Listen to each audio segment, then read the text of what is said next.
His heart contracted, and the blood rushed to his face. Let him see whether I'm a coward, he thought. Again, on all the bright faces of the squadron, the serious expression appeared that they had worn when under fire. Rostov watched his enemy, the colonel, closely, to find in his face confirmation of his own conjecture. But the colonel did not once glance at Rostov, and looked as he always did when at the front, solemn and stern. Then came the word of command. "Look sharp! Look sharp!" several voices repeated around him. Their sabres catching in the bridles and their spurs jingling, the hussars hastily dismounted, not knowing what they were to do. The men were crossing themselves. Rostov no longer looked at the colonel. He had no time. He was afraid of falling behind the hussars, so much afraid that his heart stood still. His hand trembled as he gave his horse into an orderly's charge, and he felt the blood rush to his heart with a thud. Denisov rode past him, leaning back and shouting something. Rostov saw nothing but the hussars running all around him, their spurs catching and their sabres clattering. "Stretchers!" shouted someone behind him. Rostov did not think what this call for stretchers meant. He ran on, trying only to be ahead of the others. But just at the bridge, not looking at the ground, he came on some sticky, trodden mud, stumbled, and fell on his hands. The others outstripped him. "At both sides, Captain!" he heard the voice of the colonel, who, having ridden ahead, had pulled up his horse near the bridge with a triumphant, cheerful face. Rostov, wiping his muddy hands on his breeches, looked at his enemy and was about to run on, thinking that the farther he went to the front, the better. But Bogdanich, without looking at or recognizing Rostov, shouted to him, "Who's that running on the middle of the bridge? To the right! Come back, cadet!" he cried angrily, and turning to Denisov, who, showing off his courage, had ridden onto the planks of the bridge, "Why run risks, Captain? You should dismount," he said. "Oh, every bullet has its billet," answered Vaska Denisov, turning in his saddle. Meanwhile, Nizwitsky, Zherkov, and the officer of the suite were standing together out of range of the shots, watching now the small group of men with yellow shakos, dark green jackets braided with cord, and blue riding breeches, who were swarming near the bridge, and then at what was approaching in the distance from the opposite side, the blue uniforms and groups with horses, easily recognizable as artillery. Will they burn the bridge or not? Who'll get there first? Will they get there and fire the bridge, or will the French get within grape-shot range and wipe them out? These were the questions each man of the troops on the high ground above the bridge involuntarily asked himself with a sinking heart, watching the bridge and the hussars in the bright evening light, and the blue tunics advancing from the other side with their bayonets and guns. "Ah, the hussars will get it hot," said Nizwitsky. "They're within grape-shot range now." "He shouldn't have taken so many men," said the officer of the suite. "True enough," answered Nizwitsky. "Two smart fellows could have done the job just as well." "Ah, Your Excellency," put in Zherkov, his eyes fixed on the hussars, but still with that naive air that made it impossible to know whether he was speaking in jest or in earnest. "Ah, Your Excellency, how you look at things. Send 2 men? And who then would give us the Vladimir medal and ribbon?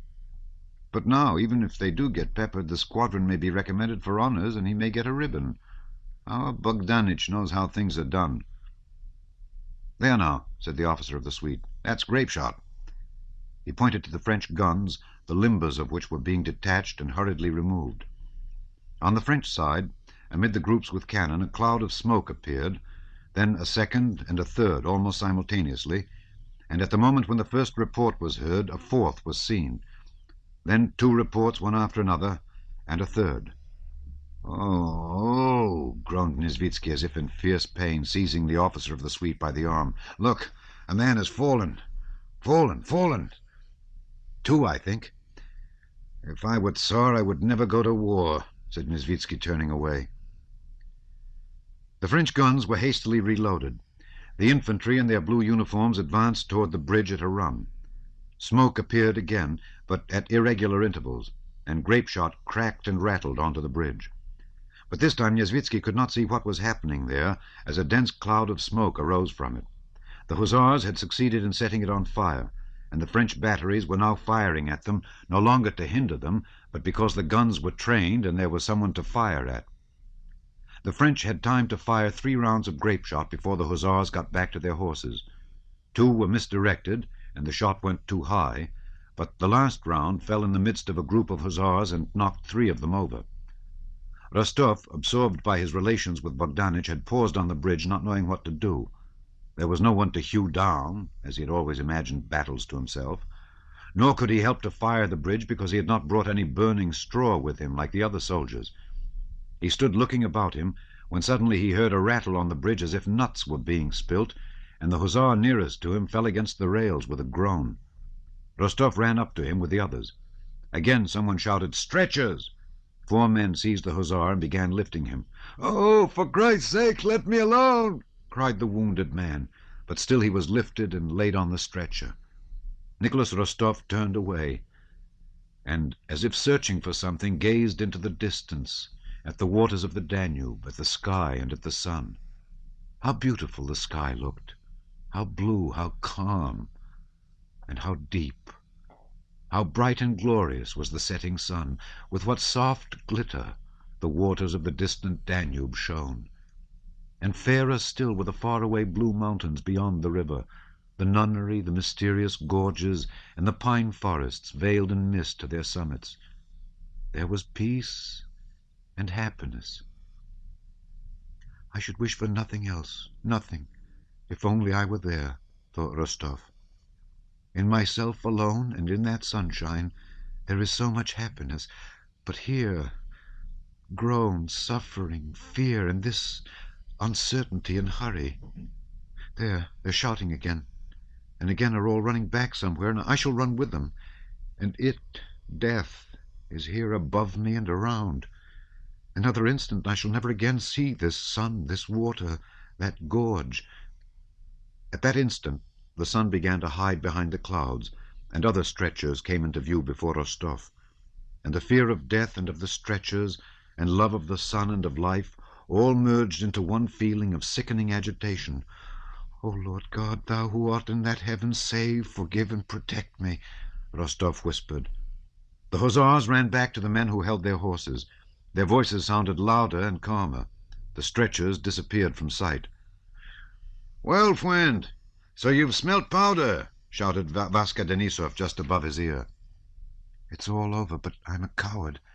Yes, a coward," thought Rostov.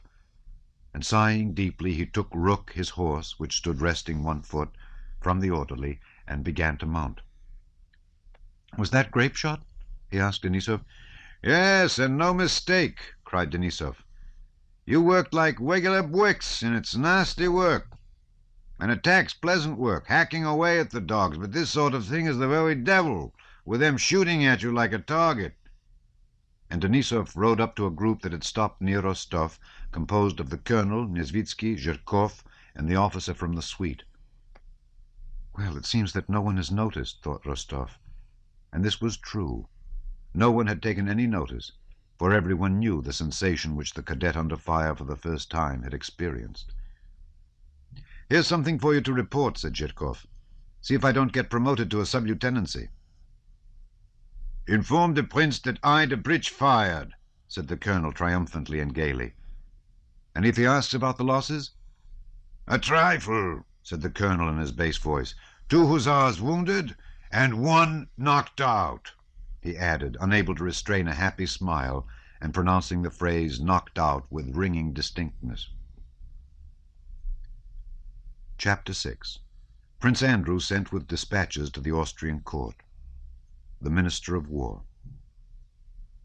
Pursued by the French army of 100,000 men under the command of Bonaparte, encountering a population that was unfriendly to it, losing confidence in its allies, suffering from shortness of supplies, and compelled to act under conditions of war unlike anything that had been foreseen, the Russian army of 35,000 men commanded by Kutuzov was hurriedly retreating along the Danube, stopping where overtaken by the enemy, and fighting rearguard actions only as far as necessary to enable it to retreat without losing its heavy equipment. There had been actions at Lambach, Amstetten, and Melk, but despite the courage and endurance, acknowledged even by the enemy, with which the Russians fought, the only consequence of these actions was a yet more rapid retreat. Austrian troops that had escaped capture at Ulm and had joined Kutuzov at Braunau now separated from the Russian army and Kutuzov was left with only his own weak and exhausted forces. The defense of Vienna was no longer to be thought of. Instead of an offensive, the plan of which, carefully prepared in accord with the modern science of strategics, had been handed to Kutuzov when he was in Vienna by the Austrian Hofkriegsrat, the sole and almost unattainable aim remaining for him was to effect a junction with the forces that were advancing from Russia without losing his army, as Mack had done at Ulm. On the 28th of October, Kutuzov with his army crossed to the left bank of the Danube and took up a position for the first time with the river between himself and the main body of the French. On the 30th, he attacked Mortier's division, which was on the left bank, and broke it up. In this action, for the first time, trophies were taken: banners, cannon, and 2 enemy generals. For the first time after a fortnight's retreat, the Russian troops had halted, and after a fight had not only held the field, but had repulsed the French. Though the troops were ill-clad, exhausted, and had lost a third of their number in killed, wounded, sick, and stragglers, though a number of sick and wounded had been abandoned on the other side of the Danube with a letter in which Kutuzov entrusted them to the humanity of the enemy, and though the big hospitals and the houses in Krems, converted into military hospitals, could no longer accommodate all the sick and wounded, yet the stand made at Krems and the victory over Mortier raised the spirits of the army considerably.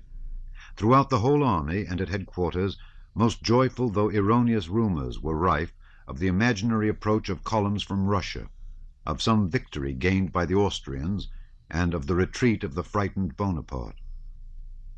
Prince Andrew, during the battle, had been in attendance on the Austrian General Schmidt, who was killed in the action.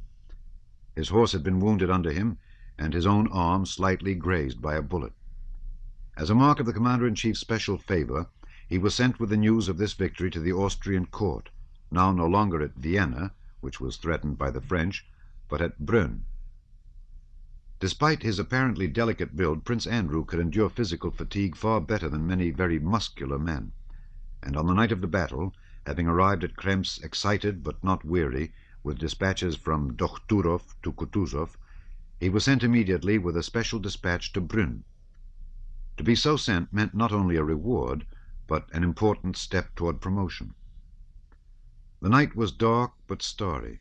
The road showed black in the snow that had fallen the previous day, the day of the battle. Reviewing his impressions of the recent battle, picturing pleasantly to himself the impression his news of a victory would create, or recalling the send-off given him by the commander-in-chief and his fellow officers, Prince Andrew was galloping along in a post-chaise, enjoying the feelings of a man who has at length begun to attain a long-desired happiness. As soon as he closed his eyes, his ears seemed filled with the rattle of the wheels and the sensation of victory. Then he began to imagine that the Russians were running away, and that he himself was killed. But he quickly roused himself with a feeling of joy, as if learning afresh that this was not so, but that, on the contrary, the French had run away. He again recalled all the details of the victory, and his own calm courage during the battle, and feeling reassured, he dozed off. The dark, starry night was followed by a bright, cheerful morning. The snow was thawing in the sunshine. The horses galloped quickly, and on both sides of the road were forests of different kinds, fields and villages. At one of the post stations, he overtook a convoy of Russian wounded. The Russian officer in charge of the transport lolled back in the front cart, shouting and scolding a soldier with coarse abuse. In each of the long German carts, 6 or more pale, dirty, bandaged men were being jolted over the stony road. Some of them were talking, he heard Russian words. Others were eating bread. The more severely wounded looked silently with the languid interest of sick children at the envoy hurrying past them. Prince Andrew told his driver to stop and asked a soldier in what action they had been wounded. "Day before yesterday, on the Danube," answered the soldier. Prince Andrew took out his purse and gave the soldier 3 gold pieces. "That's for them all," he said to the officer who came up. "Get well soon, lads," he continued, turning to the soldiers. "There's plenty to do still." "What news, sir?" asked the officer, evidently anxious to start a conversation. "Good news. Go on," he shouted to the driver, and they galloped on. It was already quite dark when Prince Andrew rattled over the paved streets of Brünn and found himself surrounded by high buildings, the lights of shops, houses, and street lamps, fine carriages, and all that atmosphere of a large and active town which is always so attractive to a soldier after camp life. Despite his rapid journey and sleepless night, Prince Andrew, when he drove up to the palace, felt even more vigorous and alert than he had done the day before. Only his eyes gleamed feverishly, and his thoughts followed one another with extraordinary clearness and rapidity. He again vividly recalled the details of the battle, no longer dim but definite, and in the concise form in which he imagined himself stating them to the Emperor Francis. He vividly imagined the casual questions that might be put to him, and the answers he would give. He expected to be at once presented to the Emperor.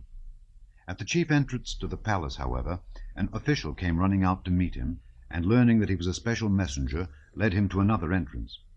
To the right from the corridor, Euer Hochgeboren, Your Honor, there you will find the adjutant on duty, said the official. He will conduct you to the Minister of War. The adjutant on duty, meeting Prince Andrew, asked him to wait and went into the Minister of War. 5 minutes later he returned, and bowing with particular courtesy, ushered Prince Andrew before him along a corridor to the cabinet where the Minister of War was at work. The adjutant, by his elaborate courtesy, appeared to wish to ward off any attempt at familiarity on the part of the Russian messenger. Prince Andrew's joyous feeling was considerably weakened as he approached the door of the minister's room. He felt offended, and without his noticing it, the feeling of offense immediately turned into one of disdain, which was quite uncalled for. His fertile mind instantly suggested to him a point of view which gave him a right to despise the adjutant and the minister. Away from the smell of powder, they probably think it easy to gain victories, he thought. His eyes narrowed disdainfully. He entered the room of the Minister of War with peculiarly deliberate steps. This feeling of disdain was heightened when he saw the minister seated at a large table reading some papers and making pencil notes on them, and for the first 2 or 3 minutes taking no notice of his arrival. A wax candle stood at each side of the minister's bent, bald head with its grey temples. He went on reading to the end without raising his eyes at the opening of the door and the sound of footsteps. "Take this and deliver it," said he to his adjutant, handing him the papers and still taking no notice of the special messenger. Prince Andrew felt that either the actions of Kutuzov's army interested the Minister of War less than any of the other matters he was concerned with, or he wanted to give the Russian special messenger that impression. But that is a matter of perfect indifference to me, he thought. The minister drew the remaining papers together, arranged them evenly, and then raised his head. He had an intellectual and distinctive head, but the instant he turned to Prince Andrew, the firm, intelligent expression on his face changed in a way evidently deliberate and habitual to him. His face took on the stupid, artificial smile, which does not even attempt to hide its artificiality, of a man who is continually receiving many petitioners one after another. "From General Field Marshal Kutuzov?" he asked. "I hope it is good news. There has been an encounter with Mortier, a victory. It was high time." He took the dispatch which was addressed to him and began to read it with a mournful expression. "Oh, my God, Schmidt!" he exclaimed in German. "What a calamity! What a calamity!" Having glanced through the dispatch, he laid it on the table and looked at Prince Andrew, evidently considering something. "Ah, what a calamity! You say the affair was decisive, but Mortier is not captured." Again he pondered. "I am very glad you have brought good news, though Schmidt's death is a heavy price to pay for the victory. His Majesty will no doubt wish to see you, but not today. I thank you. You must have a rest. Be at the levee tomorrow after the parade. However, I will let you know." The stupid smile which had left his face while he was speaking reappeared. "Au revoir. Thank you very much. His Majesty will probably desire to see you," he added, bowing his head. When Prince Andrew left the palace, he felt that all the interest and happiness the victory had afforded him had been now left in the indifferent hands of the Minister of War and the polite adjutant.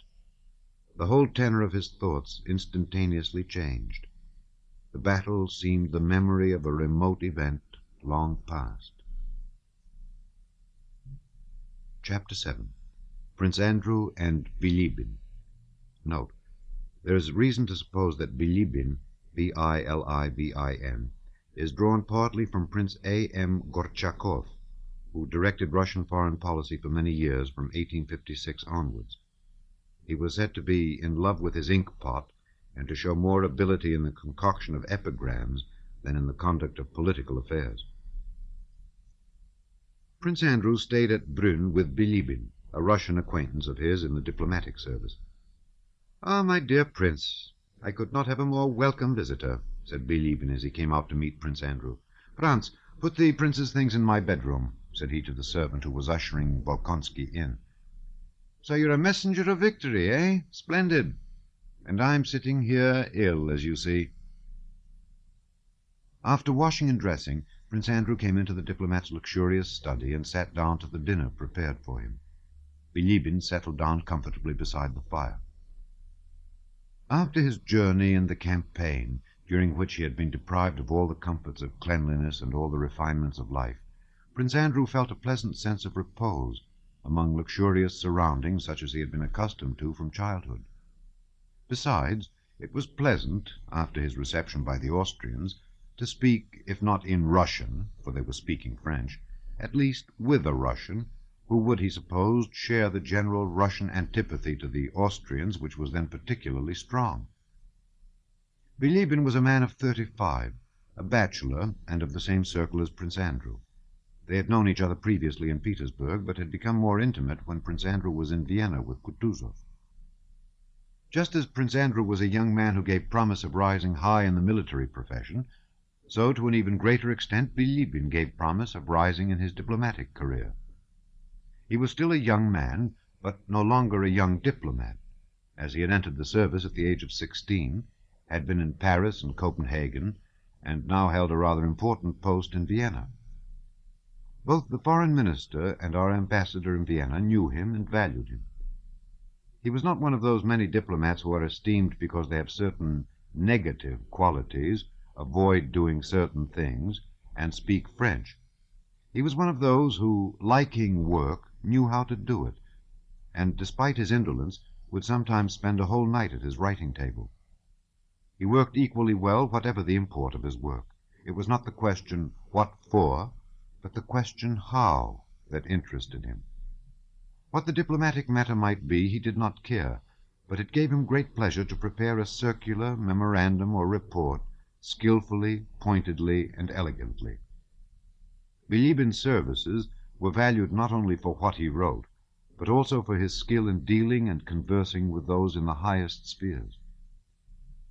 Bilibin liked conversation, as he liked work, only when it could be made elegantly witty. In society he always awaited an opportunity to say something striking, and took part in a conversation only when that was possible. His conversation was always sprinkled with wittily original, finished phrases of general interest. These sayings were prepared in the inner laboratory of his mind in a portable form, as if intentionally, so that insignificant society people might carry them from drawing-room to drawing-room. And, in fact, Bilibin's witticisms were hawked about in the Viennese drawing-rooms, and often had an influence on matters considered important. His thin, worn, sallow face was covered with deep wrinkles, which always looked as clean and well-washed as the tips of one's fingers after a Russian bath. The movement of these wrinkles formed the principal play of expression on his face. Now his forehead would pucker into deep folds, and his eyebrows were lifted. Then his eyebrows would descend, and deep wrinkles would crease his cheeks. His small, deep-set eyes always twinkled and looked out straight. "Well, now tell me about your exploits," said he. Bolkonsky, very modestly, without once mentioning himself, described the engagement and his reception by the Minister of War. "They received me and my news as one receives a dog in a game of skittles," said he in conclusion.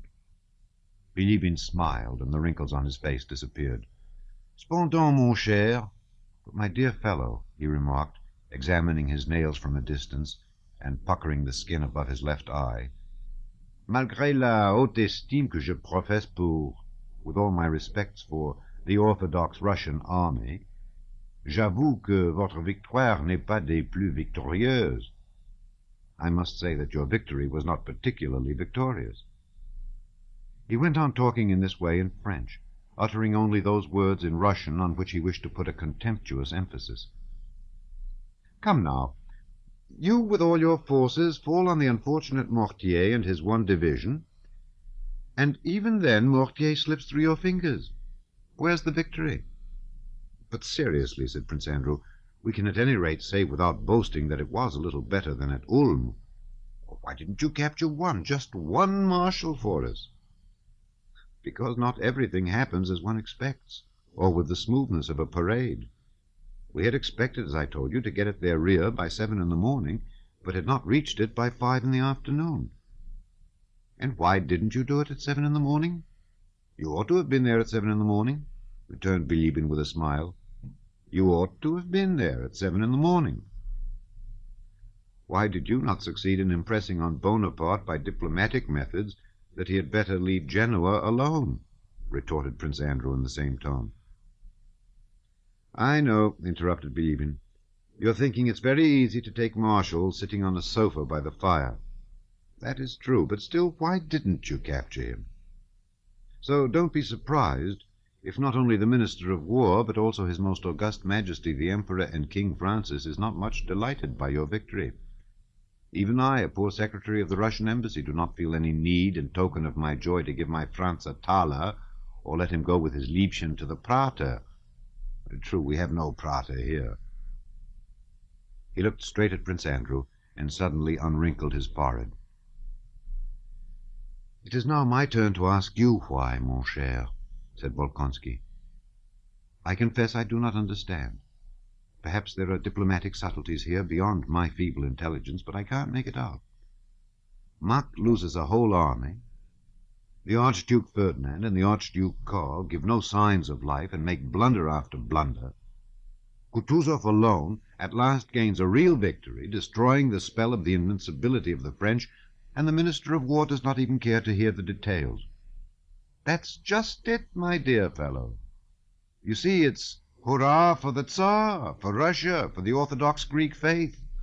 All that is beautiful, but what do we, I mean, the Austrian court, care for your victories? Bring us nice news of a victory by the Archduke Karl or Ferdinand. One archduke's as good as another, as you know. And even if it is only over a fire brigade of Bonaparte's, that will be another story, and we'll fire off some cannon. But this sort of thing seems done on purpose to vex us. The Archduke Karl does nothing. The Archduke Ferdinand disgraces himself. You abandon Vienna, give up its defense, as much as to say, heaven is with us, but heaven help you in your capital. The one general whom we all loved, Schmidt, you exposed to a bullet, and then you congratulate us on the victory. Admit that more irritating news than yours could not have been conceived. It's as if it had been done on purpose. On purpose. Besides, suppose you did gain a brilliant victory. If even the Archduke Karl gained a victory, what effect would that have on the general course of events? It's too late now when Vienna is occupied by the French army. What? Occupied? Vienna occupied? Not only occupied, but Bonaparte is at Schönbrunn, and the Count, our dear Count Bourbna, goes to him for orders. After the fatigues and impressions of the journey, his reception, and especially after having dined, Bolkonsky felt that he could not take in the full significance of the words he heard. Count Lichtenfels was here this morning, Bilibin continued, and showed me a letter in which the parade of the French in Vienna was fully described. Prince Murat et tout le tremblement, and all the bustle. You see that your victory is not a matter for great rejoicing, and that you can't be received as a savior. Really, I don't care about that. I don't care at all, said Prince Andrew, beginning to understand that his news of the battle before Krems was really of small importance in view of such events as the fall of Austria's capital. How is it Vienna was taken? What of the bridge and its celebrated bridgehead, and Prince Auersperg? We heard reports that Prince Auersperg was defending Vienna. he said. "Prince Auersperg is on our side of the river, and is defending us. Doing it very badly, I think, but still he is defending us. But Vienna is on the other side.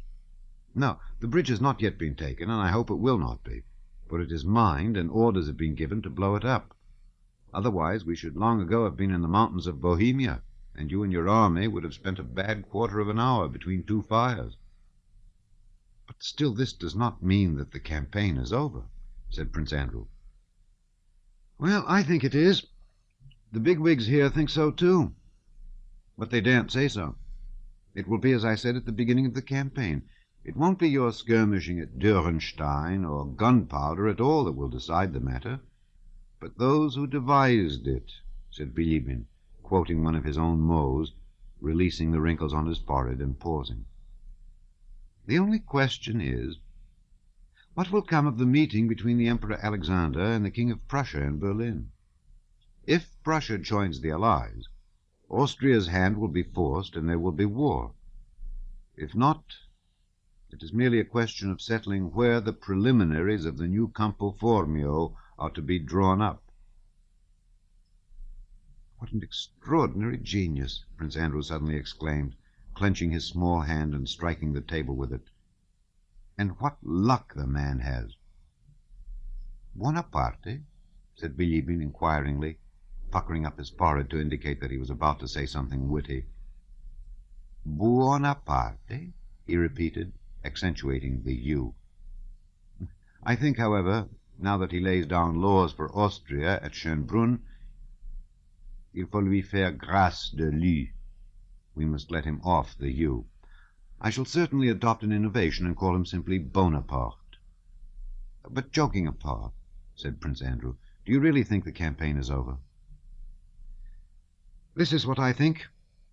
Austria has been made a fool of, and she's not used to it. She will retaliate. And she's been fooled in the first place because her provinces have been pillaged.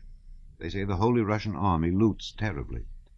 Her army is destroyed, her capital taken, and all this for the beaux yeux, the fine eyes, of his Sardinian Majesty." Note: at the Potsdam Conference, Prussia insisted that an ultimatum should be sent to Napoleon, which, among other demands, stipulated that he should compensate the King of Sardinia. Napoleon rejected all the demands, but Prussia was so frightened by his defeat of the Austrians that it remained passive. "And therefore, this is between ourselves, I instinctively feel that we're being deceived. My instinct tells me of negotiations with France and projects for peace, a secret peace concluded separately." "Impossible!" cried Prince Andrew. "That would be too base." "If we live, we shall see," replied Bilibin, his face again becoming smooth, as a sign that the conversation was at an end. Note: the Emperor Francis was at that time actually asking Napoleon for a truce, but in reply only received from him insulting demands: the withdrawal of the Russian army, an immediate cession of Venice and the Tyrol, and to furnish securities. Then we can talk about peace. Even Francis did not accede to these terms. When Prince Andrew reached the room prepared for him and lay down in a clean shirt on the feather bed with its warmed and fragrant pillows, he felt that the battle of which he had brought tidings was far, far away from him. The alliance with Prussia, Austria's treachery, Bonaparte's new triumph, tomorrow's levee and parade, and the audience with the Emperor Francis occupied his thoughts. He closed his eyes, and immediately a sound of cannonading, of musketry, and the rattling of carriage wheels seemed to fill his ears. And now again, drawn out in a thin line, the musketeers were descending the hill. The French were firing, and he felt his heart palpitating as he rode forward beside Schmidt, with the bullets merrily whistling all around, and he experienced tenfold the joy of living, as he had not done since childhood. He woke up. "Yes, that all happened," he said, and smiling happily to himself like a child, he fell into a deep, youthful slumber. Chapter 8. Hippolyte Kuragin, and Les Nôtres. Next day he woke late. Recalling his recent impressions, the first thought that came into his mind was that today he had to be presented to the Emperor Francis. He remembered the Minister of War, the polite Austrian adjutant, Bilibin, and last night's conversation. Having dressed for his attendance at court in full parade uniform, which he had not worn for a long time, he went into Bilibin's study, fresh, animated, and handsome, with his hand bandaged.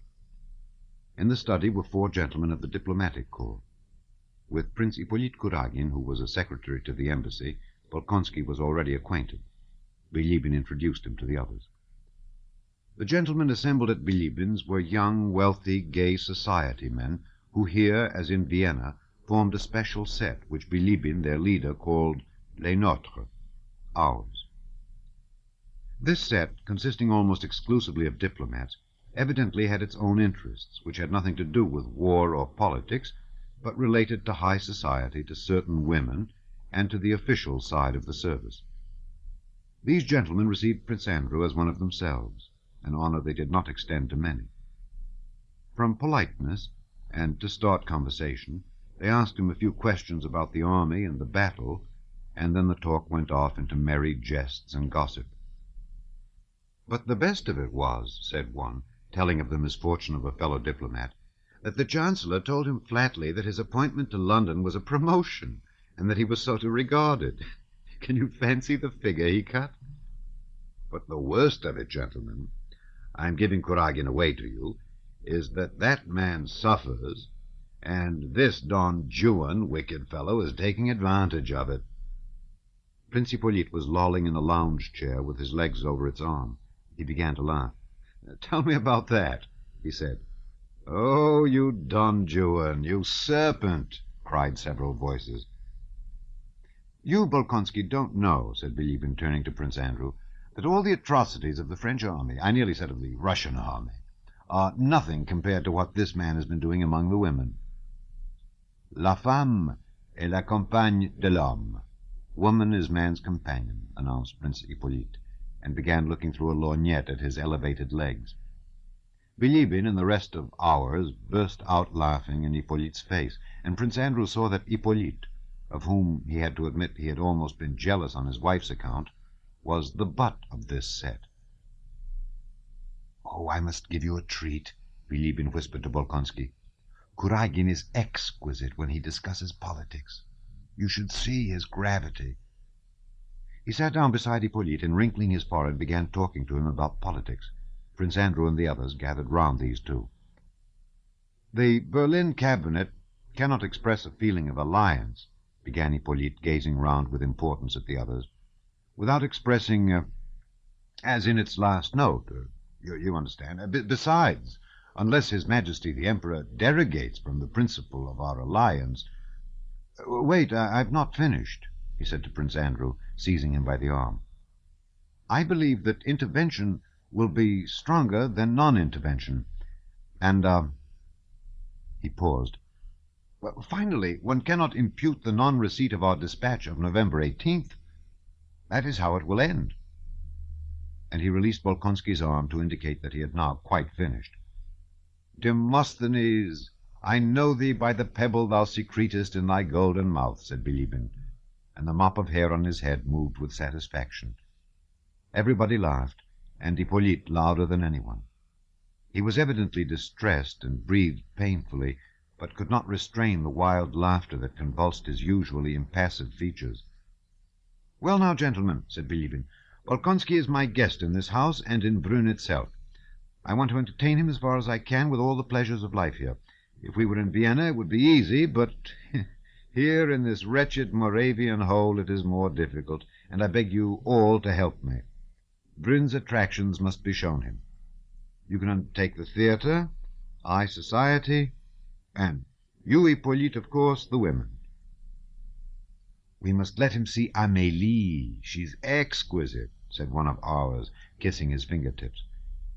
"In general, we must turn this bloodthirsty soldier to more humane interests," said Bilibin. "I shall scarcely be able to avail myself of your hospitality, gentlemen. It is already time for me to go," replied Prince Andrew, looking at his watch. "Where to?" "To the Emperor."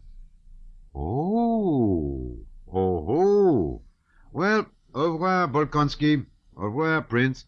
Come back early to dinner," cried several voices. "We'll take you in hand." "When speaking to the Emperor, try as far as you can to praise the way that provisions are supplied and the routes indicated," said Bilibin, accompanying him to the hall. "I should like to speak well of him, but as far as I know the facts, I can't," replied Bolkonsky, smiling. "Well, talk as much as you can, anyway. He has a passion for giving audiences, but he does not like talking himself and can't do it, as you will see." Chapter 9. Prince Andrew received by the Emperor Francis. Bilibin's story of the Tabor Bridge. At the levee, Prince Andrew stood among the Austrian officers as he had been told to, and the Emperor Francis merely looked fixedly into his face and just nodded to him with his long head.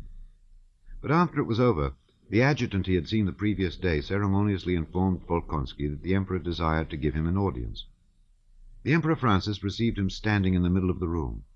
Before the conversation began, Prince Andrew was struck by the fact that the Emperor seemed confused and blushed, as if not knowing what to say. "Tell me, when did the battle begin?" he asked hurriedly. Prince Andrew replied. Then followed other questions just as simple. Was Kutuzov well? When had he left Krems? And so on. The Emperor spoke as if his sole aim were to put a given number of questions. The answers to these questions, as was only too evident, did not interest him. "At what o'clock did the battle begin?" asked the Emperor. "I cannot inform your Majesty at what o'clock the battle began at the front, but at Dürrenstein, where I was, our attack began after 5 in the afternoon," replied Bolkonsky, growing more animated and expecting that he would have a chance to give a reliable account, which he had already in his mind, of all he knew and had seen. But the Emperor smiled and interrupted him. "How many miles?" "From where to where, your Majesty?" "From Dürrenstein to Krems." 3½ miles, your Majesty." "The French have abandoned the left bank?" "According to the scouts, the last of them crossed on rafts during the night." "Is there sufficient forage in Krems?" "Forage has not been supplied to the extent—" The Emperor interrupted him. "At what o'clock was General Schmidt killed?" "At 7 o'clock, I believe." "At 7 o'clock? It's very sad, very sad." The Emperor thanked Prince Andrew and bowed. Prince Andrew withdrew and was immediately surrounded by courtiers on all sides. Everywhere he saw friendly looks and heard friendly words. Yesterday's adjutant reproached him for not having stayed at the palace and offered him his own house. The Minister of War came up and congratulated him on the Maria Theresa Order of the 3rd grade which the Emperor was conferring on him. The Empress's chamberlain invited him to see Her Majesty. The Archduchess also wished to see him. He did not know whom to answer, and for a few seconds collected his thoughts. Then the Russian ambassador took him by the shoulder, led him to the window, and began to talk to him. Contrary to Bilibin's forecast, the news Andrew had brought was joyfully received. A Thanksgiving service was arranged. Kutuzov was awarded the Grand Cross of Maria Theresa, and the whole army received rewards. Bolkonsky was invited everywhere, and had to spend the whole morning calling on the principal Austrian dignitaries. Between 4 and 5 in the afternoon, having made all his calls, he was returning to Bilibin's house, thinking out a letter to his father about the battle and his visit to Brünn. At the door he found a vehicle half full of luggage. Franz, Bilibin's man, was dragging a portmanteau with some difficulty out of the front door. Before returning to Bilibin's, Prince Andrew had gone to a bookshop to provide himself with some books for the campaign, and had spent some time in the shop. "What is it?" he asked. "Oh, Your Excellency," said Franz, with difficulty rolling the portmanteau into the vehicle. "We had to move on still farther. The scoundrel is again at our heels." "Eh? What?" asked Prince Andrew. Bilibin came out to meet him. His usually calm face showed excitement. "There now, confess that this is delightful," said he. "This affair of the Tabor Bridge at Vienna.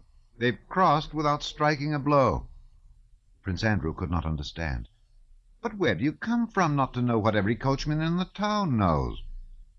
"I come from the Archduchess. I heard nothing there." "And you didn't see that everybody is packing up?" "I did not." "What is it all about?" inquired Prince Andrew impatiently. "What's it all about? Why, the French have crossed the bridge that Auersperg was defending, and the bridge was not blown up, so Murat is now rushing along the road to Brünn and will be here in a day or two." "What, here? But why did they not blow up the bridge if it was mined?" "That is what I ask you. No one, not even Bonaparte, knows why." Bolkonsky shrugged his shoulders. "But if the bridge is crossed, it means that the army, too, is lost. It will be cut off," said he. "That's just it," answered Bilibin. "Listen. The French entered Vienna, as I told you. Very well. Next day, which was yesterday, those gentlemen, messieurs les maréchaux, the marshals, Murat, Lannes, and Pierre, mount and ride to the bridge. Observe that all three are Gascons. 'Gentlemen,' says one of them, 'you know that Tabor Bridge is mined and doubly mined, and that there are menacing fortifications at its head, and an army of 15,000 men has been ordered to blow up the bridge and not let us cross? But it will please our sovereign, the Emperor Napoleon, if we take this bridge, so let us three go and take it.' 'Yes, let's,' say the others. And off they go and take the bridge, cross it, and now with their whole army are on this side of the Danube, marching on us, you, and your lines of communication." "Stop jesting," said Prince Andrew sadly and seriously. This news grieved him, and yet he was pleased. As soon as he learned that the Russian army was in such a hopeless situation, it occurred to him that it was he who was destined to lead it out of this position, that here was the Toulon that would lift him from the ranks of obscure officers and offer him the first step to fame. Note, it was at Toulon, when the Republicans besieged it in 1793, that Napoleon first greatly distinguished himself. Listening to Bilibin, Andrew was already imagining how on reaching the army he would give an opinion at the War Council which would be the only one that could save the army, and how he alone would be entrusted with the executing of the plan. "Stop this jesting," he said. "I'm not jesting," Bilibin went on. "Nothing is truer or sadder. These gentlemen ride onto the bridge alone and wave white handkerchief. They assure the officer on duty that they, the marshals, are on their way to negotiate with Prince Auersperg. He lets them enter the tête de pont, bridgehead. They spin him 1,000 gasconades, saying that the war is over, that the Emperor Francis is arranging a meeting with Bonaparte, that they desire to see Prince Auersperg, and so on. The officer sends for Auersperg. These gentlemen embrace the officers, crack jokes, sit on the cannon, and meanwhile a French battalion gets to the bridge unobserved, flings the bags of incendiary material into the water, and approaches the tête de pont. At length appears the Lieutenant General, our dear Prince Auersperg von Mautern himself. "Dearest foe, flower of the Austrian army, hero of the Turkish wars, hostilities are ended, we can shake one another's hand. The Emperor Napoleon burns with impatience to make Prince Auersperg's acquaintance."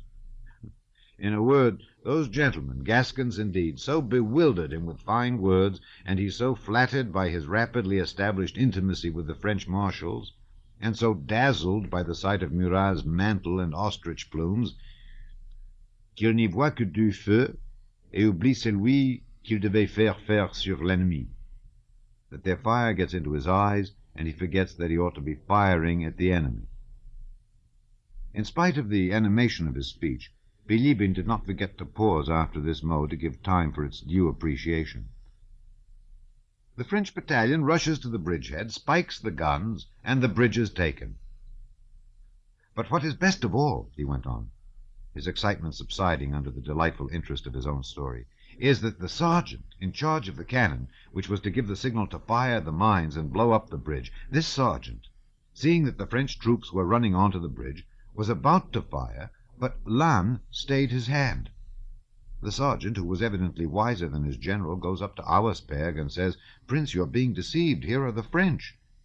Murat, seeing that all is lost if the sergeant is allowed to speak, turns to Auersperg with feigned astonishment, he's a true Gascon, and says, 'I don't recognize the world-famous Austrian discipline if you allow a subordinate to address you like that.' It was a stroke of genius. Prince Auersperg feels his dignity at stake and orders the sergeant to be arrested. Come, you must own that this affair of the Tabor Bridge is delightful. It is not exactly stupidity nor rascality. "It may be treachery," said Prince Andrew, vividly imagining the grey overcoats, wounds, the smoke of gunpowder, the sounds of firing, and the glory that awaited him. "Not that either. That puts the court in too bad a light," replied Bilibin. "It's not treachery, nor rascality, nor stupidity. It is just as at Ulm. It is—" He seemed to be trying to find the right expression. C'est du mac. Nous sommes maqués. It is a bit of mac. We are macked," he concluded, feeling that he had produced a good epigram, a fresh one that would be repeated. His hitherto puckered brow became smooth as a sign of pleasure, and with a slight smile he began to examine his nails. "Where are you off to?" he said suddenly to Prince Andrew, who had risen and was going toward his room. "I'm going away." "Where to?" "To the army." "But you meant to stay another 2 days." "But now I'm off at once." And Prince Andrew, after giving directions about his departure, went to his room. "Do you know, mon cher," said Bilibin, following him, "I've been thinking about you. Why are you going?" And in proof of the conclusiveness of his opinion, all the wrinkles vanished from his face. Prince Andrew looked inquiringly at him and gave no reply. "Why are you going? I know you think it your duty to gallop back to the army now that it is in danger. I understand that. Mon cher, it is heroism." "Not at all," said Prince Andrew. "But as you're a philosopher, be a consistent one. Look at the other side of the question, and you will see that your duty, on the contrary, is to take care of yourself. Leave it to those who are no longer fit for anything else. You've not been ordered to return, and have not been dismissed from here. Therefore you can stay, and go with us wherever our ill luck takes us. They say we're going to Olmütz, and Olmütz is a very decent town. You and I will travel comfortably in my calèche." "Do stop joking, Bilibin," cried Bolkonsky. "I'm speaking sincerely as a friend. Consider. Where and why are you going when you might remain here? You're faced by one of 2 things," and the skin over his left temple puckered.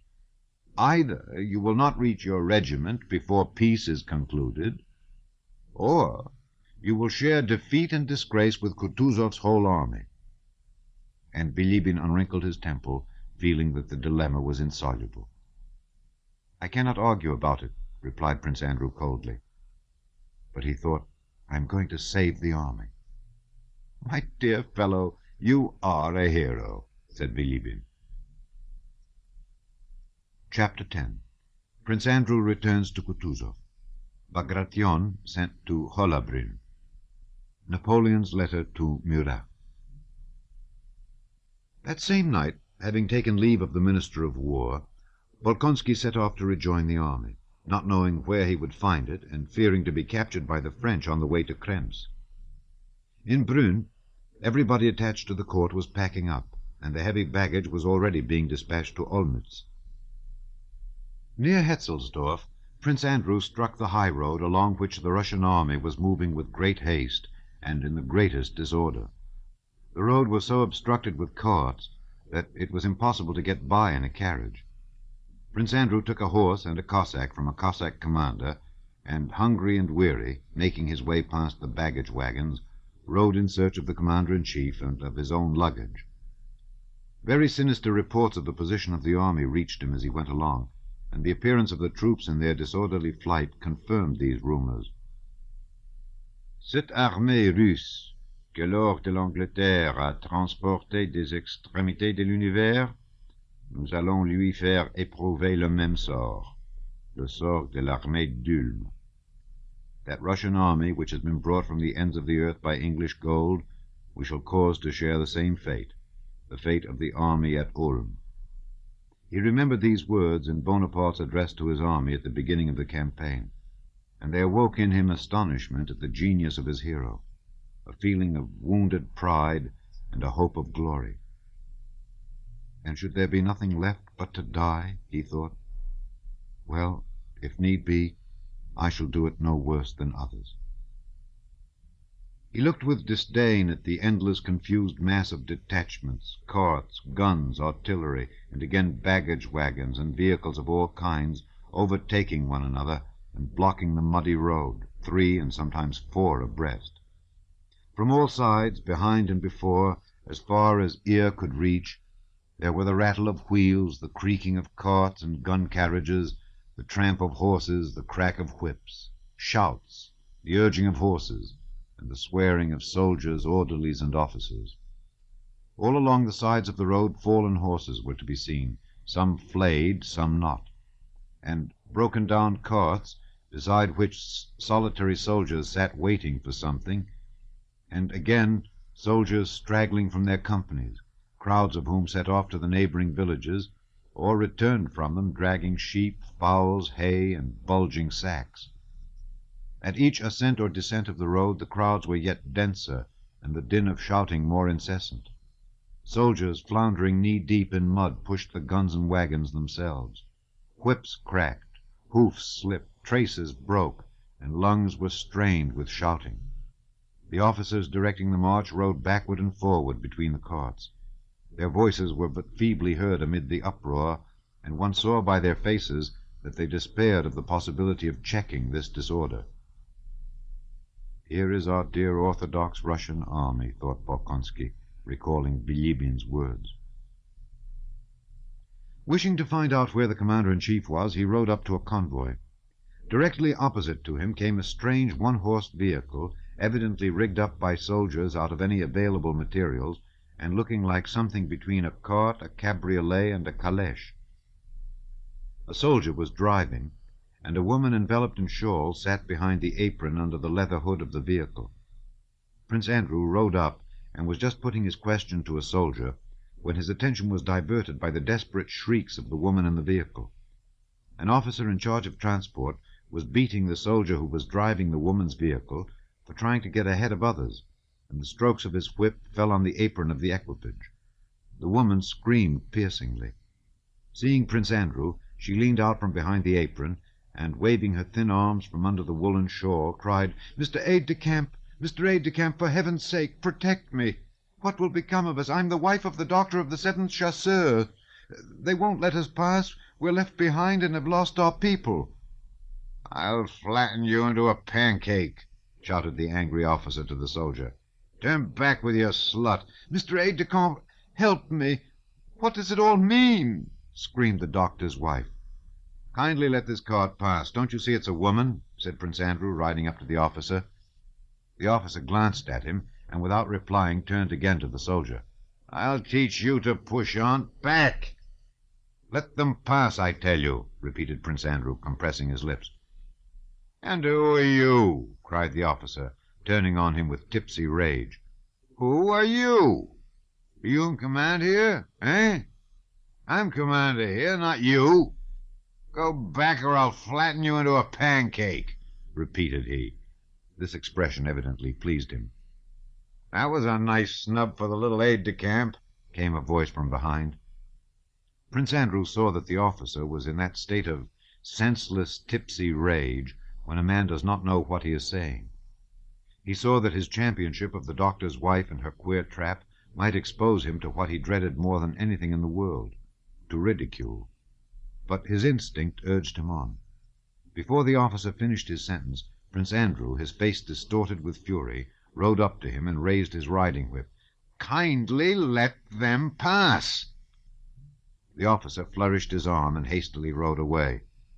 "It's all the fault of these fellows on the staff that there's this disorder," he muttered. "Do as you like." Prince Andrew, without lifting his eyes, rode hastily away from the doctor's wife, who was calling him her deliverer.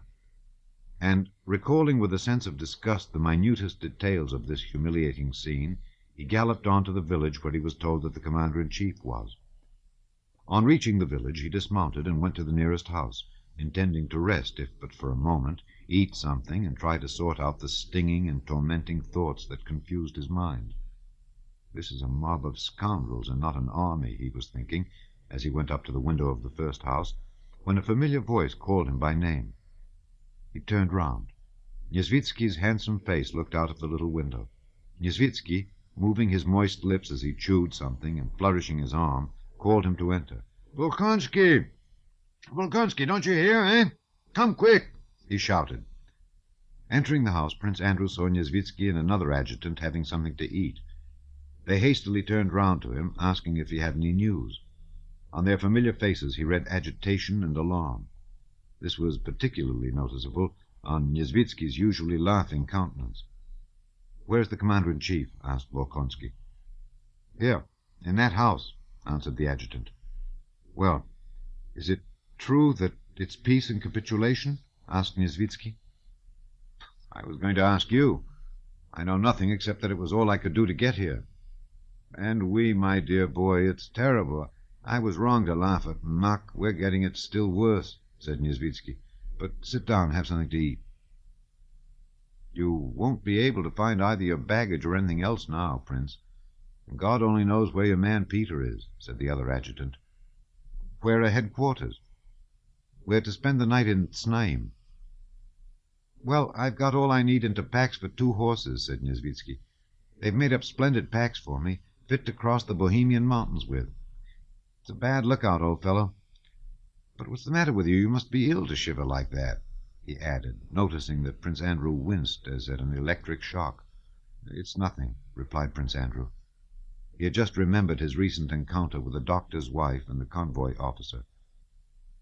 "What is the commander-in-chief doing here?" he asked.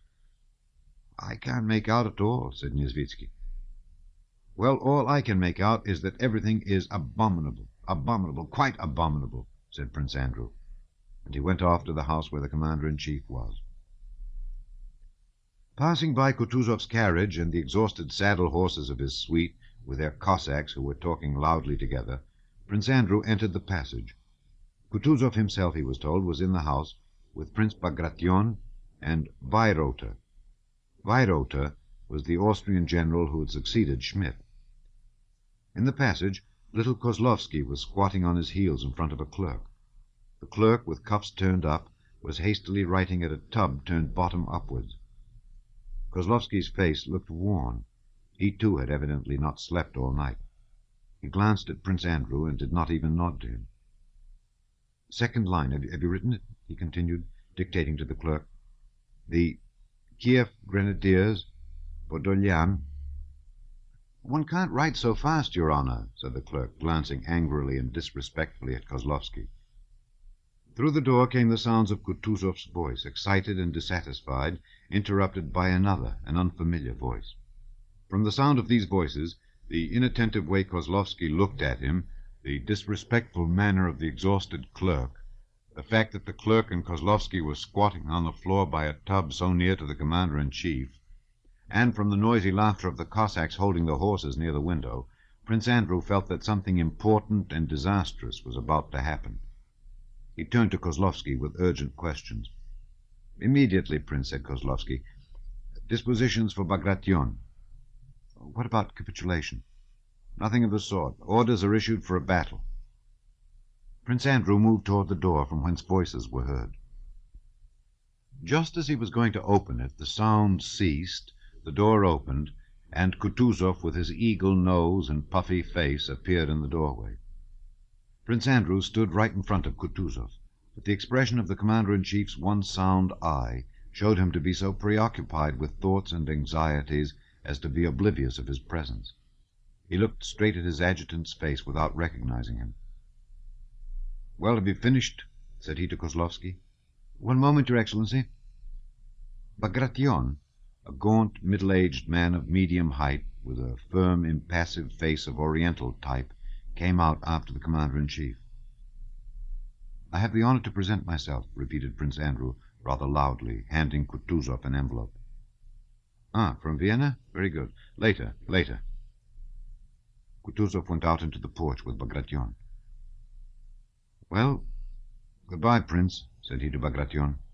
"My blessing, and may Christ be with you in your great endeavor." His face suddenly softened, and tears came into his eyes. With his left hand he drew Bagration toward him, and with his right, on which he wore a ring, he made the sign of the cross over him, with a gesture evidently habitual, offering his puffy cheek. But Bagration kissed him on the neck instead. "Christ be with you," Kutuzov repeated, and went toward his carriage. "Get in with me," said he to Bolkonsky. Your Excellency, I should like to be of use here. Allow me to remain with Prince Bagration's detachment. Get in, said Kutuzov. And noticing that Bolkonsky still delayed, he added, I need good officers myself. Need them myself. They got into the carriage and drove for a few minutes in silence. There is still much before us, he said, as if with an old man's penetration he understood all that was passing in Bolkonsky's mind. If a 10th part of his detachment returns, I shall thank God, he added, as if speaking to himself. Prince Andrew glanced at Kutuzov's face only a foot distant from him, and involuntarily noticed the carefully washed seams of the scar near his temple, where an Ismail bullet had pierced his skull, and the empty eye socket. Yes, he has a right to speak so calmly of those men's death, thought Bolkonsky. That is why I beg to be sent to that detachment, he said. Kutuzov did not reply. He seemed to have forgotten what he had been saying and sat plunged in thought. 5 minutes later, gently swaying on the soft springs of the carriage, he turned to Prince Andrew. There was not a trace of agitation on his face. With delicate irony, he questioned Prince Andrew about the details of his interview with the Emperor, about the remarks he had heard at court concerning the Krems affair, and about some ladies they both knew. On November 1st, Kutuzov had received through a spy news that the army he commanded was in an almost hopeless position. The spy reported that the French, after crossing the bridge at Vienna, were advancing in immense force upon Kutuzov's line of communication with the troops that were arriving from Russia. If Kutuzov decided to remain at Krems, Napoleon's army of 150,000 men would cut him off completely and surround his exhausted army of 40,000, and he would find himself in the position of Mack at Ulm. If Kutuzov decided to abandon the road connecting him with the troops arriving from Russia, he would have to march with no road into unknown parts of the Bohemian mountains, defending himself against superior forces of the enemy and abandoning all hope of a junction with Buxhoevden. If Kutuzov decided to retreat along the road from Krems to Olmütz to unite with the troops arriving from Russia, he risked being forestalled on that road by the French who had crossed the Vienna bridge, and, encumbered by his baggage and transport, having to accept battle on the march against an enemy 3 times as strong, who would hem him in from 2 sides. Kutuzov chose this latter course. The French, the spy reported, having crossed the Vienna bridge, were advancing by forced marches toward Znaim, which lay 66 miles off on the line of Kutuzov's retreat. If he reached Znaim before the French, there would be great hope of saving the army. To let the French forestall him at Znaim meant the exposure of his whole army to a disgrace such as that of Ulm, or to utter destruction. But to forestall the French with his whole army was impossible. The road for the French from Vienna to Znaim was shorter and better than the road for the Russians from Krems to Znaim. The night he received the news, Kutuzov sent Bagration's vanguard 4,000 strong to the right, across the hills from the Krems-Znaim to the Vienna-Znaim road. Bagration was to make this march without resting, and to halt facing Vienna with Znaim to his rear, and if he succeeded in forestalling the French, he was to delay them as long as possible. Kutuzov himself, with all his transport, took the road to Znaim. Marching 30 miles that stormy night across roadless hills with his hungry, ill-shod soldiers, and losing a third of his men as stragglers by the way, Bagration came out on the Vienna-Znaim road at Hollabrünn, a few hours ahead of the French, who were approaching Hollabrünn from Vienna. Kutuzov, with his transport, had still to march for some days before he could reach Znaim. Hence Bagration, with his 4,000 hungry, exhausted men, would have to detain for days the whole enemy army that came upon him at Hollabrünn, which was clearly impossible. But a freak of fate made the impossible possible. The success of the trick that had placed the Vienna bridge in the hands of the French without a fight led Murat to try to deceive Kutuzov in a similar way. Meeting Bagration's weak detachment on the Znaim road, he supposed it to be Kutuzov's whole army. To be able to crush it absolutely, he awaited the arrival of the rest of the troops who were on their way from Vienna, and with this object offered a 3 days' truce on condition that both armies should remain in position without moving. Murat declared that negotiations for peace were already proceeding, and that he therefore offered this truce to avoid unnecessary bloodshed. Count Nostitz, the Austrian general occupying the advanced posts, believed Murat's emissary and retired, leaving Bagration's division exposed. Another emissary rode to the Russian line to announce the peace negotiations and to offer the Russian army the 3 days' truce. Bagration replied that he was not authorized either to accept or refuse a truce, and sent his adjutant to Kutuzov to report the offer he had received. A truce was Kutuzov's sole chance of gaining time, giving Bagration's exhausted troops some rest, and letting the transport and heavy convoys, whose movements were concealed from the French, advance if but one stage nearer Znaim. The offer of a truce gave the only and a quite unexpected chance of saving the army. On receiving the news, he immediately dispatched Adjutant General Vincingerode, who was in attendance on him, to the enemy camp. Vincingerode was not merely to agree to the truce, but also to offer terms of capitulation, and meanwhile Kutuzov sent his adjutants back to hasten to the utmost the movements of the baggage trains of the entire army along the Krems-Znaim road. Bagration's exhausted and hungry detachment, which alone covered this movement of the transport and of the whole army, had to remain stationary in face of an enemy 8 times as strong as itself. Kutuzov's expectations that the proposals of capitulation, which were in no way binding, might give time for part of the transport to pass, and also that Murat's mistake would very soon be discovered, proved correct. As soon as Bonaparte, who was at Schönbrunn, 16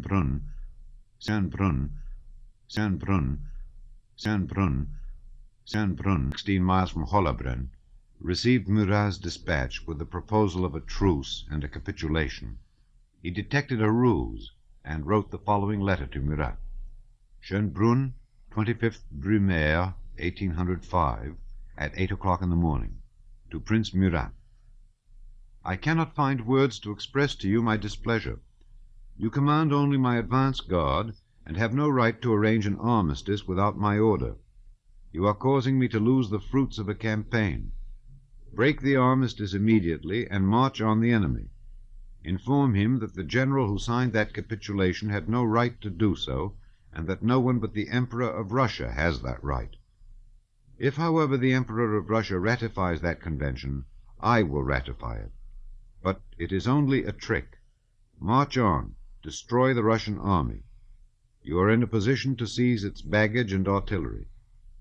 The Russian Emperor's aide-de-camp is an impostor. Officers are nothing when they have no powers. This one had none. The Austrians let themselves be tricked at the crossing of the Vienna bridge. You are letting yourself be tricked by an aide-de-camp of the Emperor. Napoleon.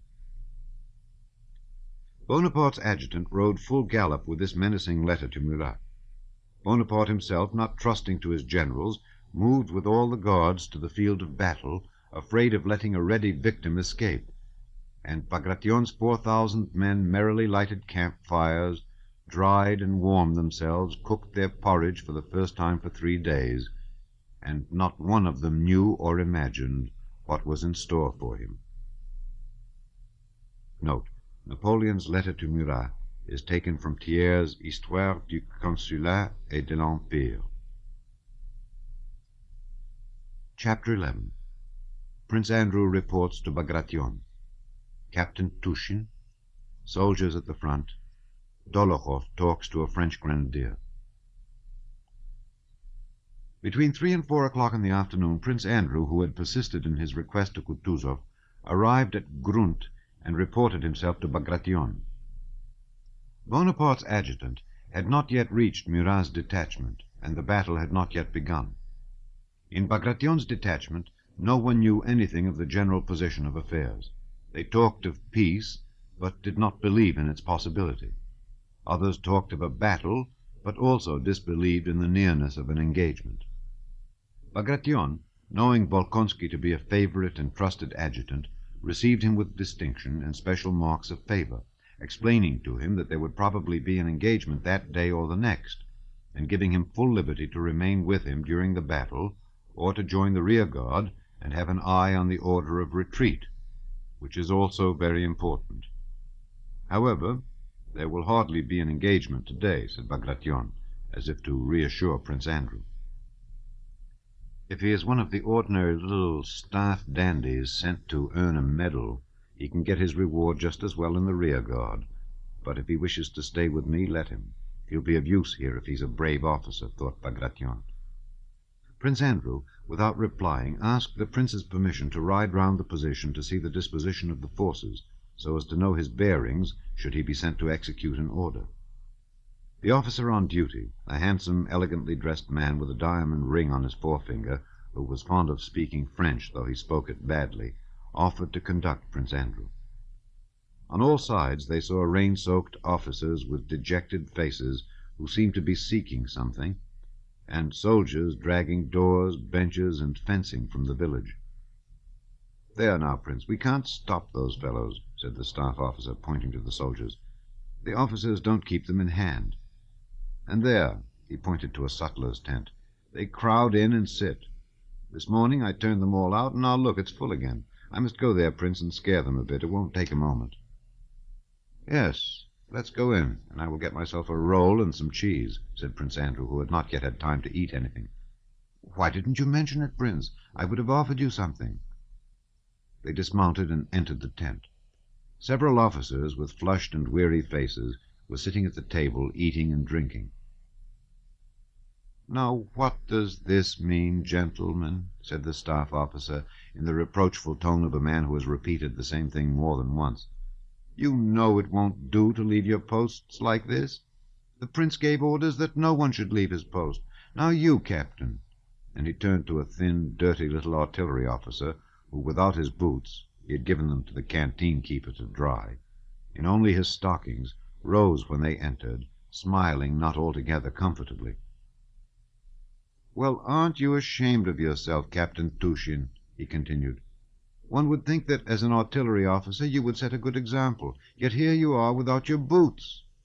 The alarm will be sounded, and you'll be in a pretty position without your boots." The staff officer smiled. "Kindly report to your post, gentlemen, all of you. All," he added in a tone of command. Prince Andrew smiled involuntarily as he looked at the artillery officer Tushin, who, silent and smiling, shifting from one stockinged foot to the other, glanced inquiringly with his large, intelligent, kindly eyes from Prince Andrew to the staff officer.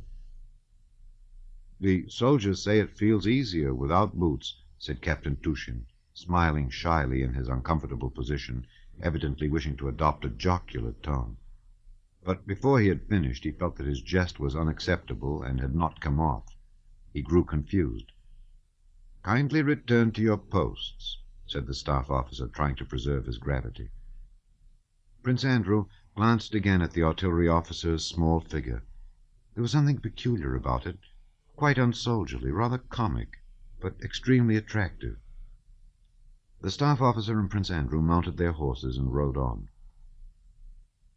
Having ridden beyond the village, continually meeting and overtaking soldiers and officers of various regiments, they saw on their left some entrenchments being thrown up, the freshly dug clay of which showed up red.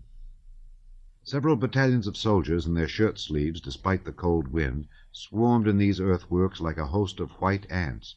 Spadefuls of red clay were continually being thrown up from behind the bank by unseen hands. Prince Andrew and the officer rode up, looked at the entrenchment, and went on again. Just behind it they came upon some dozens of soldiers continually replaced by others who ran from the entrenchment. They had to hold their noses and put their horses to a trot to escape from the poisoned atmosphere of these latrines.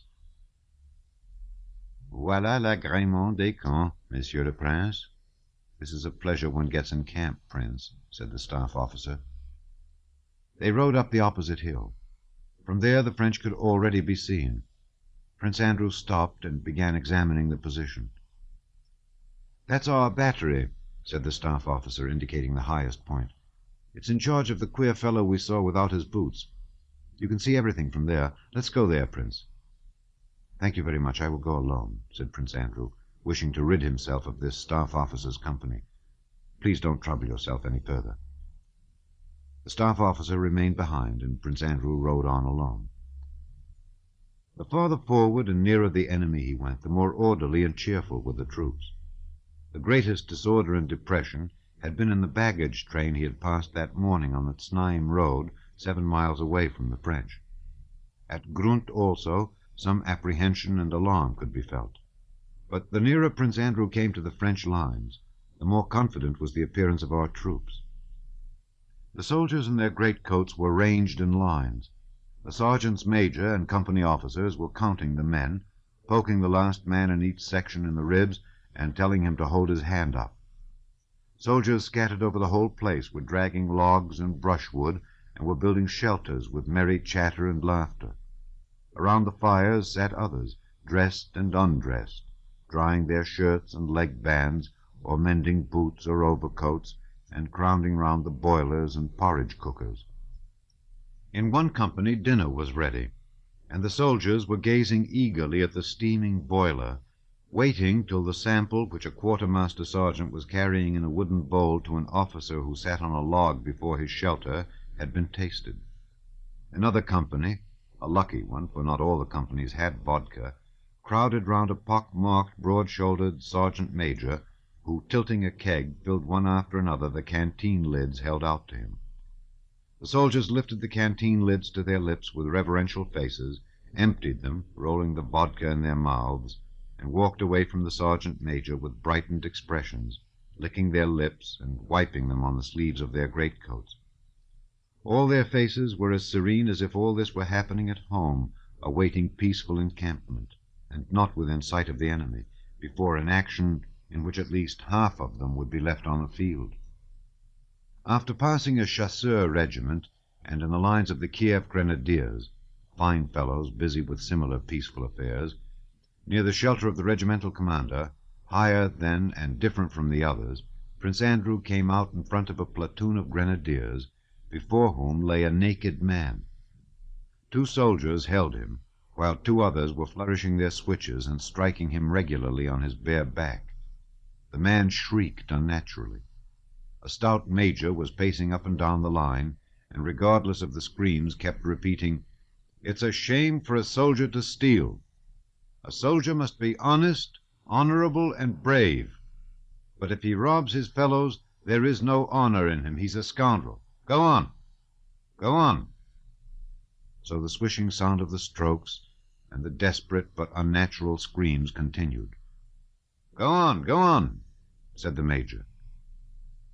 A young officer with a bewildered and pained expression on his face stepped away from the man and looked round inquiringly at the adjutant as he rode by.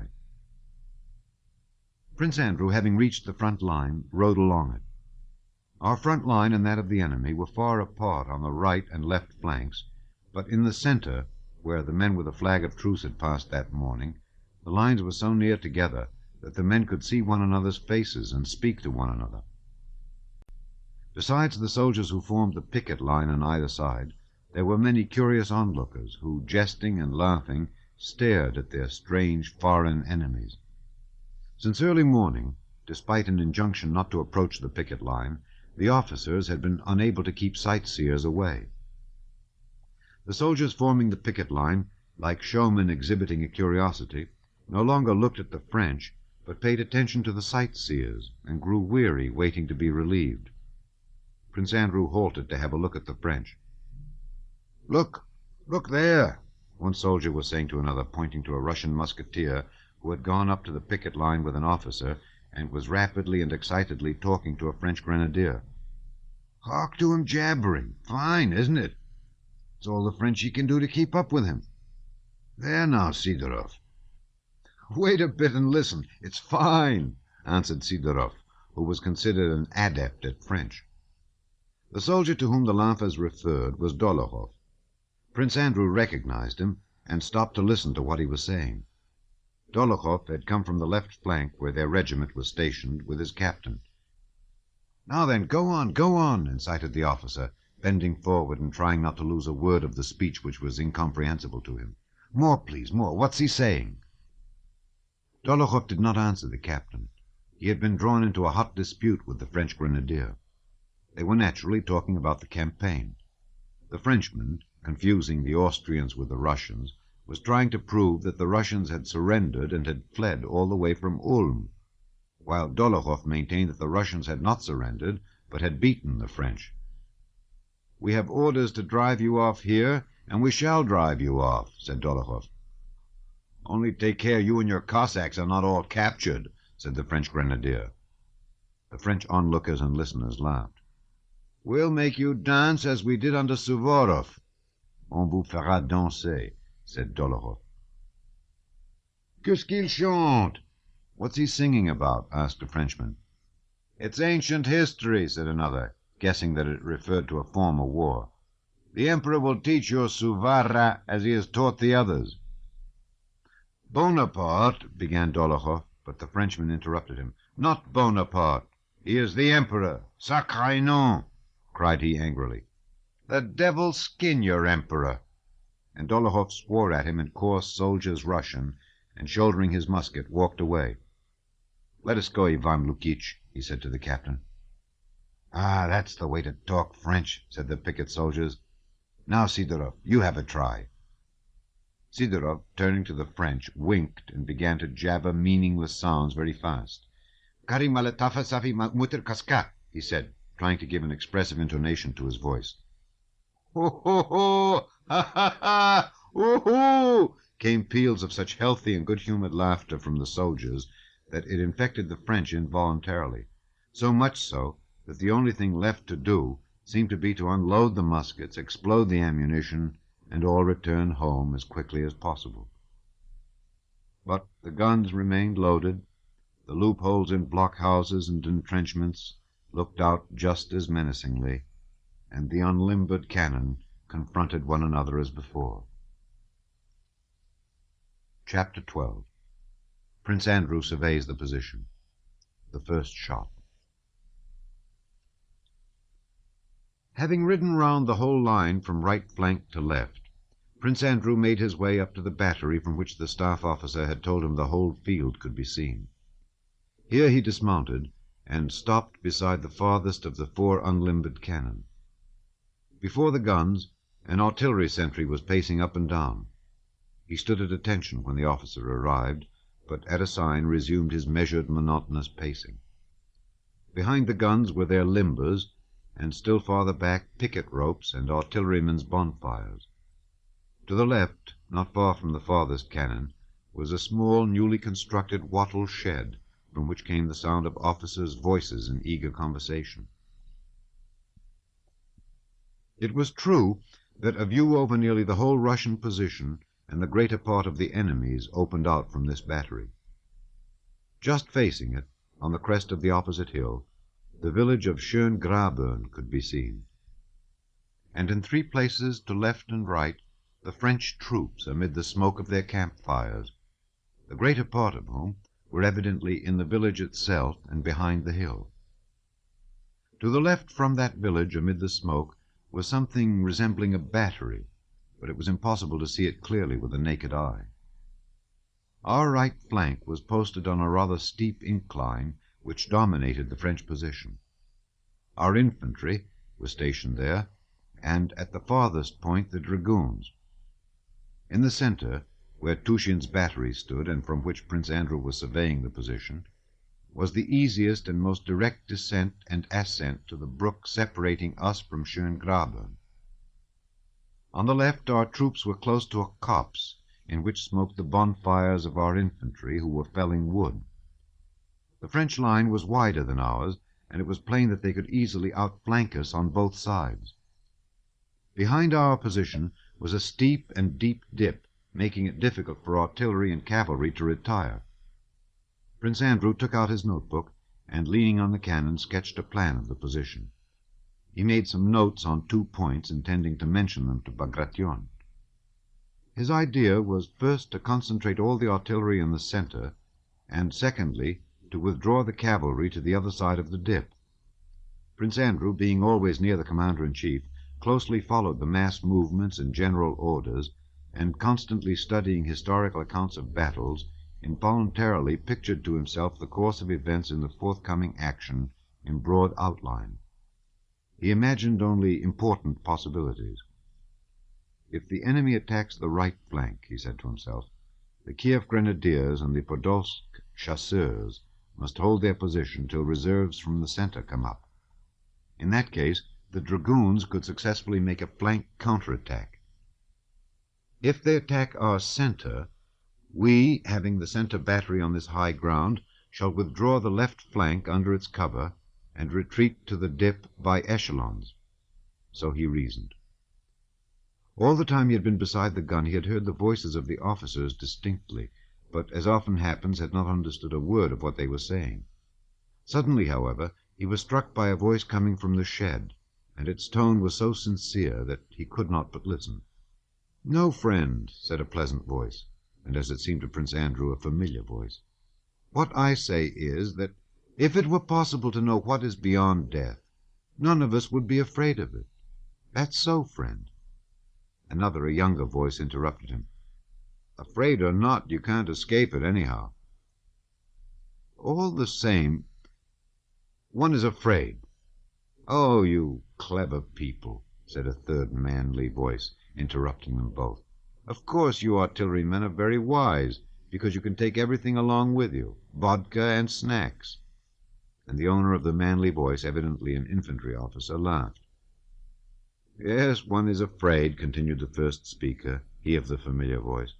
"One is afraid of the unknown, that's what it is. Whatever we may say about the soul going to the sky, we know there is no sky, but only an atmosphere." The manly voice again interrupted the artillery officer. "Well, stand us some of your herb vodka, Tushin," it said. "Why," thought Prince Andrew, "that's the captain who stood up in the sutler's hut without his boots." He recognized the agreeable philosophizing voice with pleasure. "Some herb vodka? Certainly," said Tushin. "But still, to conceive a future life—" He did not finish. Just then there was a whistle in the air. Nearer and nearer, faster and louder, louder and faster, a cannon-ball, as if it had not finished saying what was necessary, thudded into the ground near the shed with superhuman force, throwing up a mass of earth. The ground seemed to groan at the terrible impact. And immediately Tushin, with a short pipe in the corner of his mouth, and his kind, intelligent face rather pale, rushed out of the shed, followed by the owner of the manly voice, a dashing infantry officer, who hurried off to his company, buttoning up his coat as he ran. Chapter 13. Bagration in action. Tushin's battery. Setting Schöngraben on fire. Mounting his horse again, Prince Andrew lingered with the battery, looking at the puff from the gun that had sent the ball. His eyes ran rapidly over the wide space, but he only saw that the hitherto motionless masses of the French now swayed, and that there really was a battery to their left. The smoke above it had not yet dispersed. Two mounted Frenchmen, probably adjutants, were galloping up the hill. A small but distinctly visible enemy column was moving down the hill, probably to strengthen the front line. The smoke of the first shot had not yet dispersed before another puff appeared, followed by a report. The battle had begun. Prince Andrew turned his head and galloped back to Grunt to find Prince Bagration. He heard the cannonade behind him growing louder and more frequent. Evidently our guns had begun to reply. From the bottom of the slope, where the parleys had taken place, came the report of musketry. Le Marois had just arrived at a gallop with Bonaparte's stern letter, and Murat, humiliated and anxious to expiate his fault, had at once moved his forces to attack the center and outflank both the Russian wings, hoping before evening and before the arrival of the Emperor to crush the contemptible detachment that stood before him. "It has begun. Here it is," thought Prince Andrew, feeling the blood rush to his heart. "But where and how will my Toulon present itself?" Passing between the companies that had been eating porridge and drinking vodka a quarter of an hour before, he saw everywhere the same rapid movement of soldiers forming ranks and getting their muskets ready, and on all their faces he recognized the same eagerness that filled his heart. It has begun. Here it is, dreadful but enjoyable, was what the face of each soldier and each officer seemed to say. Before he had reached the embankments that were being thrown up, he saw in the light of the dull autumn evening mounted men coming toward him. The foremost, wearing a Cossack cloak and lambskin cap and riding a white horse, was Prince Bagration. Prince Andrew stopped, waiting for him to come up. Prince Bagration reined in his horse, and recognizing Prince Andrew, nodded to him. He still looked ahead, while Prince Andrew told him what he had seen. The feeling, "It has begun, here it is," was seen even on Prince Bagration's hard brown face with its half-closed, dull, sleepy eyes. Prince Andrew gazed with anxious curiosity at that impassive face, and wished he could tell what, if anything, this man was thinking and feeling at that moment. "Is there anything at all behind that impassive face?" Prince Andrew asked himself as he looked. Prince Bagration bent his head in sign of agreement with what Prince Andrew told him, and said, "Very good," in a tone that seemed to imply that everything that took place and was reported to him was exactly what he had foreseen. Prince Andrew, out of breath with his rapid ride, spoke quickly. Prince Bagration, uttering his words with an Oriental accent, spoke particularly slowly, as if to impress the fact that there was no need to hurry. However, he put his horse to a trot in the direction of Tushin's battery. Prince Andrew followed with the suite. Behind Prince Bagration rode an officer of the suite, the prince's personal adjutant, Zherkov, an orderly officer, the staff officer on duty riding a fine bob-tailed horse, and a civilian, an accountant who had asked permission to be present at the battle out of curiosity.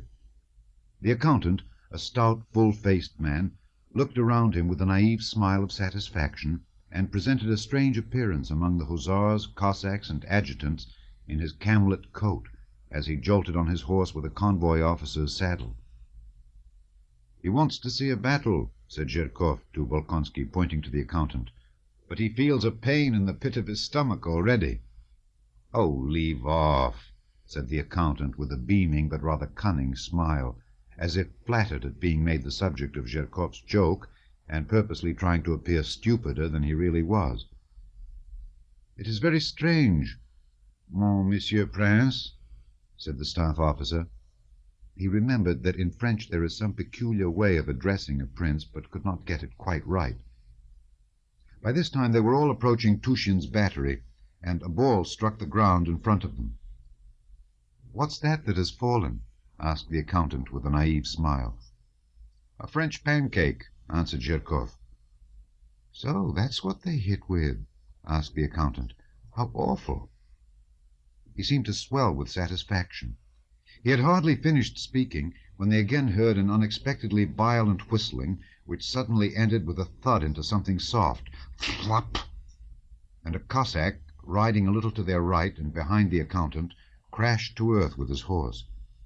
Zherkov and the staff officer bent over their saddles and turned their horses away.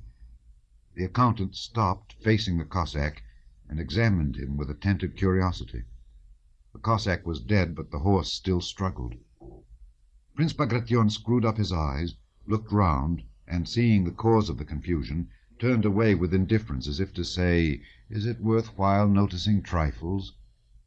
He reined in his horse with the ease of a skilful rider, and, slightly bending over, disengaged his sabre, which had caught in his cloak. It was an old-fashioned sabre of a kind no longer in general use. Prince Andrew remembered the story of Suvorov giving his sabre to Bagration in Italy, and the recollection was particularly pleasant at that moment. They had reached the battery at which Prince Andrew had been when he examined the battlefield. "Whose company?" asked Prince Bagration of an artilleryman standing by the ammunition wagon. He asked whose company, but he really meant, "Are you frightened here?" And the artilleryman understood him. "Captain Tushin's, Your Excellency!" shouted the red-haired, freckled gunner in a merry voice, standing to attention. Yes, yes, muttered Bagration, as if considering something, and he rode past the limbers to the farthest cannon. As he approached, a ringing shot issued from it, deafening him and his suite, and in the smoke that suddenly surrounded the gun they could see the gunners who had seized it straining to roll it quickly back to its former position.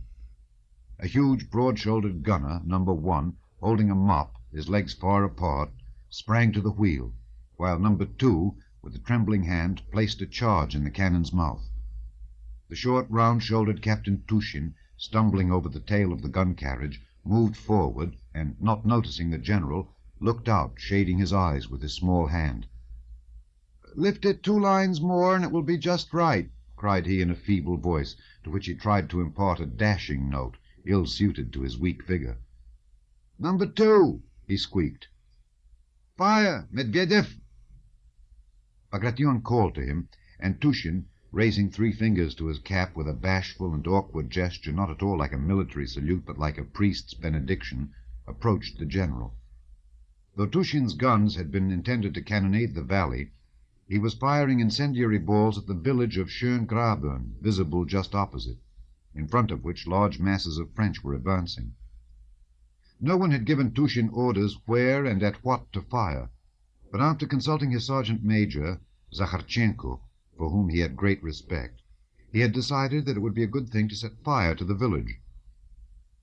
"Very good," said Bagration in reply to the officer's report, and began deliberately to examine the whole battlefield extended before him. The French had advanced nearest on our right. Below the height on which the Kiev regiment was stationed, in the hollow where the rivulet flowed, the soul-stirring rolling and crackling of musketry was heard, and much farther to the right, beyond the dragoons, the officer of the suite pointed out to Bagration a French column that was outflanking us. To the left, the horizon was bounded by the adjacent wood. Prince Bagration ordered 2 battalions from the center to be sent to reinforce the right flank. The officer of the suite ventured to remark to the prince that if these battalions went away, the guns would remain without support. Prince Bagration turned to the officer, and with his dull eyes looked at him in silence. It seemed to Prince Andrew that the officer's remark was just, and that really no answer could be made to it. But at that moment an adjutant galloped up with a message from the commander of the regiment in the hollow, and news that immense masses of the French were coming down upon them, and that his regiment was in disorder and was retreating upon the Kiev grenadiers. Prince Bagration bowed his head in sign of assent and approval. He rode off at a walk to the right, and sent an adjutant to the dragoons with orders to attack the French. But this adjutant returned half an hour later with the news that the commander of the dragoons had already retreated beyond the dip in the ground, as a heavy fire had been opened on him, and he was losing men uselessly, and so had hastened to throw some sharpshooters into the wood. "Very good," said Bagration. As he was leaving the battery, firing was heard on the left also, and as it was too far to the left flank for him to have time to go there himself, Prince Bagration sent Zherkov to tell the general in command, the one who had paraded his regiment before Kutuzov at Braunau, that he must retreat as quickly as possible behind the hollow in the rear, as the right flank would probably not be able to withstand the enemy's attack very long. About Tushin and the battalion that had been in support of his battery all was forgotten. Prince Andrew listened attentively to Bagration's colloquies with the commanding officers and the orders he gave them, and, to his surprise, found that no orders were really given, but that Prince Bagration tried to make it appear that everything done by necessity, by accident, or by the will of subordinate commanders was done, if not by his direct command, at least in accord with his intentions. Prince Andrew noticed, however, that though what happened was due to chance and was independent of the commander's will, owing to the tact Bagration showed, his presence was very valuable. Officers who approached him with disturbed countenances became calm. Soldiers and officers greeted him gaily, grew more cheerful in his presence, and were evidently anxious to display their courage before him. Chapter 14. Battle Scenes. Quarrelsome Commanders. Nicholas injured. Prince Bagration, having reached the highest point of our right flank, began riding downhill to where the roll of musketry was heard, but where, on account of the smoke, nothing could be seen. The nearer they got to the hollow, the less they could see, but the more they felt the nearness of the actual battlefield. They began to meet wounded men. One with a bleeding head and no cap was being dragged along by 2 soldiers who supported him under the arms. There was a gurgle in his throat, and he was spitting blood. A bullet had evidently hit him in the throat or mouth.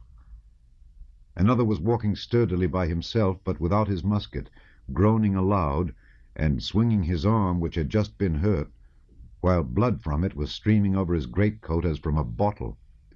He had that moment been wounded, and his face showed fear rather than suffering. Crossing a road, they descended a steep incline and saw several men lying on the ground. They also met a crowd of soldiers, some of whom were unwounded. The soldiers were ascending the hill, breathing heavily, and despite the general's presence were talking loudly and gesticulating.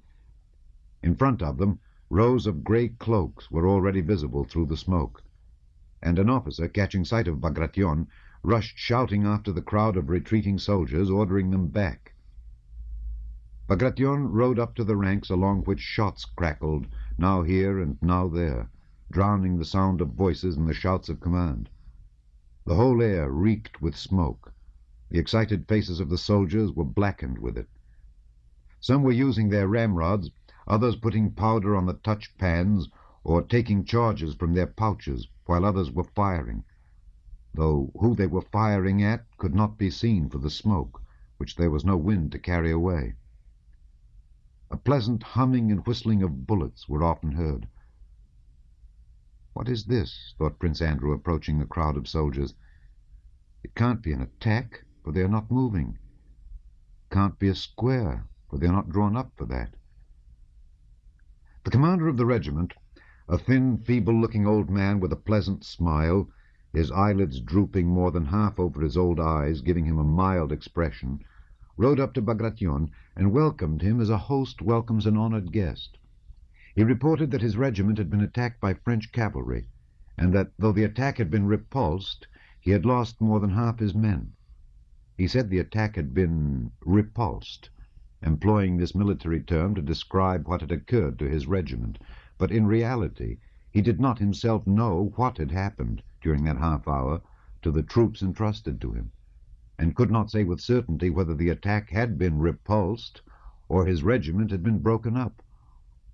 All he knew was that at the commencement of the action, balls and shells began flying all over his regiment and hitting men, and that afterwards someone had shouted "Cavalry," and our men had begun firing.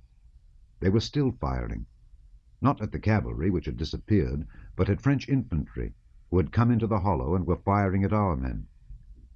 Prince Bagration bowed his head as a sign that this was exactly what he had desired and expected. Turning to his adjutant, he ordered him to bring down the 2 battalions of the 6th Chasseurs, whom they had just passed.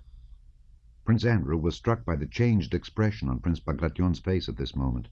It expressed the concentrated and happy resolution you see on the face of a man who on a hot day takes a final run before plunging into the water. The dull, sleepy expression was no longer there, nor the affectation of profound thought. The round, steady hawk's eyes looked before him eagerly and rather disdainfully, not resting on anything, although his movements were still slow and measured. The commander of the regiment turned to Prince Bagration, entreating him to go back, as it was too dangerous to remain where they were. "Please, Your Excellency, for God's sake," he kept saying, glancing for support at an officer of the suite who turned away from him. "There, you see," and he drew attention to the bullets whistling, singing, and hissing continually around them. He spoke in the tone of entreaty and reproach that a carpenter uses to a gentleman who has picked up an axe. "We are used to it, but you, sir, will blister your hands." He spoke as if those bullets could not kill him, and his half-closed eyes gave still more persuasiveness to his words. The staff officer joined in the colonel's appeals, but Bagration did not reply. He only gave an order to cease firing and reform, so as to give room for the 2 approaching battalions. While he was speaking, The curtain of smoke that had concealed the hollow, driven by a rising wind, began to move from right to left as if drawn by an invisible hand, and the hill opposite, with the French moving about on it, opened out before them. All eyes fastened involuntarily on this French column advancing against them and winding down over the uneven ground. One could already see the soldiers' shaggy caps, distinguish the officers from the men, and see the standard flapping against its staff. "They march splendidly," remarked someone in Bagration's suite. The head of the column had already descended into the hollow. The clash would take place on this side of it. The remains of our regiment, which had been in action, rapidly formed up and moved to the right. From behind it, dispersing the laggards, came 2 battalions of the 6th Chasseurs in fine order. Before they had reached Bagration, the weighty tread of the mass of men marching in step could be heard. On their left flank, nearest to Bagration, marched a company commander, a fine round-faced man with a stupid and happy expression, the same man who had rushed out of the wattle shed. At that moment he was clearly thinking of nothing but how dashing a fellow he would appear as he passed the commander. With the self-satisfaction of a man on parade, he stepped lightly with his muscular legs as if sailing along, stretching himself to his full height without the smallest effort, his ease contrasting with the heavy tread of the soldiers who were keeping step with him.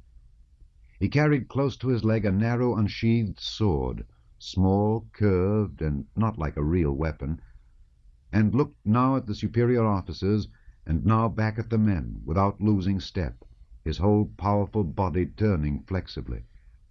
It was as if all the powers of his soul were concentrated on passing the commander in the best possible manner, and feeling that he was doing it well, he was happy.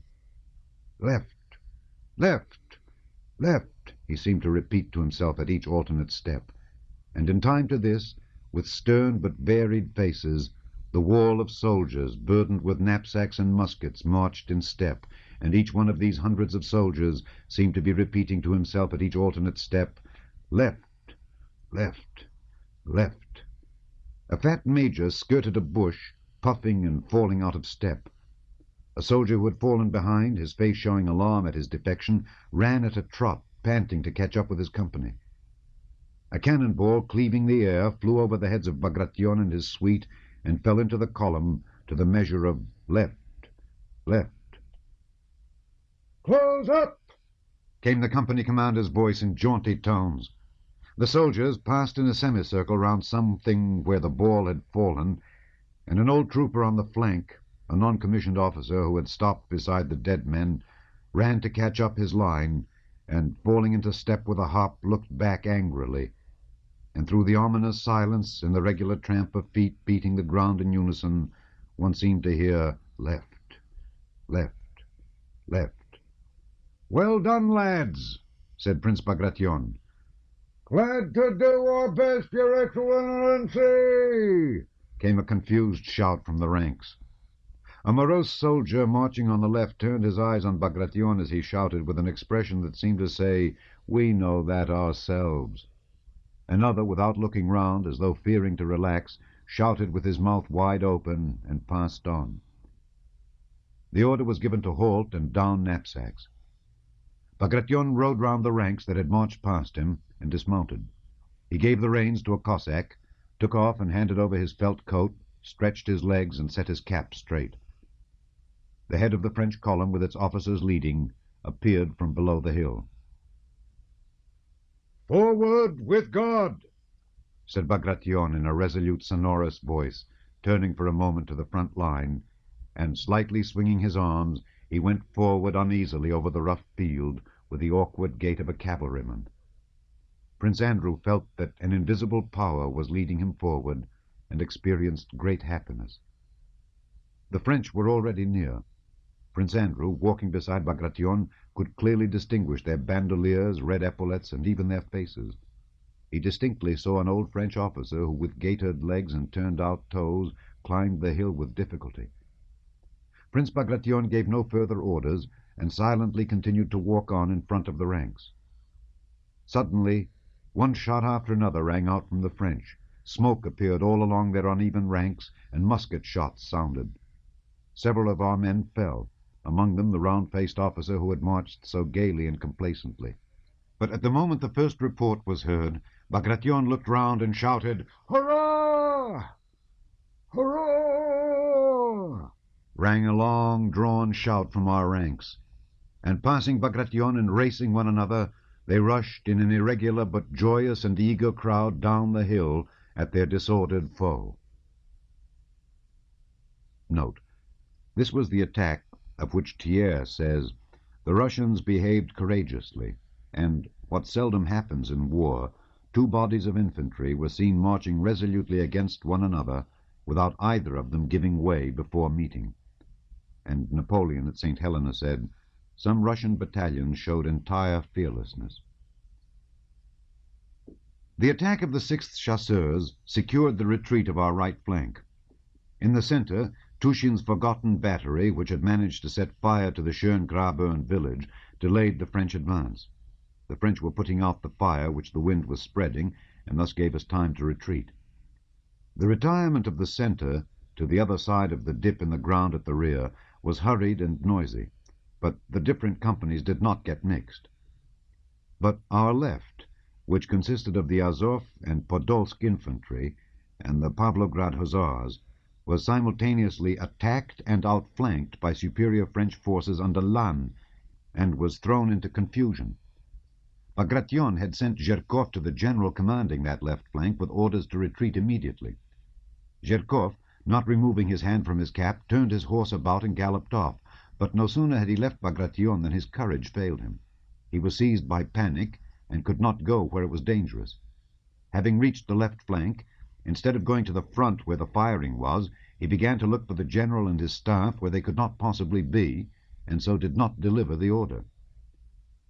The command of the left flank belonged by seniority to the commander of the regiment Kutuzov had reviewed at Braunau, and in which Dolokhov was serving as a private. But the command of the extreme left flank had been assigned to the commander of the Pavlograd regiment in which Rostov was serving, and a misunderstanding arose. The two commanders were much exasperated with one another, and long after the action had begun on the right flank, and the French were already advancing, were engaged in discussion with the sole object of offending one another. But the regiments, both cavalry and infantry, were by no means ready for the impending action. From privates to general, they were not expecting a battle, and were engaged in peaceful occupations, the cavalry feeding the horses, and the infantry collecting wood.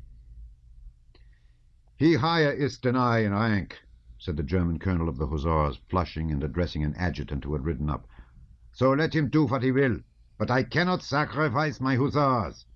Bugler, sound the retreat." But haste was becoming imperative. Cannon and musketry, mingling together, thundered on the right and in the center, while the capotes of Lannes' sharpshooters were already seen crossing the mill dam and forming up within twice the range of a musket shot. The general in command of the infantry went toward his horse with jerky steps, and having mounted, drew himself up very straight and tall, and rode to the Pavlograd commander. The commanders met with polite bows, but with secret malevolence in their hearts. "Once again, Colonel," said the general, "I can't leave half my men in the wood. I beg of you, he repeated, to occupy the position and prepare for an attack." "I beg of you yourself not to mix in with what is not your business," suddenly replied the irate colonel. "If you were in the cavalry—" "I am not in the cavalry, Colonel, but I am a Russian general, and if you're not aware of the fact—" "Quite aware, Your Excellency," suddenly shouted the colonel, touching his horse and turning purple in the face. "Will you be so good to come to the front and see that this position is no good? I don't wish to destroy my men for your pleasure." "You forget yourself, Colonel. I am not considering my own pleasure, and I won't allow it to be said." Taking the colonel's outburst as a challenge to his courage, the general expanded his chest and rode frowning beside him to the front line, as if their differences would be settled there amongst the bullets. They reached the front. Several bullets sped over them, and they halted in silence. There was nothing fresh to be seen from the line, for from where they had been before it had been evident that it was impossible for cavalry to act among the bushes and broken ground, as well as that the French were outflanking our left. The general and colonel looked sternly and significantly at one another like two fighting cocks preparing for battle, each vainly trying to detect signs of cowardice in the other. Both passed the examination successfully. As there was nothing to be said, and neither wished to give occasion for it to be alleged that he had been the first to leave the range of fire, they would have remained there for a long time testing each other's courage, had it not been that just then they heard the rattle of musketry and a muffled shout almost behind them in the wood. The French had attacked the men collecting wood in the copse. It was no longer possible for the hussars to retreat with the infantry. They were cut off from the line of retreat on the left by the French. However inconvenient the position, it was now necessary to attack in order to cut a way through for themselves. The squadron in which Rostov was serving had scarcely time to mount before it was halted facing the enemy. Again, as at the Enns bridge, there was nothing between the squadron and the enemy, and again that terrible dividing line of uncertainty and fear, resembling the line separating the living from the dead, lay between them. All were conscious of this unseen line, and the question whether they would cross it or not, and how they would cross it, agitated them all. The colonel rode to the front, angrily gave some reply to questions put to him by the officers, and, like a man desperately insisting on having his own way, gave an order. No one said anything definite, but the rumor of an attack spread through the squadron. The command to form up rang out, and the sabres whizzed as they were drawn from their scabbards. Still no one moved. The troops of the left flank, infantry and hussars alike, felt that the commander did not himself know what to do, and this irresolution communicated itself to the men. If only they would be quick, thought Rostov, feeling that at last the time had come to experience the joy of an attack, of which he had so often heard from his fellow hussars. "Forward with God, lads!" rang out Denisov's voice. "At a trot, forward!" The horses' croups began to sway in the front line. Rook pulled at the reins and started of his own accord. Before him, on the right, Rostov saw the front lines of his hussars, and still farther ahead a dark line which he could not see distinctly, but took to be the enemy. Shots could be heard, but some way off. "Faster!" came the word of command, and Rostov felt Rook's flanks drooping as he broke into a gallop. Rostov anticipated his horse's movements and became more and more elated. He had noticed a solitary tree ahead of him. This tree had been in the middle of the line that had seemed so terrible, and now he had crossed that line, and not only was there nothing terrible, but everything was becoming more and more happy and animated. "Oh, how I will slash at him," thought Rostov, gripping the hilt of his saber. "Hurrah!" came a roar of voices. Let anyone come my way now, thought Rostov, driving his spurs into Rook and letting him go at a full gallop so that he outstripped the others. Ahead, the enemy was already visible. Suddenly, something like a birch broom seemed to sweep over the squadron. Rostov raised his saber, ready to strike, but at that instant the trooper Nikitenko, who was galloping ahead, shot away from him, and Rostov felt as in a dream that he continued to be carried forward with unnatural speed, but yet stayed on the same spot. From behind him, Bondarchuk, an hussar he knew, jolted against him and looked angrily at him. Bondarchuk's horse swerved and galloped past. "How is it I'm not moving? I've fallen. I'm killed," Rostov asked and answered at the same instant. He was alone in the middle of a field. Instead of the moving horses and hussars' backs, he saw nothing before him but the motionless earth and the stubble around him. There was warm blood under his arm. "No, I'm wounded and the horse is killed." Rook tried to rise on his forelegs, but fell back, pinning his rider's leg. Blood was flowing from his head. He struggled, but could not rise. Rostov also tried to rise, but fell back, his saber-tash having become entangled in the saddle. Where our men were, and where the French, he did not know. There was no one near. Having disentangled his leg, he rose. Where, on which side, was now the line that had so sharply divided the two armies, he asked himself, and could not answer. Can something bad have happened to me? He wondered as he got up. And at that moment he felt that something superfluous was hanging on his benumbed left arm. The wrist felt as if it were not his. He examined his hand carefully, vainly trying to find blood on it. "Ah, here are people coming," he thought joyfully, seeing some men running toward him. "They will help me." In front came a man wearing a strange shako and a blue cloak, swarthy, sunburned, and with a hooked nose. Then came two more, and many more running behind. One of them said something strange, not in Russian. In among the hindmost of these men wearing similar shakos was a Russian hussar. He was being held by the arms, and his horse was being led behind him. "It must be one of ours, a prisoner. Yes. Can it be that they will take me too?" "Who are these men?" thought Rostov, scarcely believing his eyes. "Can they be French?" He looked at the approaching Frenchmen, and though but a moment before he had been galloping to get at them and hack them to pieces, their proximity now seemed so awful that he could not believe his eyes. "Who are they? Why are they running? Can they be coming at me? And why? To kill me? Me, whom everyone is so fond of?" He remembered his mother's love for him, and his family's, and his friends, and the enemy's intention to kill him seemed impossible. But perhaps they may do it. For more than 10 seconds he stood, not moving from the spot or realizing the situation. The foremost Frenchman, the one with the hooked nose, was already so close that the expression of his face could be seen, and the excited alien face of that man, his bayonet hanging down, holding his breath and running so lightly, frightened Rostov.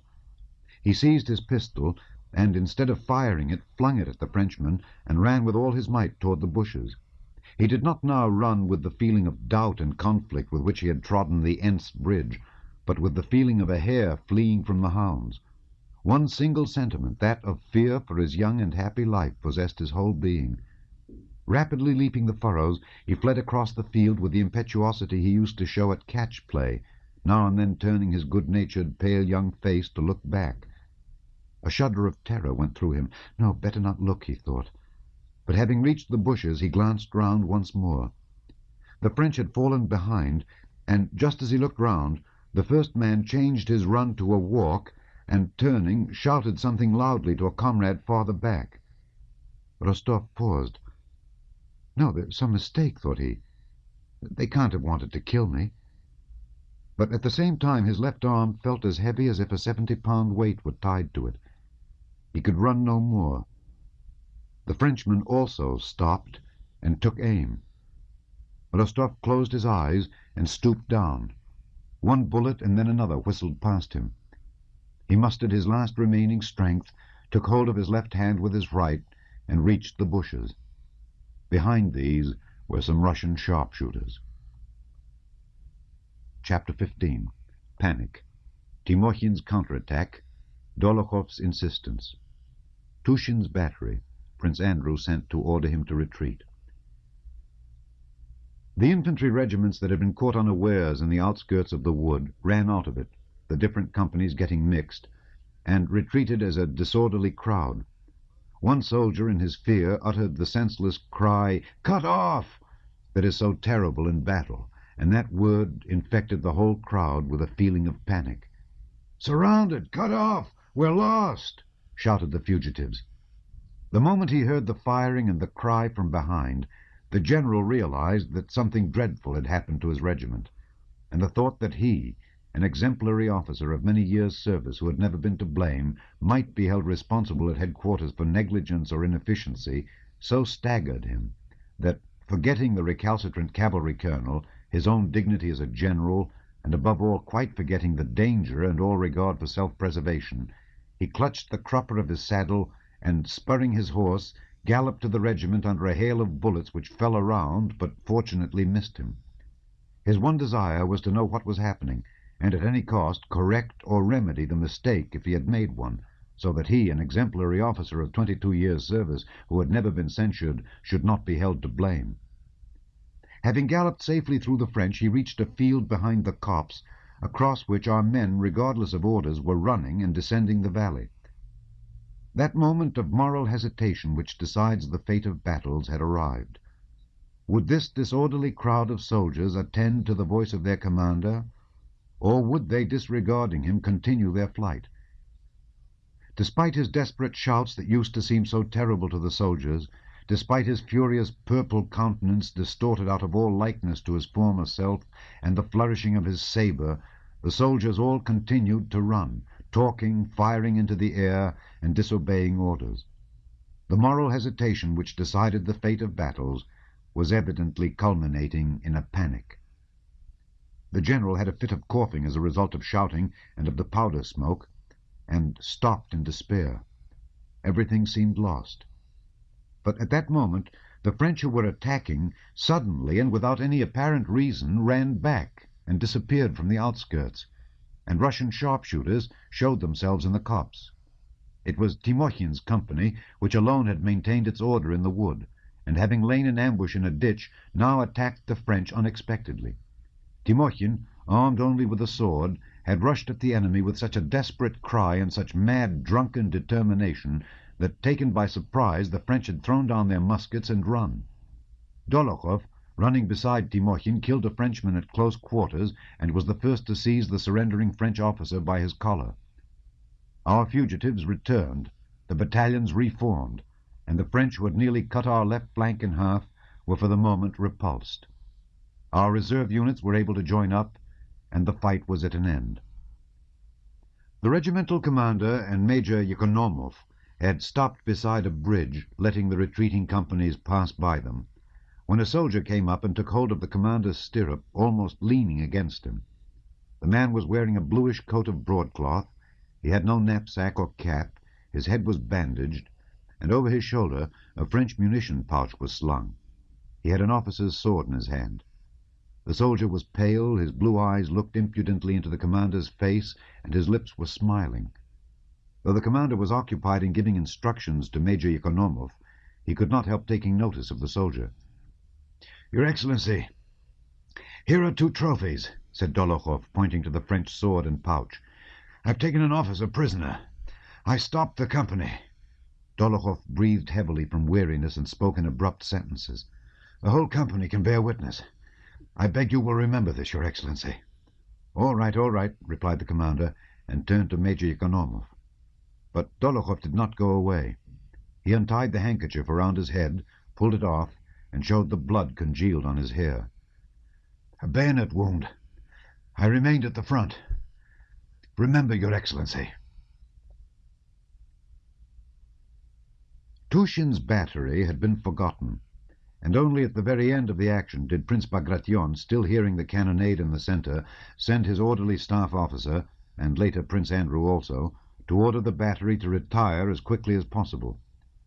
When the supports attached to Tushin's battery had been moved away in the middle of the action by someone's order, the battery had continued firing, and was only not captured by the French because the enemy could not surmise that anyone could have the effrontery to continue firing from 4 quite undefended guns.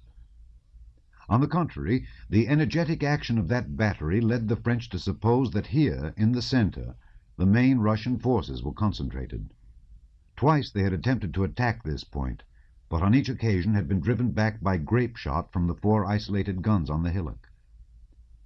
Soon after Prince Bagration had left him, Tushin had succeeded in setting fire to Schöngraben. "Look at them scurrying! It's burning! Just see the smoke! Fine! Grand! Look at the smoke! The smoke!" exclaimed the artilleryman, brightening up. All the guns, without waiting for orders, were being fired in the direction of the conflagration. As if urging each other on, the soldiers cried at each shot, "Fine! That's good! Look at it! Grand!" The fire, fanned by the breeze, was rapidly spreading. The French columns that had advanced beyond the village went back, but as though in revenge for this failure, the enemy placed 10 guns to the right of the village and began firing them at Tushin's battery. In their childlike glee, aroused by the fire and their luck in successfully cannonading the French, our artillerymen only noticed this battery when 2 balls and then 4 more fell among our guns, one knocking over 2 horses and another tearing off a munition wagon driver's leg. Their spirits, once roused, were however not diminished, but only changed character. The horses were replaced by others from a reserve gun carriage, the wounded were carried away, and the 4 guns were turned against the 10-gun battery. Tushin's companion officer had been killed at the beginning of the engagement, and within an hour 17 of the 40 men of the guns' crews had been disabled, but the artillerymen were still as merry and lively as ever. Twice they noticed the French appearing below them, and then they fired grape-shot at them.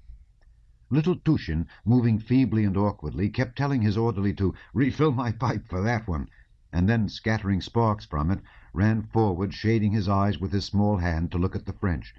"Smack at 'em, lads!" he kept saying, seizing the guns by the wheels and working the screws himself. Amid the smoke, deafened by the incessant reports which always made him jump, Tushin, not taking his pipe from his mouth, ran from gun to gun, now aiming, now counting the charges, now giving orders about replacing dead or wounded horses and harnessing fresh ones, and shouting in his feeble voice, so high-pitched and irresolute. His face grew more and more animated. Only when a man was killed or wounded did he frown and turn away from the sight, shouting angrily at the men who, as is always the case, hesitated about lifting the injured or dead. The soldiers, for the most part handsome fellows, and, as is always the case in an artillery company, a head and shoulders taller and twice as broad as their officer, all looked at their commander like children in an embarrassing situation, and the expression on his face was invariably reflected on theirs. Owing to the terrible uproar and the necessity for concentration and activity, Tushin did not experience the slightest unpleasant sense of fear, and the thought that he might be killed or badly wounded never occurred to him. On the contrary, he became more and more elated. It seemed to him that it was a very long time ago, almost a day, since he had first seen the enemy and fired the first shot, and that the corner of the field he stood on was well-known and familiar ground. Though he thought of everything, considered everything, and did everything the best of officers could do in his position, he was in a state akin to feverish delirium or drunkenness. From the deafening sounds of his own guns around him, the whistle and thud of the enemy's cannon balls, from the flushed and perspiring faces of the crew bustling round the guns, from the sight of the blood of men and horses, from the little puffs of smoke on the enemy's side, always followed by a ball flying past and striking the earth, a man, a gun, a horse. From the sight of all these things, a fantastic world of his own had taken possession of his brain, and at that moment afforded him pleasure. The enemy's guns were in his fancy not guns, but pipes, from which occasional puffs were blown by an invisible smoker. "There, he's puffing again," muttered Tushin to himself, as a small cloud rose from the hill and was borne in a streak to the left by the wind. "Now look out for the ball. We'll throw it back." "What do you want, your honour?" asked an artilleryman standing close by, who heard him muttering. "Nothing, only a shell," he answered. "Come along, our Matvyevna," he said to himself. Matvyevna, daughter of Matthew, was the name his fancy gave to the farthest gun of the battery, which was large and of an old pattern. The French swarming round their guns seemed to him like ants. In that world, the handsome drunkard number 1 of the second gun's crew was Uncle. Tushin looked at him more often than at anyone else, and took delight in his every movement. The sound of musketry at the foot of the hill, now diminishing, now increasing, seemed like someone's breathing. He listened intently to the ebb and flow of these sounds. Breathing again, breathing," he muttered to himself. He imagined himself as an enormously tall, powerful man who was throwing cannon-balls at the French with both hands. "Now then, Matvyevna, dear old lady, don't let me down," he was saying as he moved from the gun, when a strange, unfamiliar voice called above his head, "Captain Tushin! Captain!" Tushin turned round in dismay. It was the staff officer who had turned him out of the booth at Grunt. He was shouting in a gasping voice, "Are you mad? You've twice been ordered to retreat, and you—" "Why are they down on me?" thought Tushin, looking in alarm at his superior. I don't," he muttered, holding up 2 fingers to his cap. But the staff officer did not finish what he wanted to say. A cannonball, flying close to him, caused him to duck and bend over his horse. He paused, and just as he was about to say something more, another ball stopped him. He turned his horse and galloped off. "Retire! All to retire!" he shouted from a distance. The soldiers laughed. A moment later an adjutant arrived with the same order. It was Prince Andrew. The first thing he saw on riding up to the space where Tushin's guns were stationed was an unharnessed horse with a broken leg that lay screaming piteously beside the harnessed horses. Blood was gushing from its leg as from a spring. Among the limbers lay several dead men. One ball after another passed over as he approached, and he felt a nervous shudder run down his spine. But the mere thought of being afraid roused him again. "I cannot be afraid," thought he, and dismounted slowly among the guns. He delivered the order and did not leave the battery. He decided to have the guns removed from their positions and withdrawn in his presence. Together with Tushin, stepping across the bodies and under a terrible fire from the French, he attended to the removal of the guns. "A staff officer was here a minute ago, but skipped off," said an artilleryman to Prince Andrew. "Not like your honour." Prince Andrew said nothing to Tushin. They were both so busy as to seem not to notice one another. When, having limbered up the only 2 cannon that remained uninjured out of the 4, they began moving down the hill, 1 shattered gun and 1 unicorn were left behind, Prince Andrew rode up to Tushin. "Well, till we meet again," he said, holding out his hand to Tushin. "Goodbye, my dear fellow," said Tushin. "Dear soul, goodbye, my dear fellow." And for some unknown reason, tears suddenly filled his eyes. Note: the unicorn referred to, like all other guns of the period, was a smooth-bore muzzle-loader, but was peculiar in the way it narrowed toward the muzzle. Chapter 16. Withdrawal of the forces. Nicholas rides on a gun-carriage. Tushin called to account by Bagration. Prince Andrew defends him. Nicholas's depression. The wind had fallen, and black clouds merging with the powder smoke hung low over the field of battle on the horizon. It was growing dark, and the glow of 2 conflagrations was the more conspicuous. The cannonade was dying down, but the rattle of musketry behind and on the right sounded oftener and nearer. As soon as Tushin with his guns, continually driving round or coming upon wounded men, was out of range of fire and had descended into the dip, he was met by some of the staff, among them the staff officer and Zherkov, who had been twice sent to Tushin's battery but had never reached it. Interrupting one another, they all gave and transmitted orders as to how to proceed, reprimanding and reproaching him.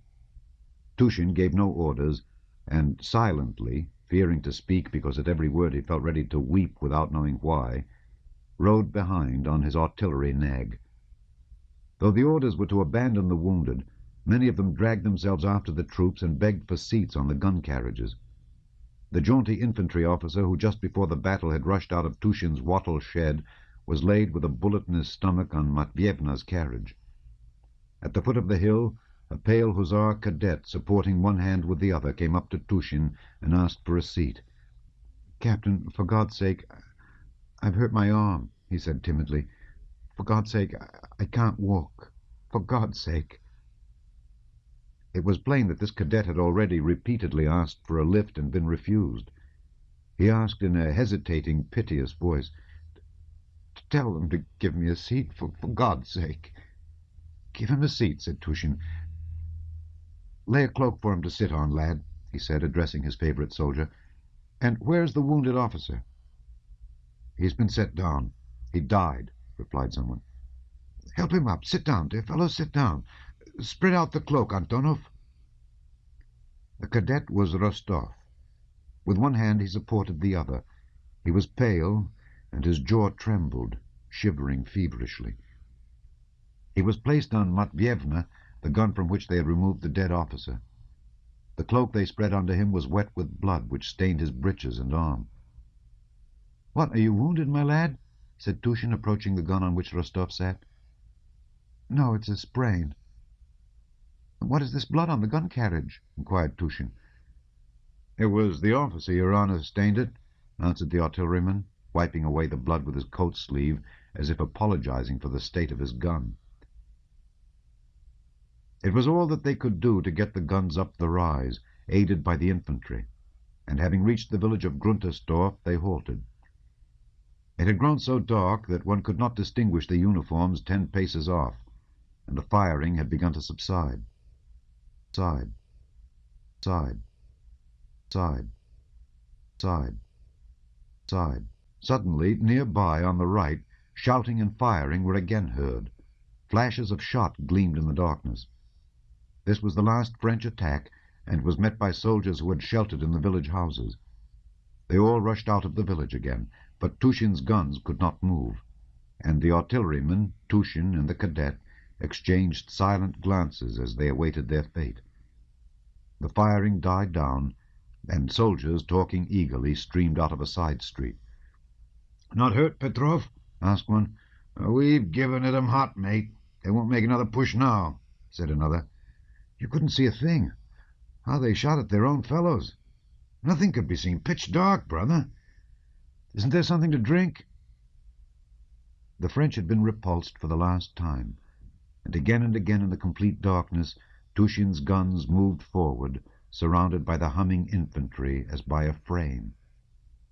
In the darkness it seemed as though a gloomy, unseen river was flowing always in one direction, humming with whispers and talk and the sound of hoofs and wheels. Amid the general rumble, the groans and voices of the wounded were more distinctly heard than any other sound in the darkness of the night. The gloom that enveloped the army was filled with their groans, which seemed to melt into one with the darkness of the night. After a while the moving mass became agitated. Someone rode past on a white horse, followed by his suite, and said something in passing. "What did he say? Where to now? Halt, is it? Did he thank us?" Came eager questions from all sides. The whole moving mass began pressing closer together, and a report spread that they were ordered to halt. Evidently those in front had halted. All remained where they were in the middle of the muddy road. Fires were lighted, and the talk became more audible. Captain Tushin, having given orders to his company, sent a soldier to find a dressing station or a doctor for the cadet, and sat down by a bonfire the soldiers had kindled on the road. Rostov, too, dragged himself to the fire. From pain, cold, and damp, a feverish shivering shook his whole body. Drowsiness was irresistibly mastering him, but he was kept awake by an excruciating pain in his arm, for which he could find no satisfactory position.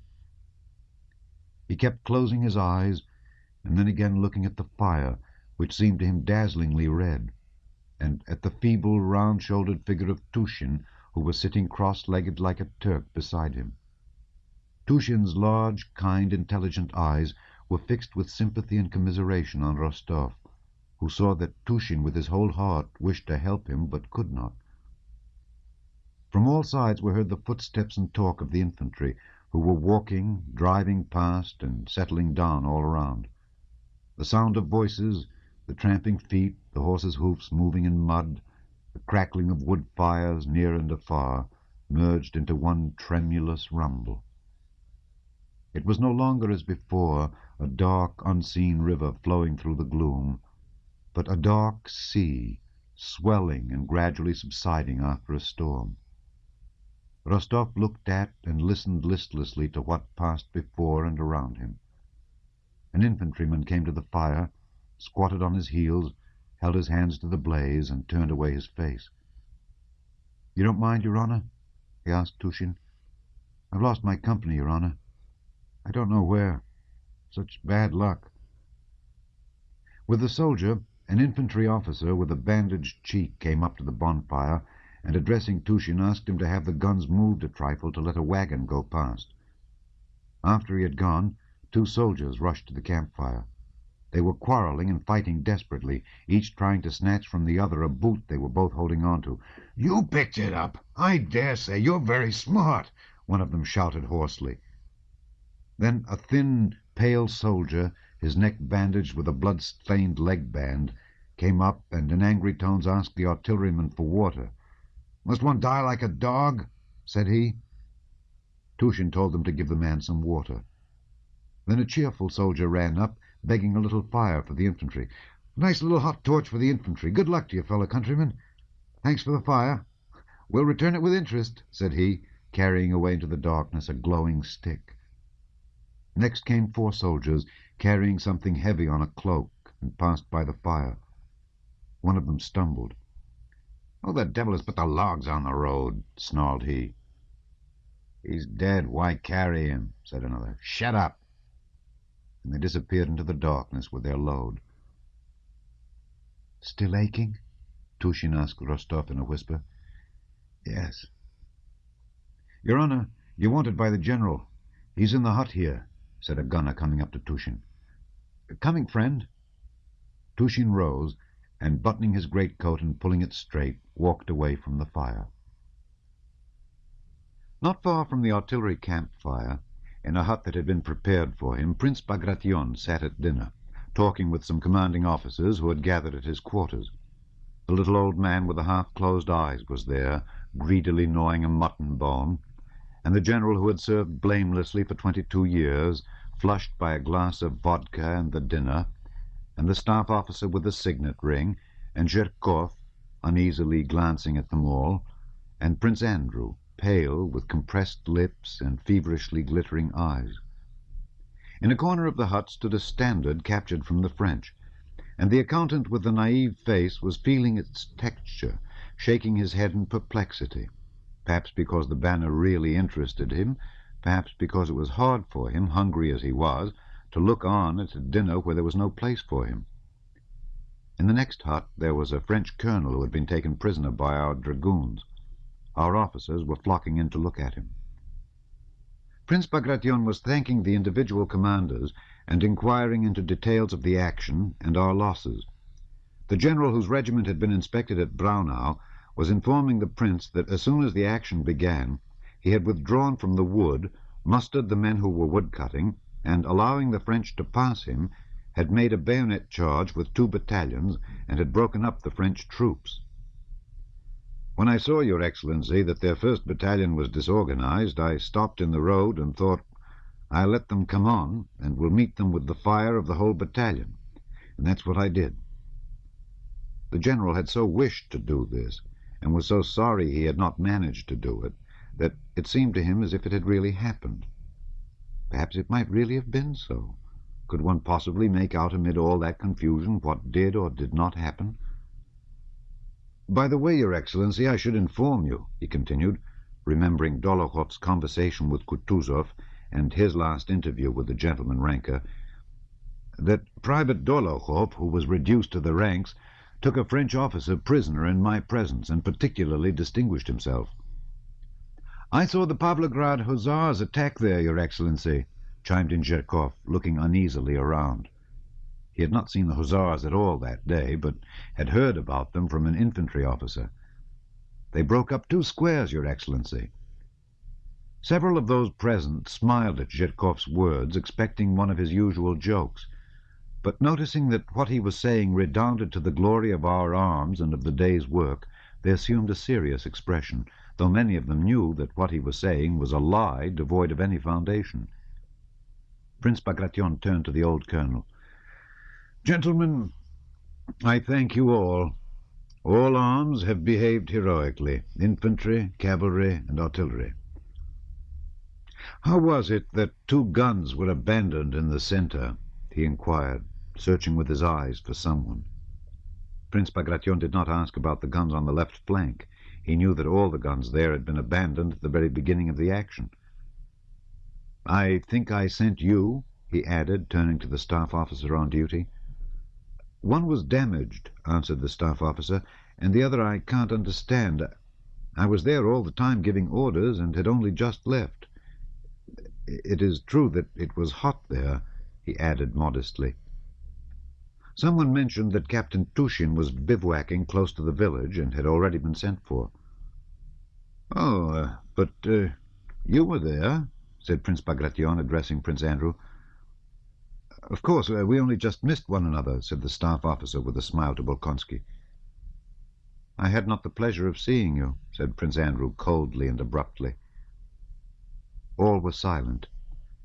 Tushin appeared at the threshold and made his way timidly from behind the backs of the generals. As he stepped past the generals in the crowded hut, feeling embarrassed, as he always was, by the sight of his superiors, he did not notice the staff of the banner and stumbled over it.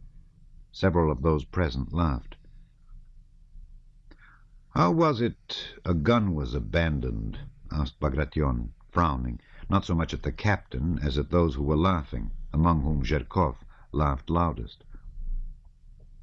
Only now, when he was confronted by the stern authorities, did his guilt and the disgrace of having lost 2 guns and yet remaining alive present themselves to Tushin in all their horror. He had been so excited that he had not thought about it until that moment. The officer's laughter confused him still more. He stood before Bagration with his lower jaw trembling, and was hardly able to mutter, I don't know, Your Excellency. I had no men, Your Excellency. You might have taken some from the covering troops. Tushin did not say that there were no covering troops, though that was perfectly true. He was afraid of getting some other officer into trouble, and silently fixed his eyes on Bagration as a schoolboy who has blundered looks at an examiner. The silence lasted some time. Prince Bagration, apparently not wishing to be severe, found nothing to say. The others did not venture to interfere. Prince Andrew looked at Tushin from under his brows, and his fingers twitched nervously.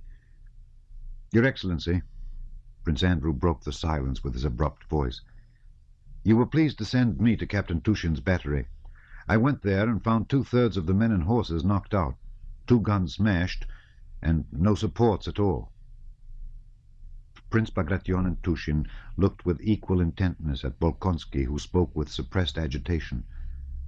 And if Your Excellency will allow me to express my opinion, he continued, we owe today's success chiefly to the action of that battery and the heroic endurance of Captain Tushin and his company. And without awaiting a reply, Prince Andrew rose and left the table. Prince Bagration looked at Tushin, evidently reluctant to show distrust in Bolkonsky's emphatic opinion, yet not feeling able fully to credit it, bent his head and told Tushin that he could go. Prince Andrew went out with him. "Thank you. You saved me, my dear fellow," said Tushin. Prince Andrew gave him a look, but said nothing and went away. He felt sad and depressed. It was all so strange, so unlike what he had hoped. Who are they? Why are they here? What do they want? And when will all this end? Thought Rostov, looking at the changing shadows before him. The pain in his arm became more and more intense. Irresistible drowsiness overpowered him. Red rings danced before his eyes, and the impression of those voices and faces and a sense of loneliness merged with the physical pain. It was they, these soldiers, wounded and unwounded. It was they who were crushing, weighing down, and twisting the sinews, and scorching the flesh of his sprained arm and shoulder. To rid himself of them, he closed his eyes. For a moment he dozed, but in that short interval innumerable things appeared to him in a dream.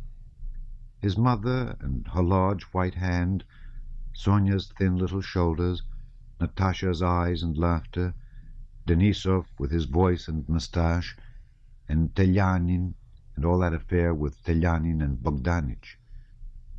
That affair was the same thing as this soldier with the harsh voice, and it was that affair and this soldier that was so agonizingly, incessantly pulling and pressing his arm, and always dragging it in one direction.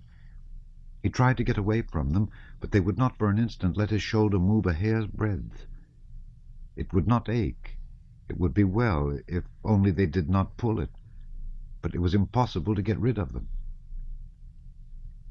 He opened his eyes and looked up. The black canopy of night hung less than a yard above the glow of the charcoal. Flakes of falling snow were fluttering in that light. Tushin had not returned. The doctor had not come. He was alone now, except for a soldier who was sitting naked at the other side of the fire, warming his thin yellow body. Nobody wants me, thought Rostov.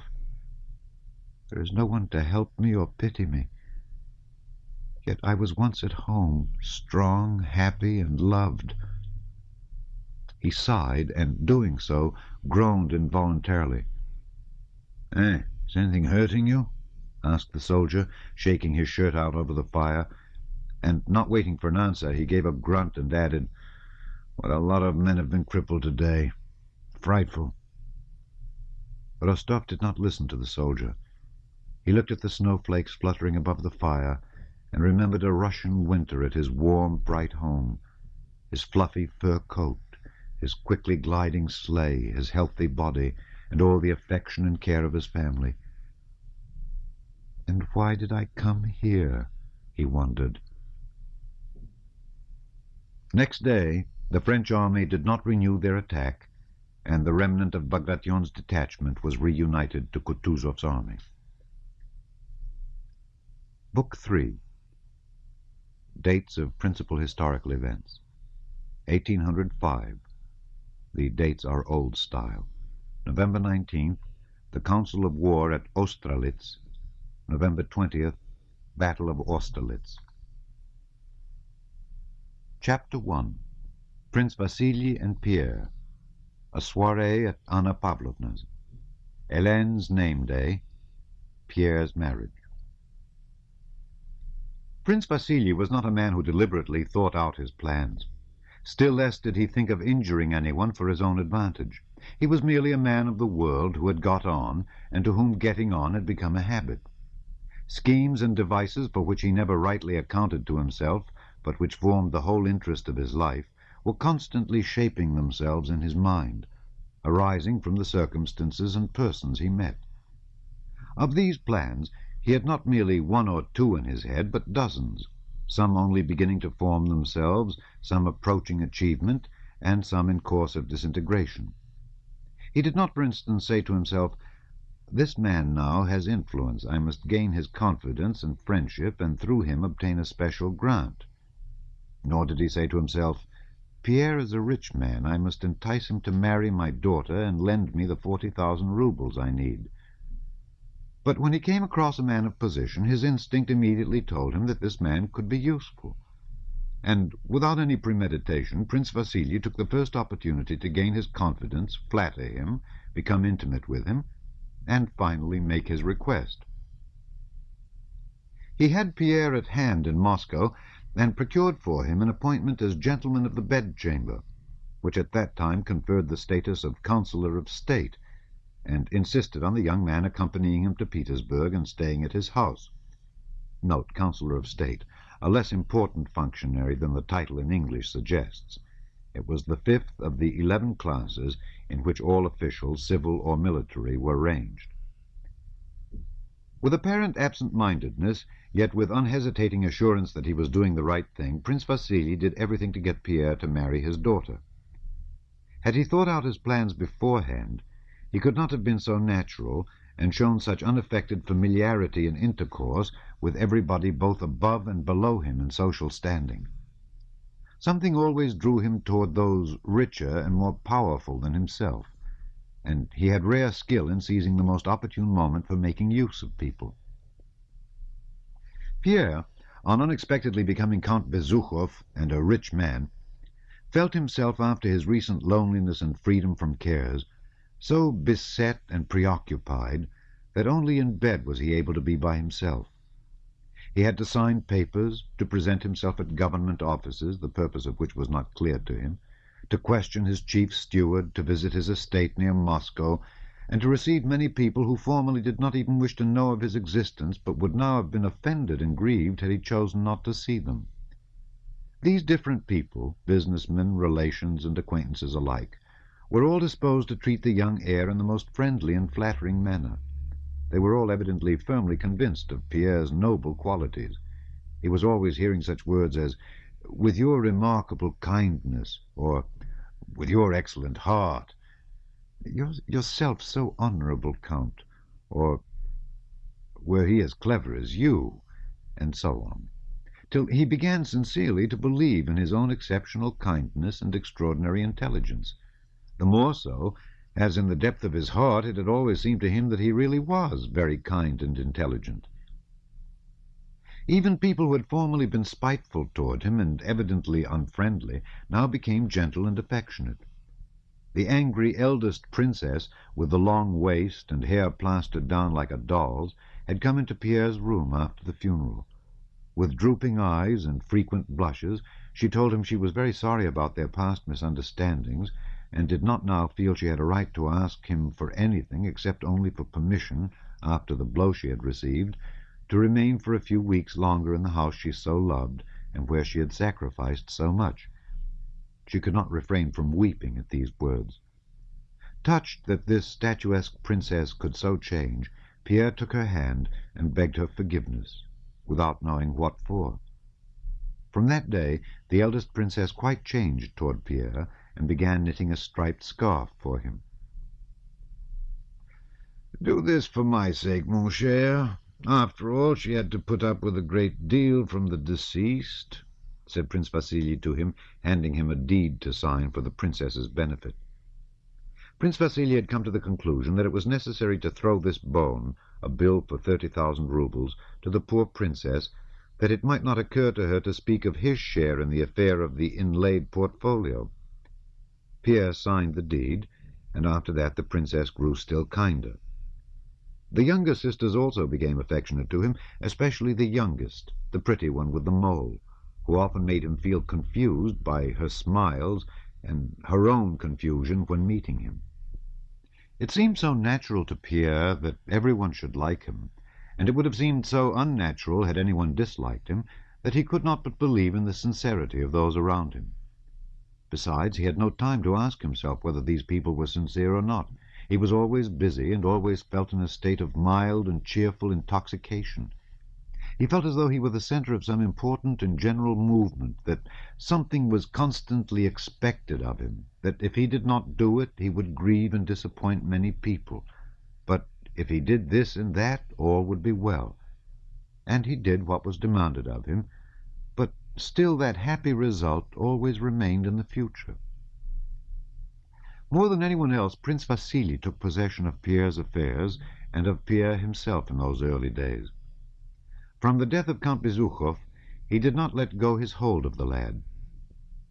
He had the air of a man oppressed by business, weary and suffering, who yet would not, for pity's sake, leave this helpless youth, who after all was the son of his old friend and the possessor of such enormous wealth, to the caprice of fate and the designs of rogues.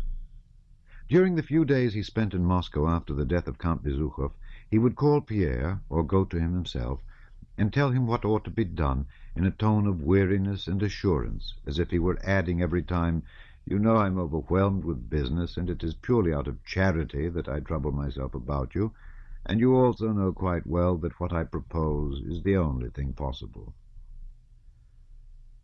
"Well, my dear fellow, tomorrow we are off at last," said Prince Vasily one day, closing his eyes and fingering Pierre's elbow, speaking as if he were saying something which had long since been agreed upon and could not now be altered. "We start tomorrow, and I'm giving you a place in my carriage. I'm very glad. All our important business here is now settled, and I ought to have been off long ago. Here is something I received from the Chancellor. I asked him for you, and you've been entered in the diplomatic corps, and made a gentleman of the bedchamber. The diplomatic career now lies open before you." Notwithstanding the tone of wearied assurance with which these words were pronounced, Pierre, who had so long been considering his career, wished to make some suggestion. But Prince Vasily interrupted him in the special deep cooing tone, precluding the possibility of interrupting his speech, which he used in extreme cases when special persuasion was needed. "Mais, mon cher, I did this for my own sake, to satisfy my conscience. There is nothing to thank me for. No one has ever complained yet of being too much loved. And besides, you're free. You could throw it up tomorrow. But you will see everything for yourself when you get to Petersburg. It is high time for you to get away from these terrible recollections." Prince Vasily sighed. "Yes, yes, my boy. And my valet can go in your carriage. Ah, I was nearly forgetting," he added. "You know, mon cher, your father and I had some accounts to settle, so I've received what was due from the Ryazan estate and will keep it. You won't require it. We'll go into the accounts later." By what was due from the Ryazan estate, Prince Vasily meant several thousand roubles quit-rent received from Pierre's peasants, which the prince had retained for himself. In Petersburg, as in Moscow, Pierre found the same atmosphere of gentleness and affection. He could not refuse the post, or rather the rank, for he did nothing, that Prince Vasily had procured for him, and acquaintances, invitations, and social occupations were so numerous that, even more than in Moscow, he felt a sense of bewilderment, bustle, and continual expectation of some good always in front of him, but never attained. Of his former bachelor acquaintances, many were no longer in Petersburg. The Guards had gone to the front. Dolokhov had been reduced to the ranks. Anatol was in the army somewhere in the provinces. Prince Andrew was abroad. So Pierre had not the opportunity to spend his nights as he used to like to spend them, or to open his mind by intimate talks with a friend older than himself and whom he respected. His whole time was taken up with dinners and balls, and was spent chiefly at Prince Vasily's house in the company of the stout princess his wife and his beautiful daughter Hélène. Like the others, Anna Pavlovna Scherer showed Pierre the change of attitude toward him that had taken place in society. Formerly, in Anna Pavlovna's presence, Pierre had always felt that what he was saying was out of place, tactless and unsuitable, that remarks which seemed to him clever while they formed in his mind became foolish as soon as he uttered them, while, on the contrary, Hippolyte's stupidest remarks came out clever and apt. Now, everything Pierre said was charmant. Even if Anna Pavlovna did not say so, he could see that she wished to, and only refrained out of regard for his modesty. In the beginning of the winter of 1805-6, Pierre received one of Anna Pavlovna's usual pink notes with an invitation to which was added, "You will find the beautiful Hélène here, whom it is always delightful to see." When he read that sentence, Pierre felt for the first time that some link which other people recognized had grown up between himself and Hélène, and that thought both alarmed him, as if some obligation were being imposed on him which he could not fulfill, and pleased him as an entertaining supposition.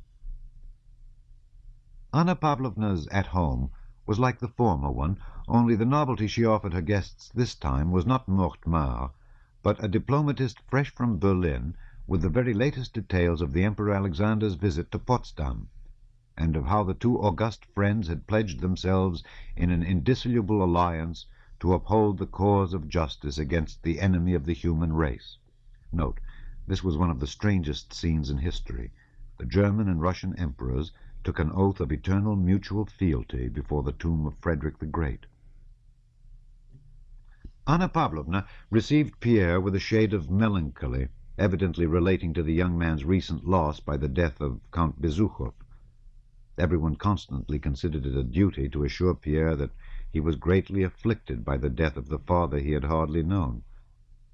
And her melancholy was just like the august melancholy she showed at the mention of her most august Majesty the Empress Maria Fyodorovna. Pierre felt flattered by this. Anna Pavlovna arranged the different groups in her drawing-room with her habitual skill. The large group, in which were Prince Vasily and the generals, had the benefit of the diplomat. Another group was at the tea-table. Pierre wished to join the former, but Anna Pavlovna, who was in the excited condition of a commander on a battlefield, to whom thousands of new and brilliant ideas occur which there is hardly time to put in action, seeing Pierre, touched his sleeve with her finger, saying, "Wait a bit, I have something in view for you this evening." She glanced at Hélène and smiled at her. "My dear Hélène, be charitable to my poor aunt who adores you. Go and keep her company for 10 minutes. And that it will not be too dull, here is the dear Count who will not refuse to accompany you." The beauty went to the aunt, but Anna Pavlovna detained Pierre, looking as if she had to give some final necessary instructions. "Isn't she exquisite?" she said to Pierre, pointing to the stately beauty as she glided away. "And how she carries herself! For so young a girl, such tact, such masterly perfection of manner. It comes from her heart. Happy the man who wins her. With her, the least worldly of men would occupy a most brilliant position in society. Don't you think so? I only wanted to know your opinion." And Anna Pavlovna let Pierre go. Pierre, in reply, sincerely agreed with her as to Hélène's perfection of manner. If he ever thought of Hélène, it was just of her beauty and her remarkable skill in appearing silently dignified in society. The old aunt received the two young people in her corner, but seemed desirous of hiding her adoration for Hélène, and inclined rather to show her fear of Anna Pavlovna. She looked at her niece as if inquiring what she was to do with these people. On leaving them, Anna Pavlovna again touched Pierre's sleeve, saying, "I hope you won't say that it is dull in my house again." And she glanced at Hélène. Hélène smiled, with a look implying that she did not admit the possibility of anyone seeing her without being enchanted.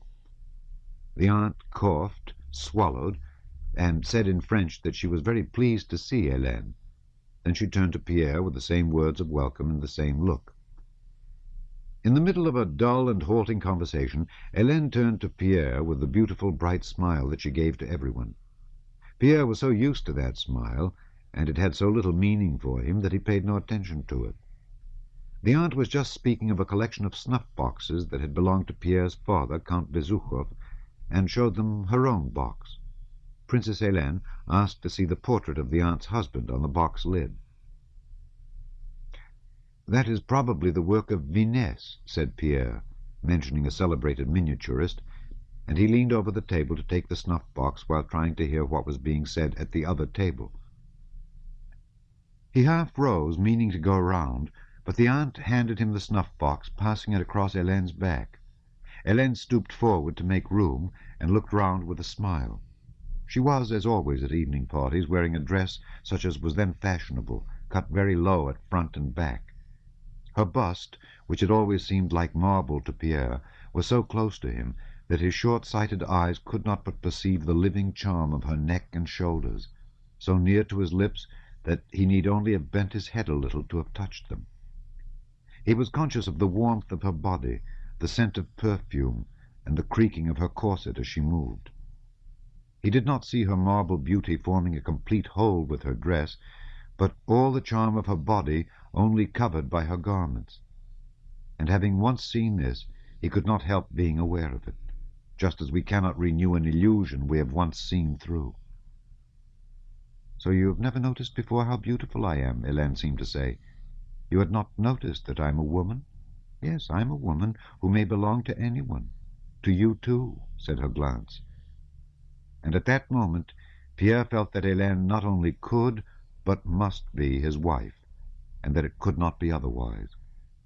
He knew this at that moment as surely as if he had been standing at the altar with her. How and when this would be, he did not know. He did not even know if it would be a good thing. He even felt, he knew not why, that it would be a bad thing. But he knew it would happen. Pierre dropped his eyes, lifted them again, and wished once more to see Hélène as a distant beauty far removed from him, as he had seen her every day until then. But he could no longer do it. He could not, any more than a man who has been looking at a tuft of steppe grass through the mist and taking it for a tree can again take it for a tree after he has once recognized it to be a tuft of grass. She was terribly close to him. She already had power over him, and between them there was no longer any barrier except the barrier of his own will. "Well, I will leave you in your little corner," came Anna Pavlovna's voice. "I see you're all right there." And Pierre, anxiously trying to remember whether he had done anything reprehensible, looked round with a blush. It seemed to him that everyone knew what had happened to him, as he knew it himself. A little later, when he went up to the large circle, Anna Pavlovna said to him, "I hear you're refitting your Petersburg house." This was true.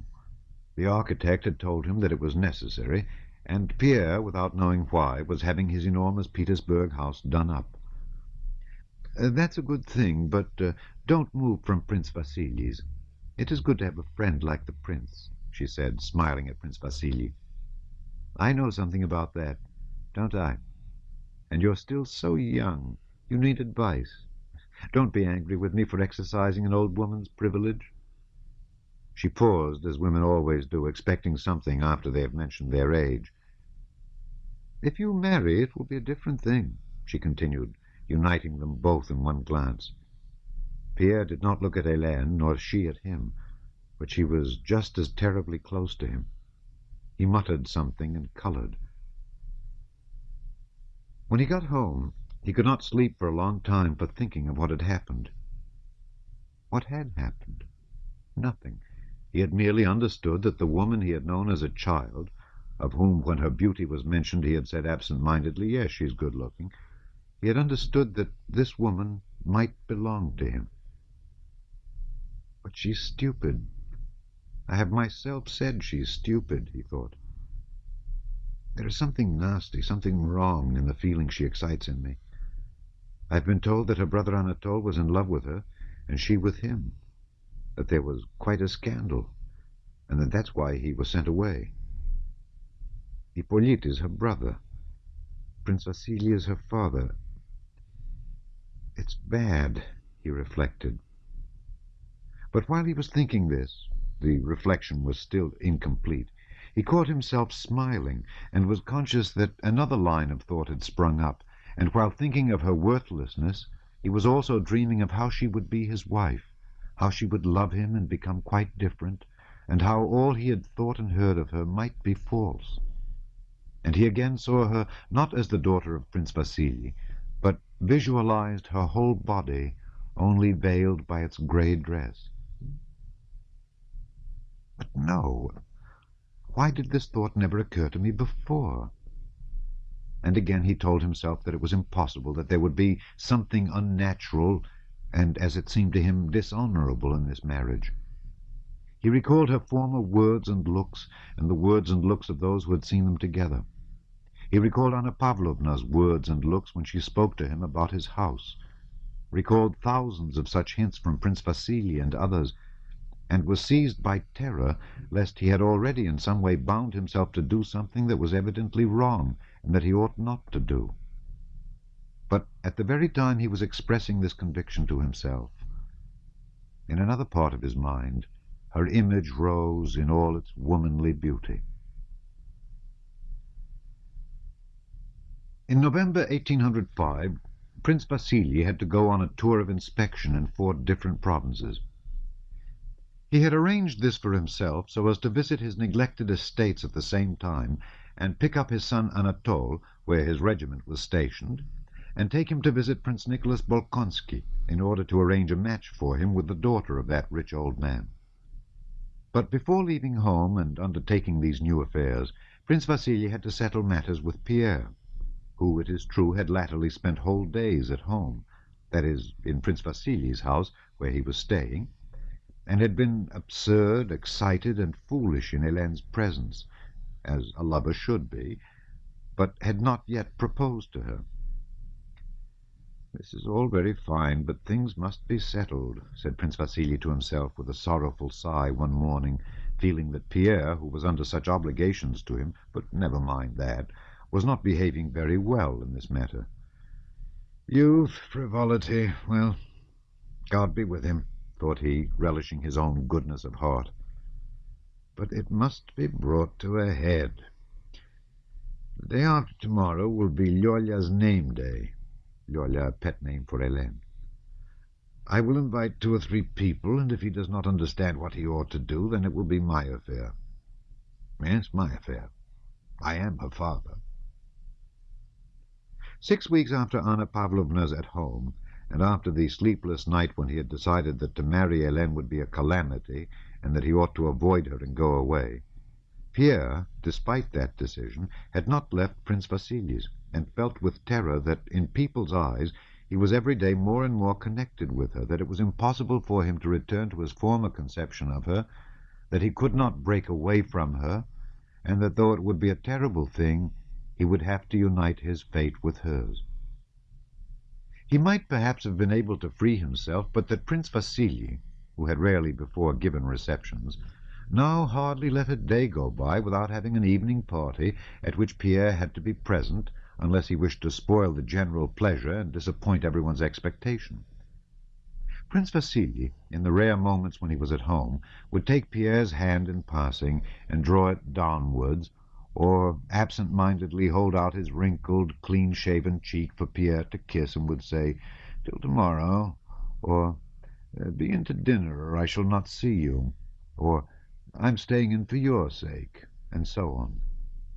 And though Prince Vasily, when he stayed in, as he said, for Pierre's sake, hardly exchanged a couple of words with him, Pierre felt unable to disappoint him. Every day he said to himself one and the same thing. It is time I understood her and made up my mind what she really is. Was I mistaken before, or am I mistaken now? No, she is not stupid. She is an excellent girl, he sometimes said to himself. She never makes a mistake, never says anything stupid. She says little, but what she does say is always clear and simple, so she is not stupid. She never was abashed, and is not abashed now, so she cannot be a bad woman. He had often begun to make reflections or think aloud in her company, and she had always answered him either by a brief but appropriate remark, showing that it did not interest her, or by a silent look and smile which more palpably than anything else showed Pierre her superiority. She was right in regarding all arguments as nonsense in comparison with that smile. She always addressed him with a radiantly confiding smile meant for him alone, in which there was something more significant than in the general smile that usually brightened her face. Pierre knew that everyone was waiting for him to say a word and cross a certain line, and he knew that sooner or later he would step across it. But an incomprehensible terror seized him at the thought of that dreadful step. 1,000 times during that month and a half, while he felt himself drawn nearer and nearer to that dreadful abyss, Pierre said to himself, "What am I doing? I need resolution.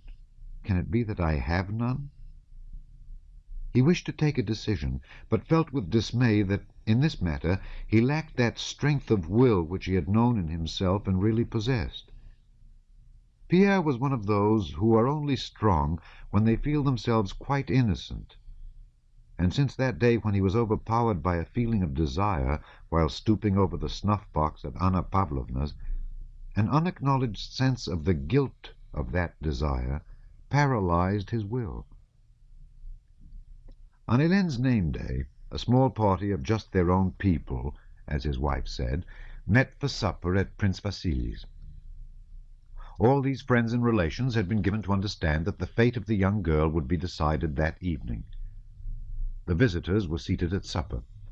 Princess Kuragina, a portly, imposing woman who had once been handsome, was sitting at the head of the table. On either side of her sat the more important guests, an old general and his wife, and Anna Pavlovna Scherer. At the other end sat the younger and less important guests, and there too sat the members of the family, and Pierre and Hélène side by side. Prince Vasily was not having any supper. He went round the table in a merry mood, sitting down now by one, now by another of the guests.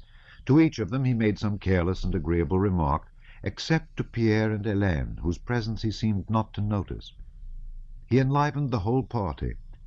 The wax candles burned brightly, the silver and crystal gleamed, so did the ladies' toilets and the gold and silver of the men's epaulets. Servants in scarlet liveries moved round the table, and the clatter of plates, knives, and glasses mingled with the animated hum of several conversations. At one end of the table the old chamberlain was heard assuring an old baroness that he loved her passionately, at which she laughed. At the other could be heard the story of the misfortunes of some Mary Viktorovna or other. At the center of the table Prince Vasily attracted everybody's attention. With a facetious smile on his face, he was telling the ladies about last Wednesday's meeting of the Imperial Council, at which Sergei Kuzmich Vyazmitinov, the new military governor-general of Petersburg, had received and read the then-famous rescript of the Emperor Alexander from the army to Sergei Kuzmich, in which the Emperor said that he was receiving from all sides declarations of the people's loyalty, that the declaration from Petersburg gave him particular pleasure, and that he was proud to be at the head of such a nation and would endeavor to be worthy of it. This rescript began with the words, "Sergei Kuzmich, from all sides reports reached me," etc. "Well, and so he never got farther than Sergei Kuzmich?" asked one of the ladies. "Exactly. Not a hair's breadth farther," answered Prince Vasily, laughing. "Sergei Kuzmich, from all sides, Sergei Kuzmich. Poor Vyazmitinov could not get any farther. He began the rescript again and again, but as soon as he uttered Sergei, he sobbed, Kuzmich, tears, and from all sides was smothered in sobs, and he could get no farther, and again his handkerchief, and again, Sergei Kuzmich, from all sides, and tears, till at last somebody else was asked to read it. Kuzmich, from all sides, and then tears, someone repeated, laughing. Don't be unkind, cried Anna Pavlovna from her end of the table, holding up a threatening finger. He is such a worthy and excellent man, our dear Vyazmitinov. Everybody laughed a great deal. At the head of the table, where the honored guests sat, everyone seemed to be in high spirits and under the influence of a variety of exciting sensations. Only Pierre and Hélène sat silently, side by side, almost at the bottom of the table, a suppressed smile brightening both their faces, a smile that had nothing to do with Sergei Kuzmich, a smile of bashfulness at their own feelings. But much as all the rest laughed, talked, and joked, much as they enjoyed their Rhine wine, sauté, and ices, and however they avoided looking at the young couple, and heedless and unobservant as they seemed of them, one could feel by the occasional glances they gave that the story about Sergei Kuzmich, the laughter and the food, were all a pretense, and that the whole attention of that company was directed to Pierre and Hélène. Prince Vasily mimicked the sobbing of Sergei Kuzmich, and at the same time his eyes glanced toward his daughter, and while he laughed, the expression of his face clearly said, "Yes, it's getting on. It will all be settled today." Anna Pavlovna threatened him on behalf of our dear Vyazmitinov, and in her eyes, which for an instant glanced at Pierre, Prince Vasily read a congratulation on his future son-in-law and on his daughter's happiness. The old princess sighed sadly as she offered some wine to the old lady next to her, and glanced angrily at her daughter, and her sigh seemed to say, "Yes, there's nothing left for you and me but to sip sweet wine, my dear, now that the time has come for these young ones to be thus boldly, provocatively happy." "And what nonsense all this is that I'm saying," thought a diplomatist, glancing at the happy faces of the lovers. "That's happiness." Into the insignificant, trifling, and artificial interests uniting that society had entered the simple feeling of the attraction of a healthy and handsome young man and woman for one another. And this human feeling dominated everything else, and soared above all their affected chatter. Jests fell flat, news was not interesting, and the animation was evidently forced. Not only the guests, but even the footmen waiting at table seemed to feel this, and they forgot their duties as they looked at the beautiful Hélène with her radiant face, and at the red, broad, and happy, though uneasy, face of Pierre. It seemed as if the very light of the candles was focused on those two happy faces alone. Pierre felt that he was the center of it all, and this both pleased and embarrassed him. He was like a man entirely absorbed in some occupation. He did not see, hear, or understand anything clearly. Only now and then detached ideas and impressions from the world of reality shot unexpectedly through his mind. "So, it is all finished," he thought. "And how has it all happened? How quickly? Now I know that, not because of her alone or of myself alone, but because of everyone, it must inevitably come about. They are all expecting it. They are so sure that it will happen that I cannot disappoint them. But how will it be? I do not know, but it will certainly happen," thought Pierre, glancing at those dazzling shoulders close to his eyes.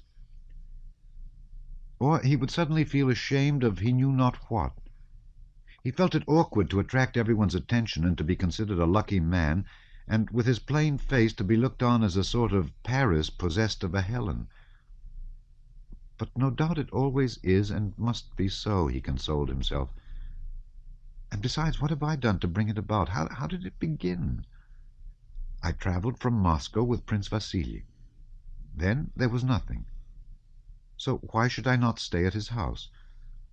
Then I played cards with her, and picked up her reticule and drove out with her. How did it begin? When did it all come about? And here he was, sitting by her side as her betrothed, seeing, hearing, feeling her nearness, her breathing, her movements, her beauty. Then it would suddenly seem to him that it was not she, but he, who was so unusually beautiful, and that was why they all looked so at him, and flattered by this general admiration, he would expand his chest, raise his head, and rejoice at his good fortune. Suddenly he heard a familiar voice repeating something to him a second time, but Pierre was so absorbed that he did not understand what was said. "I'm asking you when you last heard from Bolkonsky," repeated Prince Vasily a third time. "How absent-minded you are, my dear fellow." Prince Vasily smiled, and Pierre noticed that everyone was smiling at him and Hélène. "Well, what of it, if you all know it?" thought Pierre. "What of it? It's the truth." And he himself smiled his gentle, childlike smile, and Hélène smiled too. "When did you get that letter? Was it from Olmütz?" repeated Prince Vasily, who pretended to want to know this in order to settle a dispute. "How can one talk or think of such trifles?" thought Pierre. "Yes, from Olmütz," he answered with a sigh. After supper, Pierre, with his partner, followed the others into the drawing-room. The guests began to disperse, some without taking leave of Hélène. Some, as if unwilling to distract her from an important occupation, came up to her for a moment and made haste to go away, refusing to let her see them off. The diplomatist preserved a mournful silence as he left the drawing-room. He pictured the vanity of his diplomatic career in comparison with Pierre's happiness. The old general grumbled at his wife when she asked how his leg was. "Oh, the old fool," he thought. "That Princess Hélène will be beautiful still when she's 50. "I think I may congratulate you," whispered Anna Pavlovna to the old princess, kissing her soundly. "If I hadn't this headache, I'd have stayed longer." The old princess did not reply. She was tormented by jealousy of her daughter's happiness.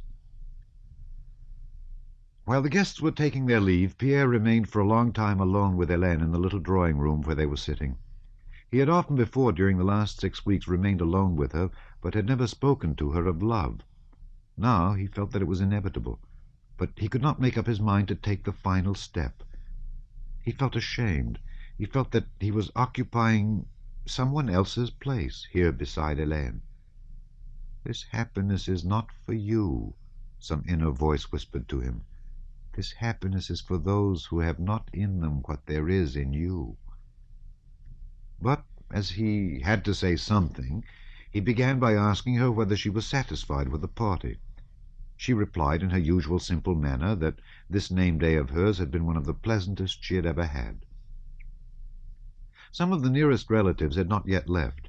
They were sitting in the large drawing-room. Prince Vasily came up to Pierre with languid footsteps. Pierre rose and said it was getting late. Prince Vasily gave him a look of stern inquiry, as though what Pierre had just said was so strange that one could not take it in. But then the expression of severity changed, and he drew Pierre's hand downwards, made him sit down, and smiled affectionately. "Well, Lyolia?" he asked, turning instantly to his daughter and addressing her with the careless tone of habitual tenderness natural to parents who have petted their children from babyhood, but which Prince Vasily had only acquired by imitating other parents, and he again turned to Pierre. "Sergei Kuzmich, from all sides," he said, unbuttoning the top button of his waistcoat. Pierre smiled, but his smile showed that he knew it was not the story about Sergei Kuzmich that interested Prince Vasily just then, and Prince Vasily saw that Pierre knew this. He suddenly muttered something and went away. It seemed to Pierre that even the prince was disconcerted. The sight of the discomposure of that old man of the world touched Pierre. He looked at Hélène, and she too seemed disconcerted, and her look seemed to say, "Well, it is your own fault." The step must be taken. But I cannot, thought Pierre.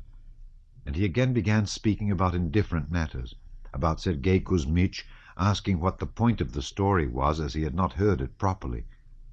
Hélène answered with a smile that she too had missed it.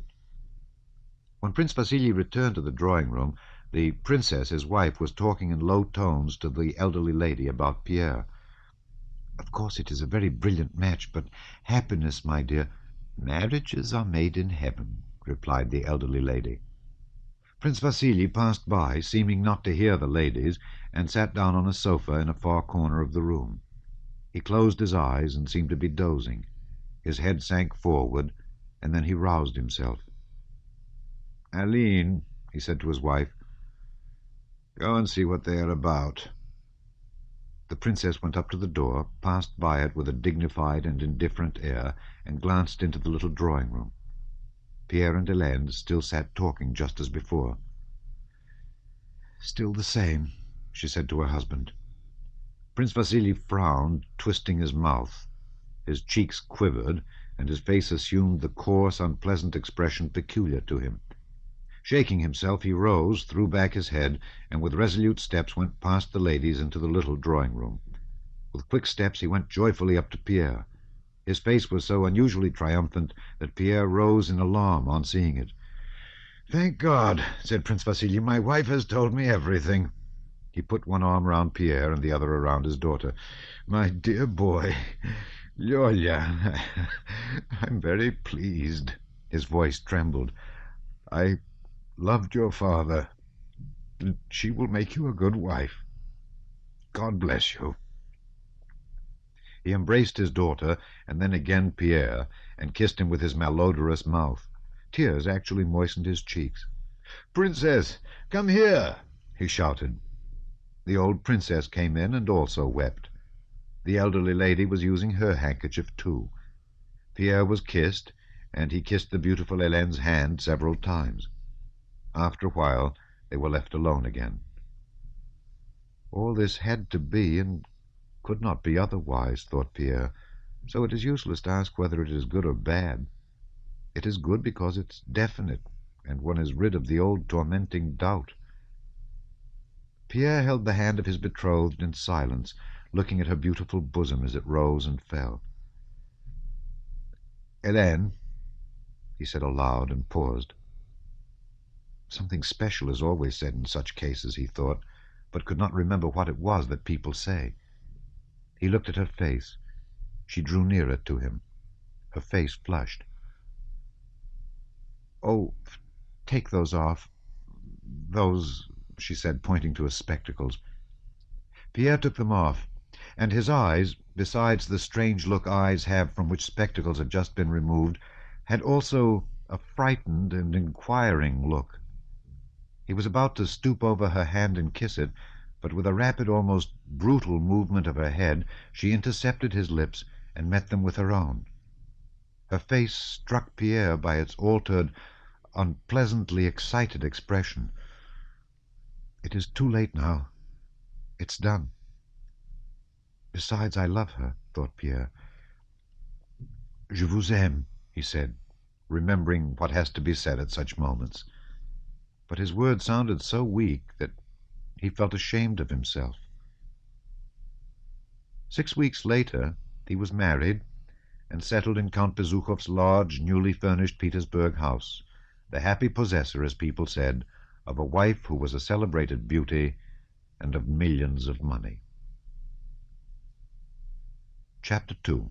Prince Vasily and Anatol visit Prince N.A. Bolkonsky. Princess Mary's appearance.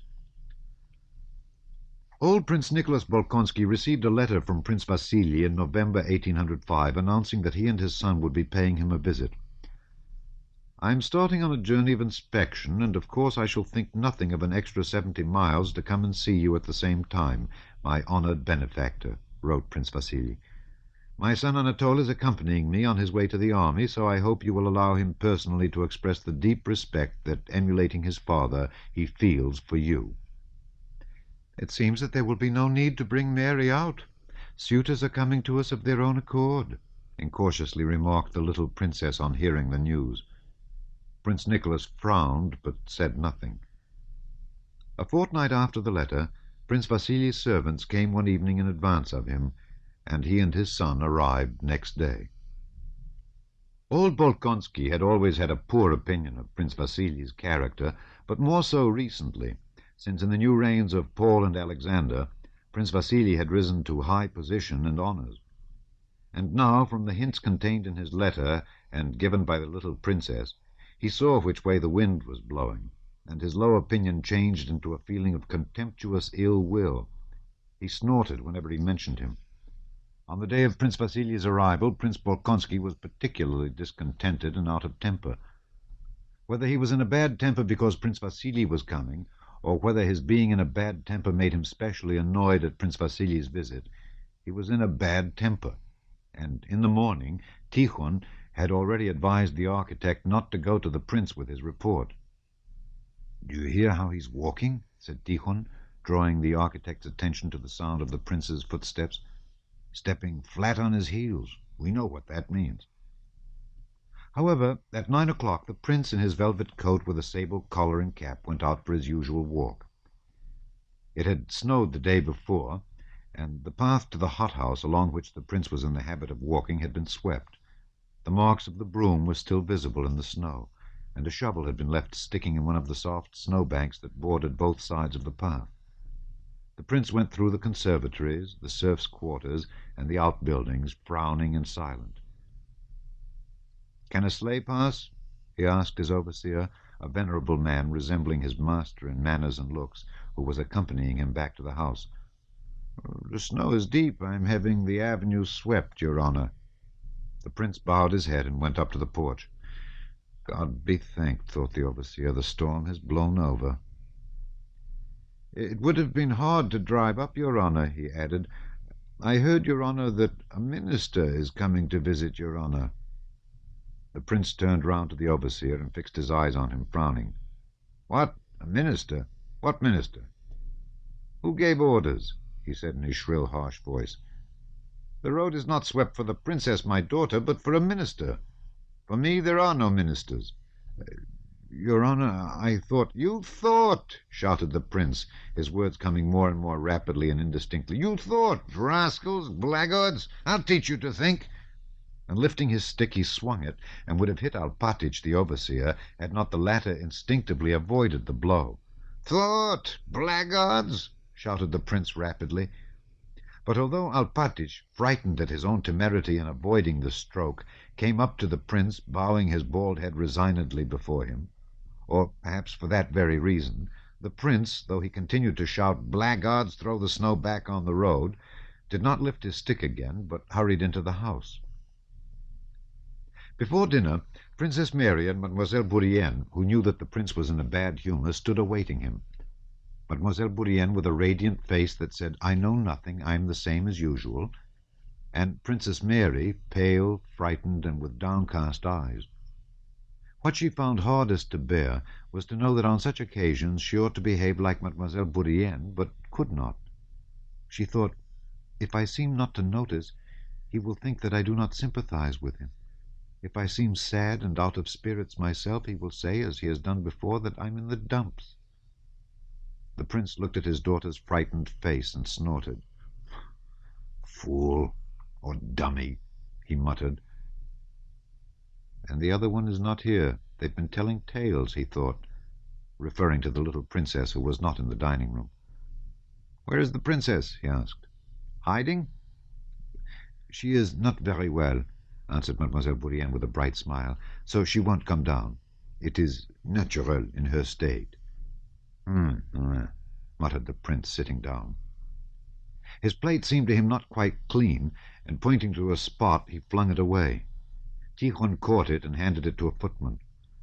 The little princess was not unwell, but had such an overpowering fear of the prince that, hearing he was in a bad humor, she had decided not to appear. "I'm afraid for the baby," she said to Mademoiselle Bourienne. "Heaven knows what a fright might do." In general, at Bald Hills the little princess lived in constant fear, and with a sense of antipathy to the old prince which she did not realize because the fear was so much the stronger feeling. The prince reciprocated this antipathy, but it was overpowered by his contempt for her. When the little princess had grown accustomed to life at Bald Hills, she took a special fancy to Mademoiselle Bourienne, spent whole days with her, asked her to sleep in her room, and often talked with her about the old prince and criticized him. "So we are to have visitors, mon prince," remarked Mademoiselle Bourienne, unfolding her white napkin with her rosy fingers. "His Excellency Prince Vasily Kuragin and his son, I understand?" she said inquiringly. "His Excellency is a puppy. I got him his appointment in the service," said the prince disdainfully. "Why his son is coming, I don't understand. Perhaps Princess Elizabeth and Princess Mary know. I don't want him." He looked at his blushing daughter. "Are you unwell today, eh? Afraid of the minister, as that idiot Alpatych called him this morning?" "No, mon père." Though Mademoiselle Bourienne had been so unsuccessful in her choice of a subject, she did not stop talking, but chatted about the conservatories and the beauty of a flower that had just opened, and after the soup the prince became more genial. After dinner he went to see his daughter-in-law. The little princess was sitting at a small table chattering with Masha, her maid. She grew pale on seeing her father-in-law. She was much altered. She was now plain rather than pretty. Her cheeks had sunk, her lip was drawn up, and her eyes drawn down. "Yes, I feel a kind of oppression," she said in reply to the prince's question as to how she felt. "Do you want anything?" "No, merci, mon père." "Well, all right. He left the room and went to the waiting room where Alpatych stood with bowed head. "Has the snow been shoveled back?" "Yes, Your Excellency. Forgive me, for heaven's sake. It was only my stupidity." All right, interrupted the prince, and laughing in his unnatural way, he stretched out his hand for Alpatych to kiss, and then proceeded to his study. Prince Vasily arrived that evening. He was met in the avenue by coachmen and footmen, who with loud shouts dragged his sleighs up to one of the lodges over the road purposely laden with snow. Prince Vasily and Anatol had separate rooms assigned to them. Anatol, having taken off his overcoat, sat with arms akimbo before a table, on a corner of which he smilingly and absent-mindedly fixed his large and handsome eyes. He regarded his whole life as a continual round of amusement which someone for some reason had to provide for him, and he looked on this visit to a churlish old man and a rich and ugly heiress in the same way. All this might, he thought, turn out very well and amusingly. And why not marry her if she really has so much money? That never does any harm, thought Anatol. He shaved and scented himself with the care and elegance which had become habitual to him, and, his handsome head held high, entered his father's room with the good-humoured and victorious air natural to him. Prince Vasily's two valets were busy dressing him, and he looked round with much animation and cheerfully nodded to his son as the latter entered, as if to say, "Yes, that's how I want you to look." "I say, father, joking apart, is she very hideous?" Anatol asked, as if continuing a conversation the subject of which had often been mentioned during the journey. "Enough, what nonsense! Above all, try to be respectful and cautious with the old prince." "If he starts a row, I'll go away," said Prince Anatol. "I can't bear those old men, eh? Remember, for you everything depends on this." In the meantime, not only was it known in the maidservants' rooms that the minister and his son had arrived, but the appearance of both had been minutely described. Princess Mary was sitting alone in her room, vainly trying to master her agitation. "Why did they write?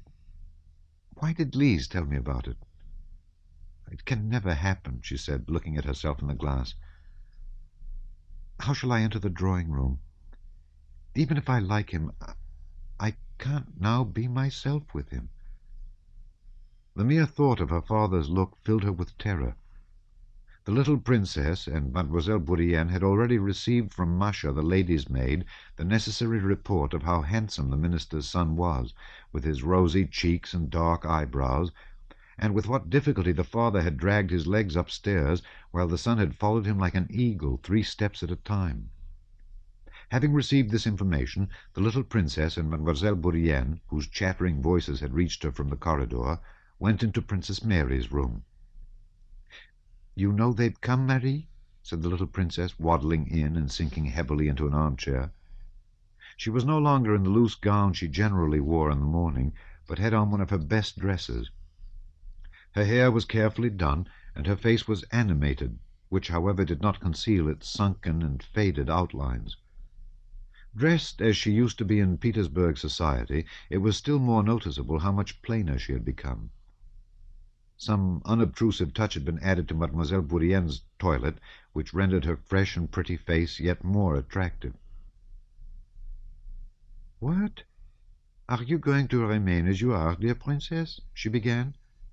"They'll be announcing that the gentlemen are in the drawing-room, and we shall have to go down, and you have not smartened yourself up at all." The little princess got up, rang for the maid, and hurriedly and merrily began to devise and carry out a plan of how Princess Mary should be dressed. Princess Mary's self-esteem was wounded by the fact that the arrival of a suitor agitated her, and still more so by both her companions not having the least conception that it could be otherwise. To tell them that she felt ashamed for herself and for them would be to betray her agitation, while to decline their offers to dress her would prolong their banter and insistence. She flushed, her beautiful eyes grew dim, red blotches came on her face, and it took on the unattractive, martyr-like expression it so often wore as she submitted herself to Mademoiselle Bourrienne and Lise. Both these women quite sincerely tried to make her look pretty. She was so plain that neither of them could think of her as a rival, so they began dressing her with perfect sincerity and with the naive and firm conviction women have that dress can make a face pretty. "No, really, my dear, this dress is not pretty," said Lise, looking sideways at Princess Mary from a little distance. "You have a maroon dress. Have it fetched. Really, you know the fate of your whole life may be at stake. But this one is too light. It's not becoming." It was not the dress, but the face and whole figure of Princess Mary that was not pretty. But neither Mademoiselle Bourrienne nor the little princess felt this. They still thought that if a blue ribbon were placed in the hair combed up, and the blue scarf arranged lower on the best maroon dress, and so on, all would be well. Be well. Be well. Be well. Be well. Be well. They forgot that the frightened face and the figure could not be altered, and that however they might change the setting and adornment of that face, it would still remain piteous and plain. After 2 or 3 changes to which Princess Mary meekly submitted, just as her hair had been arranged on the top of her head, a style that quite altered and spoiled her looks, and she had put on a maroon dress with a pale blue scarf, the little princess walked twice round her, now adjusting a fold of the dress with a little hand, now arranging the scarf, and looking at her with her head bent first on one side and then on the other. "No, it will not do," she said decidedly, clasping her hands. "No, Mary, really this dress does not suit you. I prefer you in your little grey everyday dress. Now, please do it for my sake. Katie," she said to the maid, "bring the princess her grey dress. And you will see, Mademoiselle Bourrienne, how I shall arrange it," she added, smiling with a foretaste of artistic pleasure. But when Katie brought the required dress, Princess Mary remained sitting motionless before the glass, looking at her face, and saw in the mirror her eyes full of tears, and her mouth quivering, ready to burst into sobs. "Come, dear princess," said Mademoiselle Bourrienne, "just one more little effort." The little princess, taking the dress from the maid, came up to Princess Mary. "Well, now we'll arrange something quite simple and becoming," she said. The 3 voices, hers, Mademoiselle Bourrienne's, and Katie's, who was laughing at something, mingled in a merry sound like the chirping of birds. "No, leave me alone," said Princess Mary. Her voice sounded so serious and so sad that the chirping of the birds was silenced at once. They looked at the beautiful, large, thoughtful eyes full of tears and of thoughts, gazing shiningly and imploringly at them, and understood that it was useless and even cruel to insist. "At least change your coiffure," said the little princess. "Didn't I tell you," she went on, turning reproachfully to Mademoiselle Bourrienne, "Mary's is a face which such a coiffure does not suit in the least, not in the least. Please change it." Leave me alone. Please leave me alone. It's all quite the same to me," answered a voice struggling with tears. Mademoiselle Bourienne and the little princess had to own to themselves that Princess Mary in this guise looked very plain, worse than usual. But it was too late. She was looking at them with an expression they both knew, an expression thoughtful and sad. This expression in Princess Mary did not frighten them. She never inspired fear in anyone, but they knew that when it appeared on her face she became mute and was not to be shaken in her determination. "You will change it, won't you?" said Lise, and as Princess Mary gave no answer, she left the room. Princess Mary was left alone. She did not comply with Lise's request. She not only left her hair as it was, but did not even look in her glass. Letting her arms fall helplessly, she sat with downcast eyes and pondered. A husband, a man, a strong, dominant, and strangely attractive being rose in her imagination and carried her into a totally different, happy world of his own. She fancied a child, her own, such as she had seen the day before in the arms of her nurse's daughter, at her own breast, the husband standing by and gazing tenderly at her and the child. "But no, it is impossible. I am too ugly," she thought. "Please come to tea. The prince will be out in a moment," came the maid's voice at the door. She roused herself and felt appalled at what she had been thinking, and before going down she went into the room where the icons hung, and her eyes fixed on the dark face of a large icon of the Saviour lit by a lamp, she stood before it with folded hands for a few moments. A painful doubt filled her soul. Could the joy of love, of earthly love for a man, be for her? In her thoughts of marriage, Princess Mary dreamed of happiness and of children, but her strongest, most deeply hidden longing was for earthly love. The more she tried to hide this feeling from others, and even from herself, the stronger it grew. "Oh God," she said, "how am I to stifle in my heart these temptations of the devil?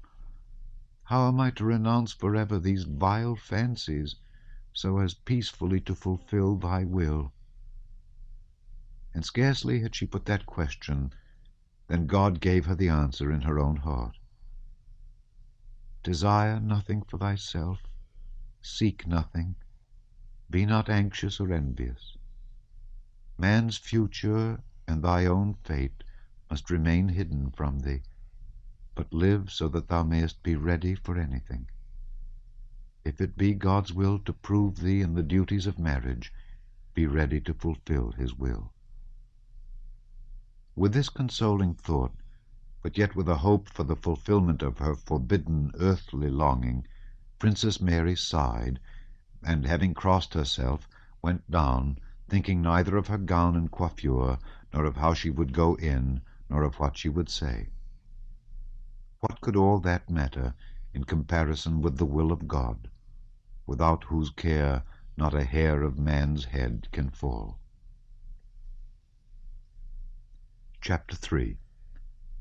Lise, Mademoiselle Bourienne, Mary, Anatol, and old Bolkonsky. When Princess Mary came down, Prince Vasily and his son were already in the drawing-room, talking to the little princess and Mademoiselle Bourienne. When she entered with her heavy step, treading on her heels, the gentleman and Mademoiselle Bourienne rose, and the little princess, indicating her to the gentleman, said, "Voilà Marie." Princess Mary saw them all, and saw them in detail. She saw Prince Vasily's face, serious for an instant at the sight of her, but immediately smiling again, and the little princess curiously noting the impression Marie produced on the visitors. And she saw Mademoiselle Bourienne with her ribbon and pretty face, and her unusually animated look which was fixed on him.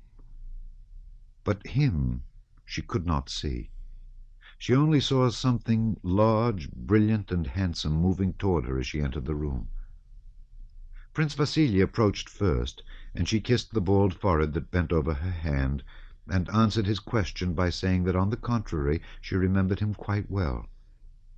Then Anatol came up to her. She still could not see him. She only felt a soft hand taking hers firmly, and she touched with her lips a white forehead over which was beautiful light brown hair smelling of pomade. When she looked up at him, she was struck by his beauty. Anatol stood with his right thumb under a button of his uniform, his chest expanded and his back drawn in, slightly swinging one foot, and with his head a little bent, looked with beaming face at the princess without speaking, and evidently not thinking about her at all. Anatol was not quick-witted, nor ready or eloquent in conversation, but he had the faculty, so invaluable in society, of composure and imperturbable self-possession. If a man lacking in self-confidence remains dumb on a first introduction, and betrays a consciousness of the impropriety of such silence, and an anxiety to find something to say, the effect is bad. But Anatol was dumb, swung his foot, and smilingly examined the princess's hair. It was evident that he could be silent in this way for a very long time. If anyone finds this silence inconvenient, let him talk, but I don't want to, he seemed to say. Besides this, in his behavior to women, Anatol had a manner which particularly inspires in them curiosity, awe, and even love. A supercilious consciousness of his own superiority. It was as if he said to them, "I know you, but why should I bother about you? You'd be only too glad, of course." Perhaps he did not really think this when he met women. Even probably he did not, for in general he thought very little. But his looks and manner gave that impression. The princess felt this, and as if wishing to show him that she did not even dare expect to interest him, she turned to his father. The conversation was general and animated, thanks to Princess Lise's voice and little downy lip that lifted over her white teeth. She met Prince Vasily with that playful manner often employed by lively, chatty people, and consisting in the assumption that between the person they so address and themselves there are some semi-private, long-established jokes and amusing reminiscences, though no such reminiscences really exist, just as none existed in this case. Prince Vasily readily adopted her tone, and the little princess also drew Anatol, whom she hardly knew, into these amusing recollections of things that had never occurred. Mademoiselle Bourienne also shared them, and even Princess Mary felt herself pleasantly made to share in these merry reminiscences. "Here, at least, we shall have the benefit of your company all to ourselves, dear prince," said the little princess, of course in French, to Prince Vasily. "It's not as at Annette's, Anna Pavlovna's, receptions, where you always ran away. You remember cette chère Annette? Ah, but you won't talk politics to me like Annette. And our little tea-table? Oh, yes." "Why is it you were never at Annette's?" the little princess asked Anatol. "Ah, I know," she said with a sly glance. "Your brother Hippolyte told me about your goings-on." "Oh," and she shook her finger at him, "I've even heard of your doings in Paris." "And didn't Hippolyte tell you?" asked Prince Vasily, turning to his son, and seizing the little princess's arm as if she would have run away, and he had just managed to catch her. "Didn't he tell you how he himself was pining for the dear princess, and how she showed him the door? Oh, she's a pearl among women, princess," he added, turning to Princess Mary. When Paris was mentioned, Mademoiselle Bourienne, for her part, seized the opportunity of joining in the general current of recollections. She took the liberty of inquiring whether it was long since Anatol had left Paris, and how he had liked that city. Anatol answered the Frenchwoman very readily, and, looking at her with a smile, talked to her about her native land. When he saw the pretty little Bourienne, Anatol came to the conclusion that he would not find Bald Hills dull either. Not at all bad, he thought, examining her. Not at all bad, that little companion. I hope she will bring her along with her when we're married. La petite est gentille. The little one is charming. The old prince dressed leisurely in his study, frowning and considering what he was to do. The coming of these visitors annoyed him. What are Prince Vasily and that son of his to me? Prince Vasily is a shallow braggart, and his son, no doubt, is a fine specimen, he grumbled to himself. What angered him was that the coming of these visitors revived in his mind an unsettled question he always tried to stifle, one about which he always deceived himself. The question was whether he could ever bring himself to part from his daughter and give her to a husband. The prince never directly asked himself that question, knowing beforehand that he would have to answer it justly, and justice clashed not only with his feelings, but with the very possibility of life. Life without Princess Mary, little as he seemed to value her, was unthinkable to him. And why should she marry, he thought? To be unhappy for certain. There's Lise, married to Andrew. A better husband, one would think, could hardly be found nowadays, but is she contented with her lot? And who would marry Marie for love? Plain and awkward. They'll take her for her connections and wealth. Are there no women living unmarried, and even the happier for it? So thought Prince Bolkonsky while dressing, and yet the question he was always putting off demanded an immediate answer. Prince Vasily had brought his son with the evident intention of proposing, and today or tomorrow he would probably ask for an answer. His birth and position in society were not bad. Well, I've nothing against it, the prince said to himself, but he must be worthy of her, and that is what we shall see. That is what we shall see. That is what we shall see, he added aloud. Old Prince Bolkonsky entered the drawing-room with his usual alert step, glancing rapidly round the company. He noticed the change in the little princess's dress, Mademoiselle Bourienne's ribbon, Princess Mary's unbecoming coiffure, Mademoiselle Bourienne's and Anatol's smiles, and the loneliness of his daughter amid the general conversation. Got herself up like a fool, he thought, looking irritably at her. She is shameless, and he ignores her. He went straight up to Prince Vasily. "Well, how d'ye do? Glad to see you." "Friendship laughs at distance," began Prince Vasily in his usual rapid, self-confident, familiar tone. "Here is my second son. Please love and befriend him." Prince Bolkonsky surveyed Anatol. Fine young fellow, he said. "Well, come and kiss me." And he offered his cheek. Anatol kissed the old man and looked at him with curiosity and perfect composure, waiting for a display of the eccentricities his father had told him to expect. Prince Bolkonsky sat down in his usual place in the corner of the sofa, and drawing up an armchair for Prince Vasily, pointed to it and began questioning him about political affairs and news. He seemed to listen attentively to what Prince Vasily said, but kept glancing at Princess Mary. "And so they are writing from Potsdam already?" he said, repeating Prince Vasily's last words. Then, rising, he suddenly went up to his daughter. "Is it for visitors you've got yourself up like that, eh?" said he. "Fine, very fine. You've done up your hair in this new way for the visitors, and before the visitors I tell you that in future you are never to dare to change your way of dress without my consent."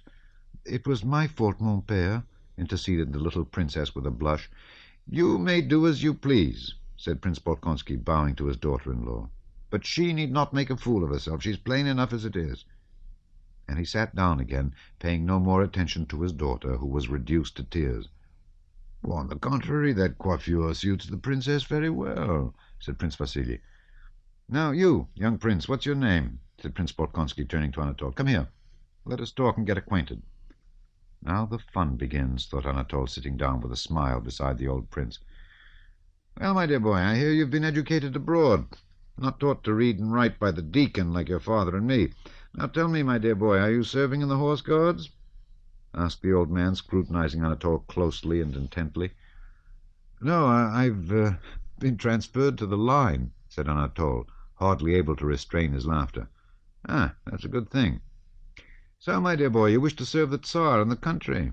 It is wartime. Such a fine fellow must serve. Well, are you off to the front?"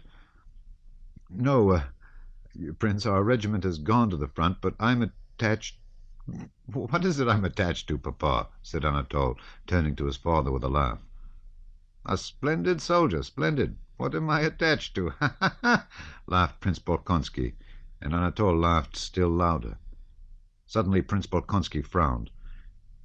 "You may go," he said to Anatol. Anatol returned smiling to the ladies. "And so you've had him educated abroad, Prince Vasily, haven't you?" said the old prince to Prince Vasily. "Well, I've done my best for him, and I can assure you the education there is much better than ours. Yes, everything is different nowadays. Everything has changed. The lad's a fine fellow, fine fellow. Well, come with me now." He took Prince Vasily's arm and led him to his study.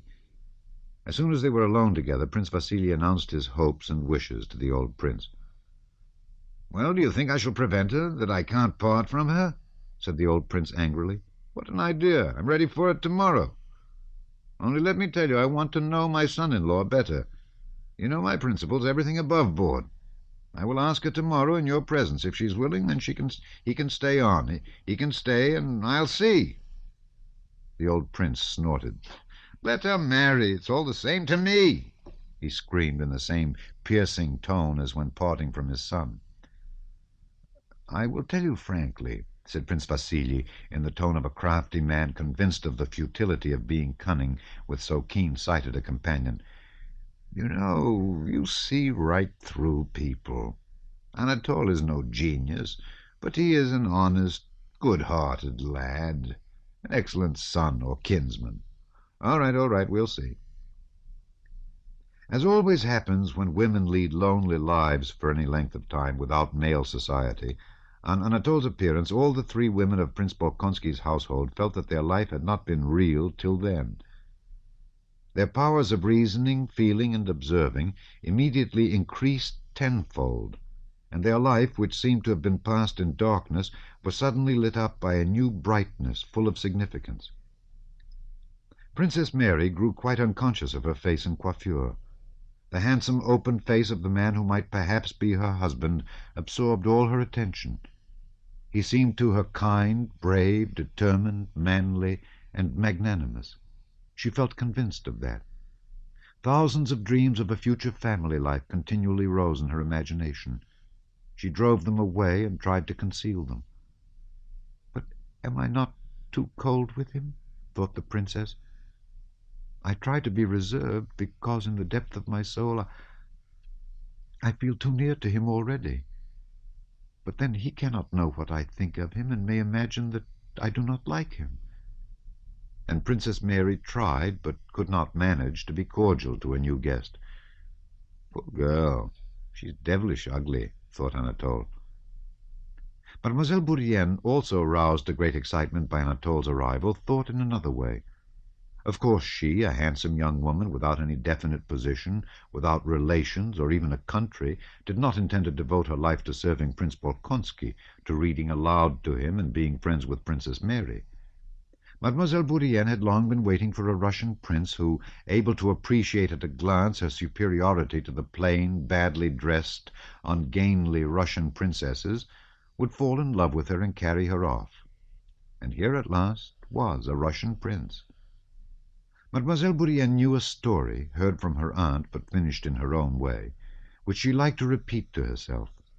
It was the story of a girl who had been seduced, and to whom her poor mother, sa pauvre mère, appeared, and reproached her for yielding to a man without being married. Mademoiselle Bourienne was often touched to tears, as in imagination she told this story to him, her seducer. And now he, a real Russian prince, had appeared. He would carry her away, and then sa pauvre mère would appear, and he would marry her. So her future shaped itself in Mademoiselle Bourienne's head at the very time she was talking to Anatol about Paris. It was not calculation that guided her. She did not even for a moment consider what she should do. But all this had long been familiar to her, and now that Anatol had appeared, it just grouped itself around him, and she wished and tried to please him as much as possible. The little princess, like an old war-horse that hears the trumpet, unconsciously and quite forgetting her condition, prepared for the familiar gallop of coquetry, without any ulterior motive or any struggle, but with naive and light-hearted gaiety. Although in female society Anatol usually assumed the role of a man tired of being run after by women, his vanity was flattered by the spectacle of his power over these three women. Besides that, he was beginning to feel for the pretty and provocative Mademoiselle Bourrienne that passionate animal feeling which was apt to master him with great suddenness and prompt him to the coarsest and most reckless actions. After tea the company went into the sitting-room, and Princess Mary was asked to play on the clavichord. Anatol, laughing and in high spirits, came and leaned on his elbows, facing her, and beside Mademoiselle Bourrienne. Princess Mary felt his look with a painfully joyous emotion. Her favourite sonata bore her into a most intimately poetic world, and the look she felt upon her made that world still more poetic. But Anatol's expression, though his eyes were fixed on her, referred not to her but to the movements of Mademoiselle Bourrienne's little foot, which he was then touching with his own under the clavichord. Mademoiselle Bourrienne was also looking at Princess Mary, and in her lovely eyes there was a look of fearful joy and hope that was also new to the princess. "How she loves me," thought Princess Mary. "How happy I am now, and how happy I may be with such a friend and such a husband." "Husband? Can it be possible?" she thought, not daring to look at his face, but still feeling his eyes gazing at her. In the evening, after supper, when all were about to retire, Anatol kissed Princess Mary's hand. She did not know how she found the courage, but she looked straight into his handsome face as it came near to her short-sighted eyes. Turning from Princess Mary, he went up and kissed Mademoiselle Bourrienne's hand. This was not etiquette, but then he did everything so simply and with such assurance. Mademoiselle Bourrienne flushed and gave the princess a frightened look. What delicacy, thought the princess. Is it possible that Amélie, Mademoiselle Bourrienne, thinks I could be jealous of her, and not value her pure affection and devotion to me? She went up to her and kissed her warmly. Anatol went up to kiss the little princess's hand. "No, no, no, no. When your father writes to tell me that you're behaving well, I will give you my hand to kiss. Not till then," she said, and smilingly raising a finger at him, she left the room. Chapter 4. Her father's opposition to Mary's marrying. She finds Mademoiselle Bourrienne and Anatol in the conservatory. Declines marriage. They all separated, but, except Anatol, who fell asleep as soon as he got into bed, all kept awake a long time that night. Is he really to be my husband, this stranger who is so kind? Yes, kind. That is the chief thing, thought Princess Mary. And fear, which she had seldom experienced, came upon her. She feared to look round. It seemed to her that someone was there standing behind the screen in the dark corner. And this someone was he, the devil. And he was also this man with the white forehead, black eyebrows, and red lips. She rang for her maid and asked her to sleep in her room. Mademoiselle Bourrienne walked up and down the conservatory for a long time that evening, vainly expecting someone, now smiling at someone, now working herself up to tears with the imaginary words of her pauvre mère rebuking her for her fall. The little princess grumbled to her maid that her bed was badly made. She could not lie either on her face or on her side. Every position was awkward and uncomfortable, and her burden oppressed her now more than ever, because Anatol's presence had vividly recalled to her the time when she was not like that, and when everything was light and gay. She sat in an armchair in her dressing-jacket and nightcap, and Katy, sleepy and dishevelled, beat and turned the heavy feather bed for the third time, muttering to herself. "I told you it was all lumps and holes," the little princess repeated. "I should be glad enough to fall asleep, so it's not my fault," and her voice quivered like that of a child about to cry. The old prince did not sleep either. Tikhon, half asleep, heard him pacing angrily about and snorting. The old prince felt as though he had been insulted through his daughter. The insult was the more pointed because it concerned not himself, but another, his daughter, whom he loved more than himself. He kept telling himself that he would consider the whole matter and decide what was right and how he should act. But instead of that, he only excited himself more and more. The first man that turns up. She forgets her father and everything else, runs upstairs and does up her hair and wags her tail and is unlike herself. Glad to throw her father over. And she knew I should notice it. Don't I see that idiot had eyes only for Bourrienne? I shall have to get rid of her. And how is it she has not pride enough to see it? If she has no pride for herself, she might at least have some for my sake. She must be shown that the blockhead thinks nothing of her and looks only at Bourrienne. No, she has no pride.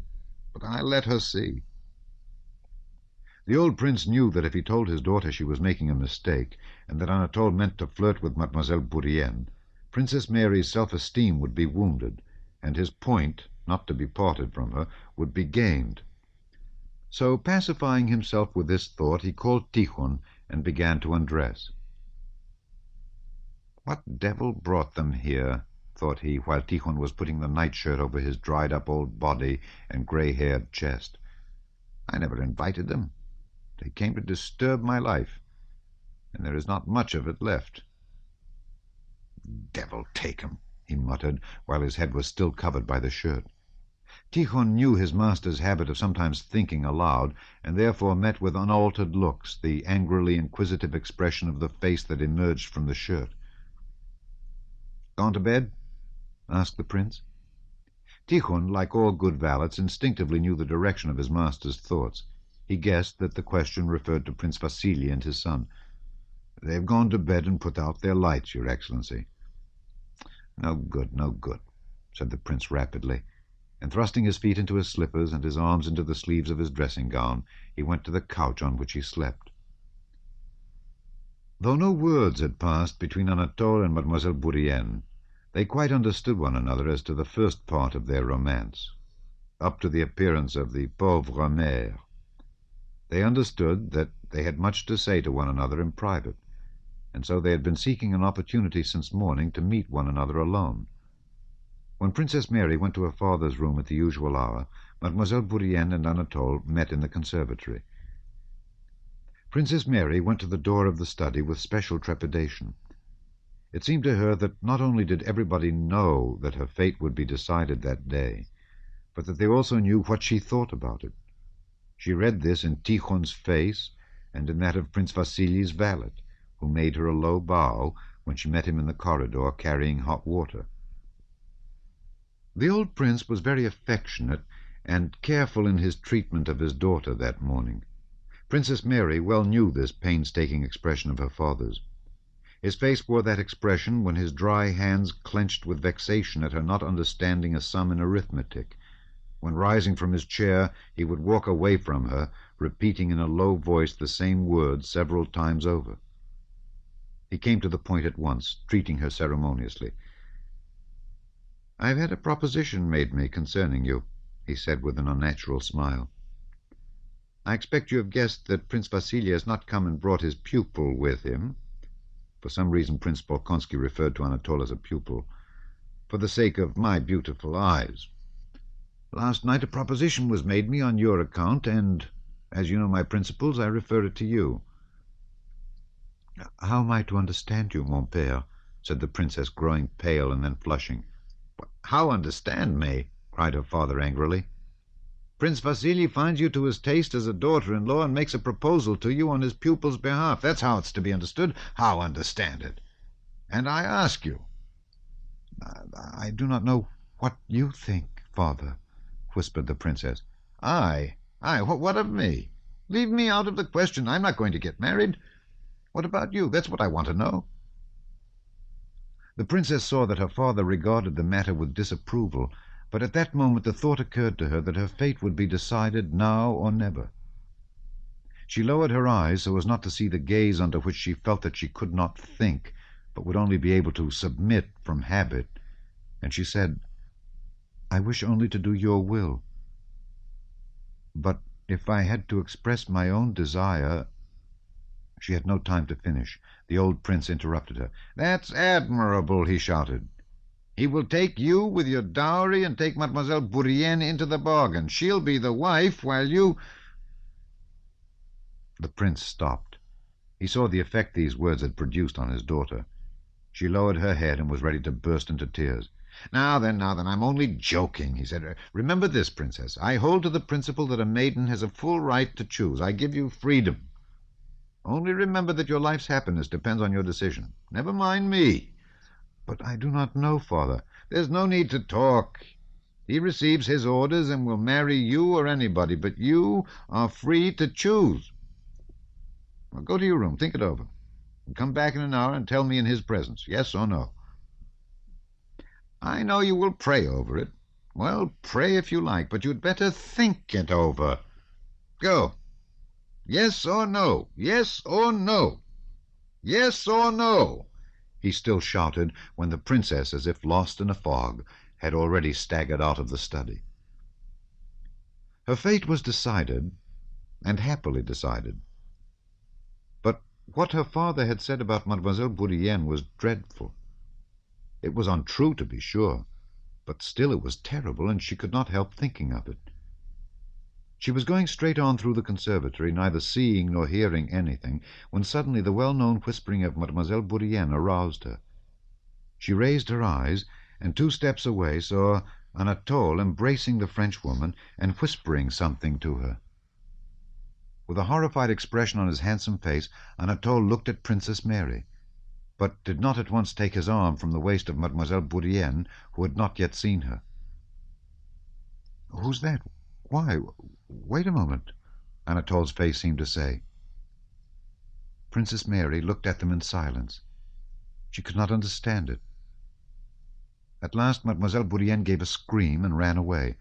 Anatol bowed to Princess Mary with a gay smile, as if inviting her to join in a laugh at this strange incident, and then, shrugging his shoulders, went to the door that led to his own apartments. An hour later, Tikhon came to call Princess Mary to the old prince. He added that Prince Vasily was also there. When Tikhon came to her, Princess Mary was sitting on the sofa in her room, holding the weeping Mademoiselle Bourienne in her arms and gently stroking her hair. The princess's beautiful eyes, with all their former calm radiance, were looking with tender affection and pity at Mademoiselle Bourienne's pretty face.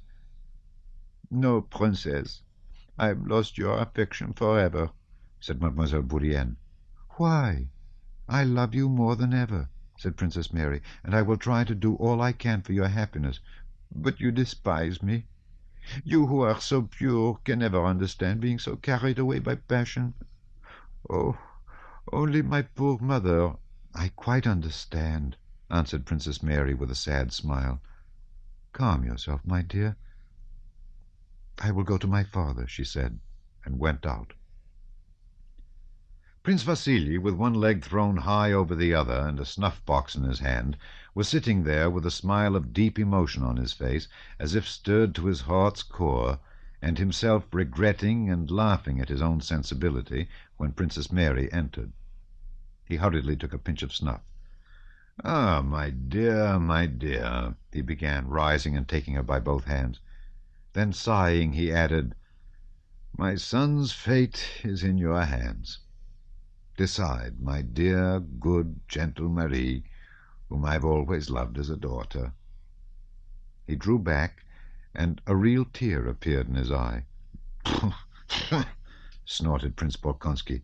"The prince is making a proposition to you in his pupil's—I mean his son's name.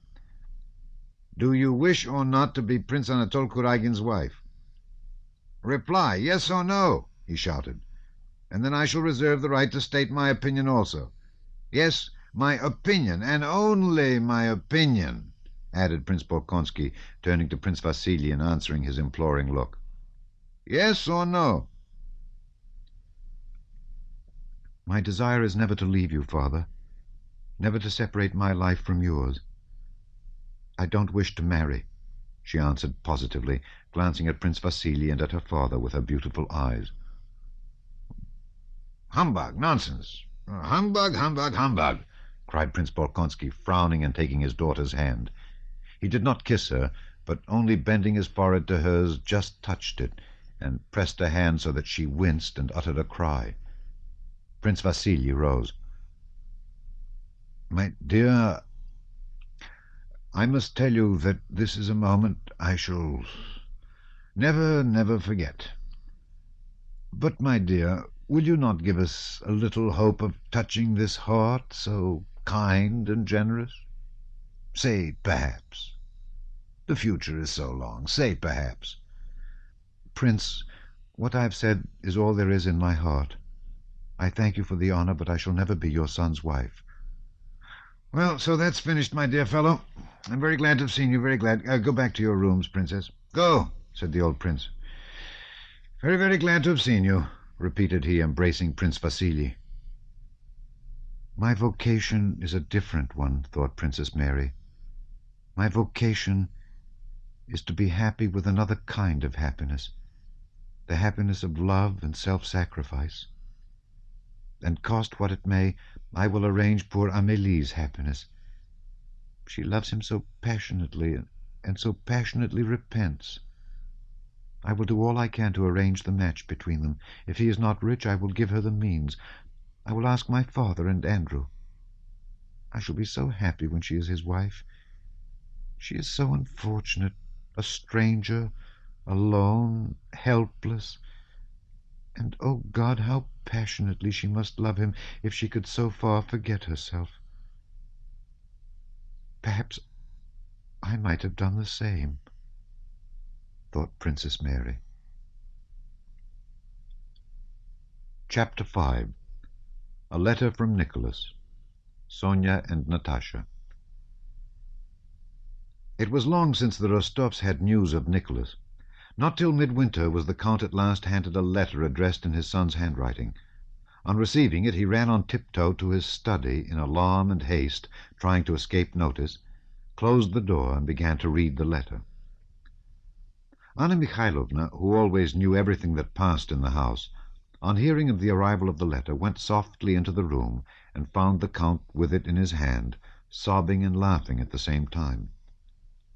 Anna Mikhailovna, though her circumstances had improved, was still living with the Rostovs.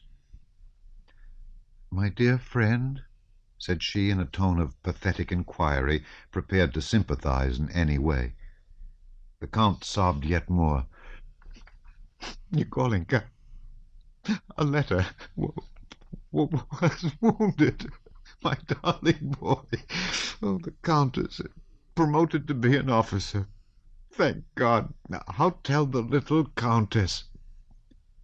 Anna Mikhailovna sat down beside him, with her own handkerchief wiped the tears from his eyes and from the letter. Then, having dried her own eyes, she comforted the Count, and decided that at dinner and till tea-time she would prepare the Countess, and after tea, with God's help, would inform her.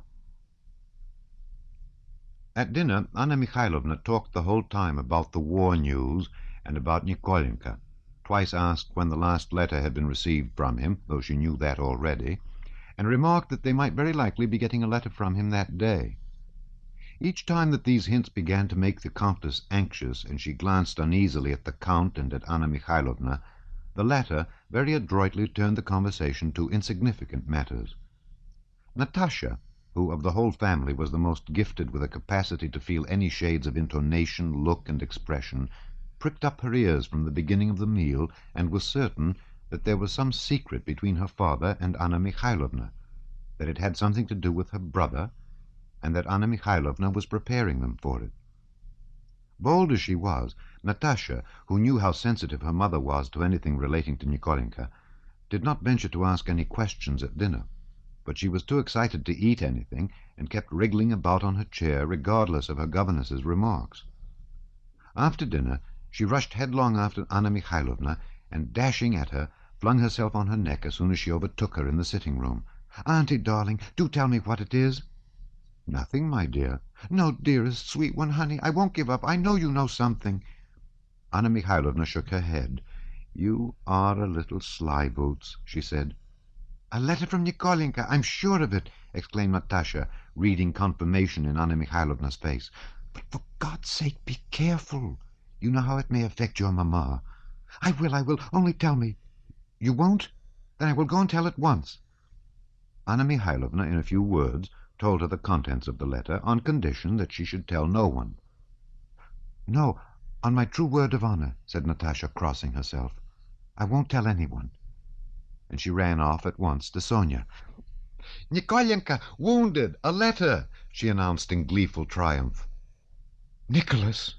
was all Sonia said, instantly turning white. Natasha, seeing the impression the news of her brother's wound produced on Sonia, felt for the first time the sorrowful side of the news. She rushed to Sonia, hugged her, and began to cry. "A little wound, but he's been made an officer. He's well now. He wrote himself," said she through her tears. "There now, it's true that all you women are crybabies," remarked Petya, pacing the room with large, resolute strides. "Now, I'm very glad indeed that my brother has distinguished himself so.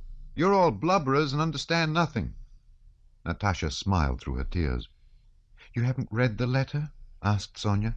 "No, but she said that it was all over and that he's now an officer." "Thank God," said Sonia, crossing herself. "But perhaps she deceived you. Let us go to Mamma." Petya paced the room in silence for a time. "If I'd been in Nikolenka's place, I would have killed even more of those Frenchmen," he said. "What nasty brutes they are! I'd have killed so many that there'd have been a heap of them." "Hold your tongue, Petya. What a goose you are!" "I'm not a goose, but they are who cry about trifles," said Petya. "Do you remember him?" Natasha suddenly asked after a moment's silence. Sonia smiled. "Do I remember Nicholas?" "No, Sonia, but do you remember so that you remember him perfectly? Remember everything?" said Natasha with an expressive gesture, evidently wishing to give her words a very definite meaning. "I remember Nikolenka too. I remember him well," she said. "But I don't remember Boris. I don't remember him a bit." "What? You don't remember Boris?" asked Sonia in surprise. "It's not that I don't remember. I know what he is like, but not as I remember Nikolenka. Him I just shut my eyes and remember, but Boris, no." She shut her eyes. "No, there's nothing at all." "Oh, Natasha," said Sonia, looking ecstatically and earnestly at her friend, as if she did not consider her worthy to hear what she meant to say, and as if she was saying it to someone else, with whom joking was out of the question. "I'm in love with your brother once and for all, and whatever may happen to him or to me, shall never cease to love him as long as I live." Natasha looked at Sonia with wondering and inquisitive eyes, and said nothing. She felt that Sonia was speaking the truth, that there was such love as Sonia was speaking of, but Natasha had not yet felt anything like it. She believed it could be, but did not understand it. "Shall you write to him?" she asked. Sonia became thoughtful. The question of how to write to Nicholas, and whether she ought to write, tormented her. Now that he was already an officer and a wounded hero, would it be right to remind him of herself and, as it might seem, of the obligations to her he had taken on himself? "I don't know. I think if he writes, I will write too," she said, blushing. "And you won't feel ashamed to write to him?" Sonia smiled. "No." "And I should be ashamed to write to Boris? I'm not going to." "Why should you be ashamed?" "Well, I don't know. It's awkward and would make me ashamed." "And I know why she'd be ashamed," said Petya, offended by Natasha's previous remark. "It's because she was in love with that fat one in spectacles." That was how Petya described his namesake, the new Count Bezukhov. "And now she's in love with that singer." He meant Natasha's Italian singing master. "That's why she's ashamed." "Petya, you're a stupid," said Natasha. "Not more stupid than you, madam," said the 9-year-old Petya, with the air of an old brigadier. The Countess had been prepared by Anna Mikhailovna's hints at dinner. On retiring to her own room, she sat in an armchair, her eyes fixed on a miniature portrait of her son on the lid of a snuff-box, while the tears kept coming into her eyes. Anna Mikhailovna, with the letter, came on tiptoe to the Countess's door and paused.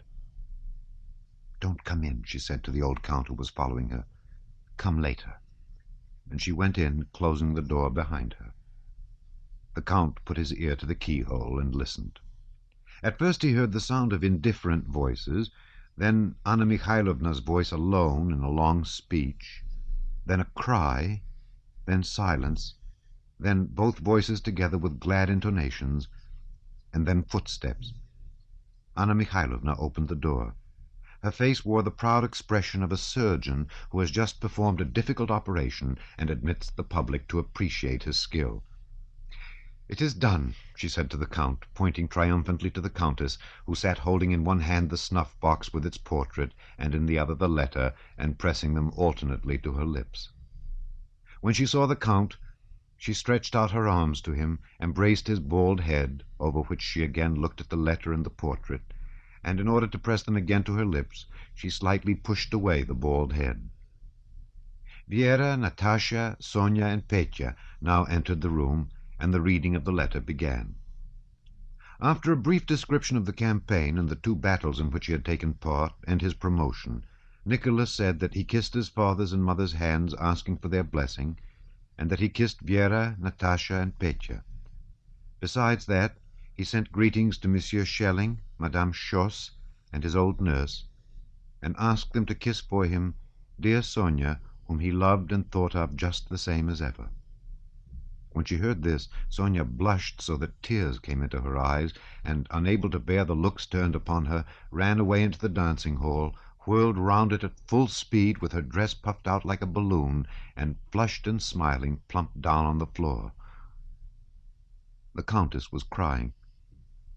"Why are you crying, Mamma?" asked Vera. "From all he says, one should be glad and not cry."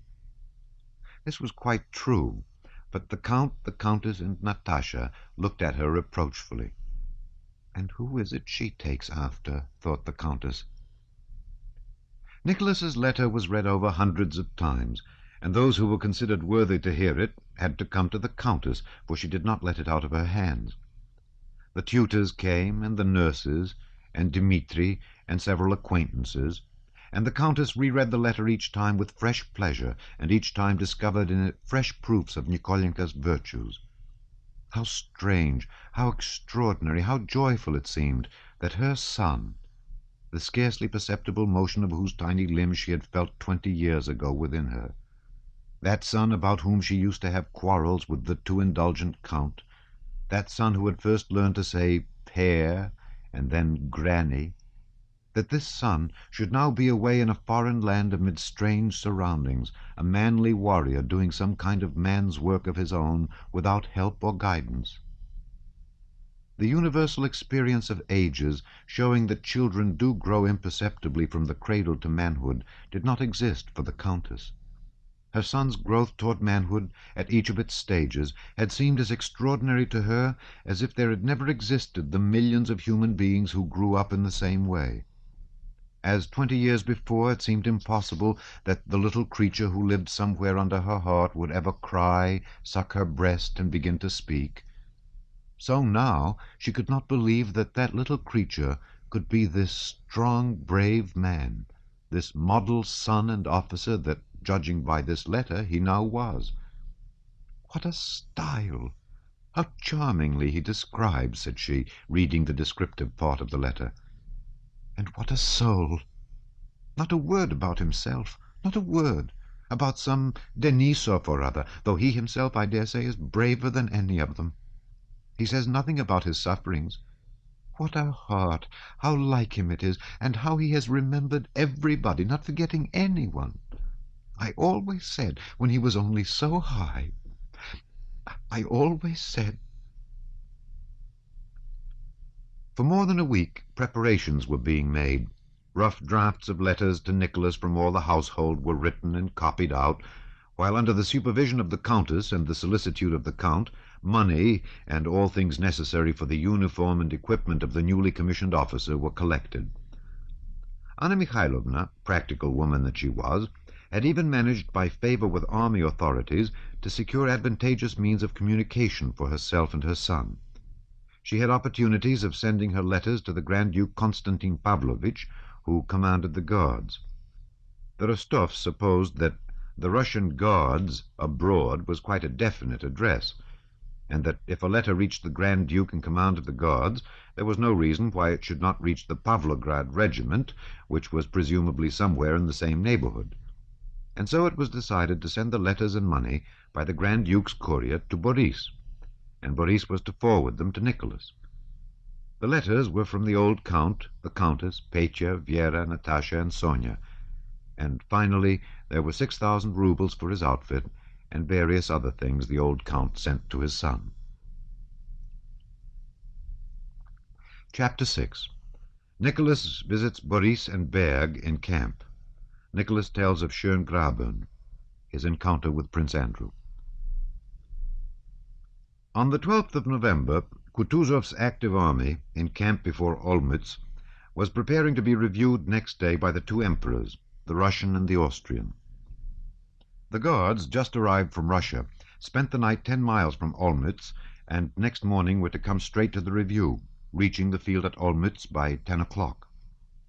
That day Nicholas Rostov received a letter from Boris telling him that the Ismailov regiment was quartered for the night 10 miles from Olmütz, and that he wanted to see him, as he had a letter and money for him. Note: Tolstoy has made very few slips in this long novel, but here there seems to be one, for in Chapter 4 of Book 1 we were told that Boris had been transferred to the Semyonov Guards. Rostov was particularly in need of money now that the troops after their active service were stationed near Olmütz, and the camp swarmed with well-provisioned sutlers and Austrian Jews offering all sorts of tempting wares.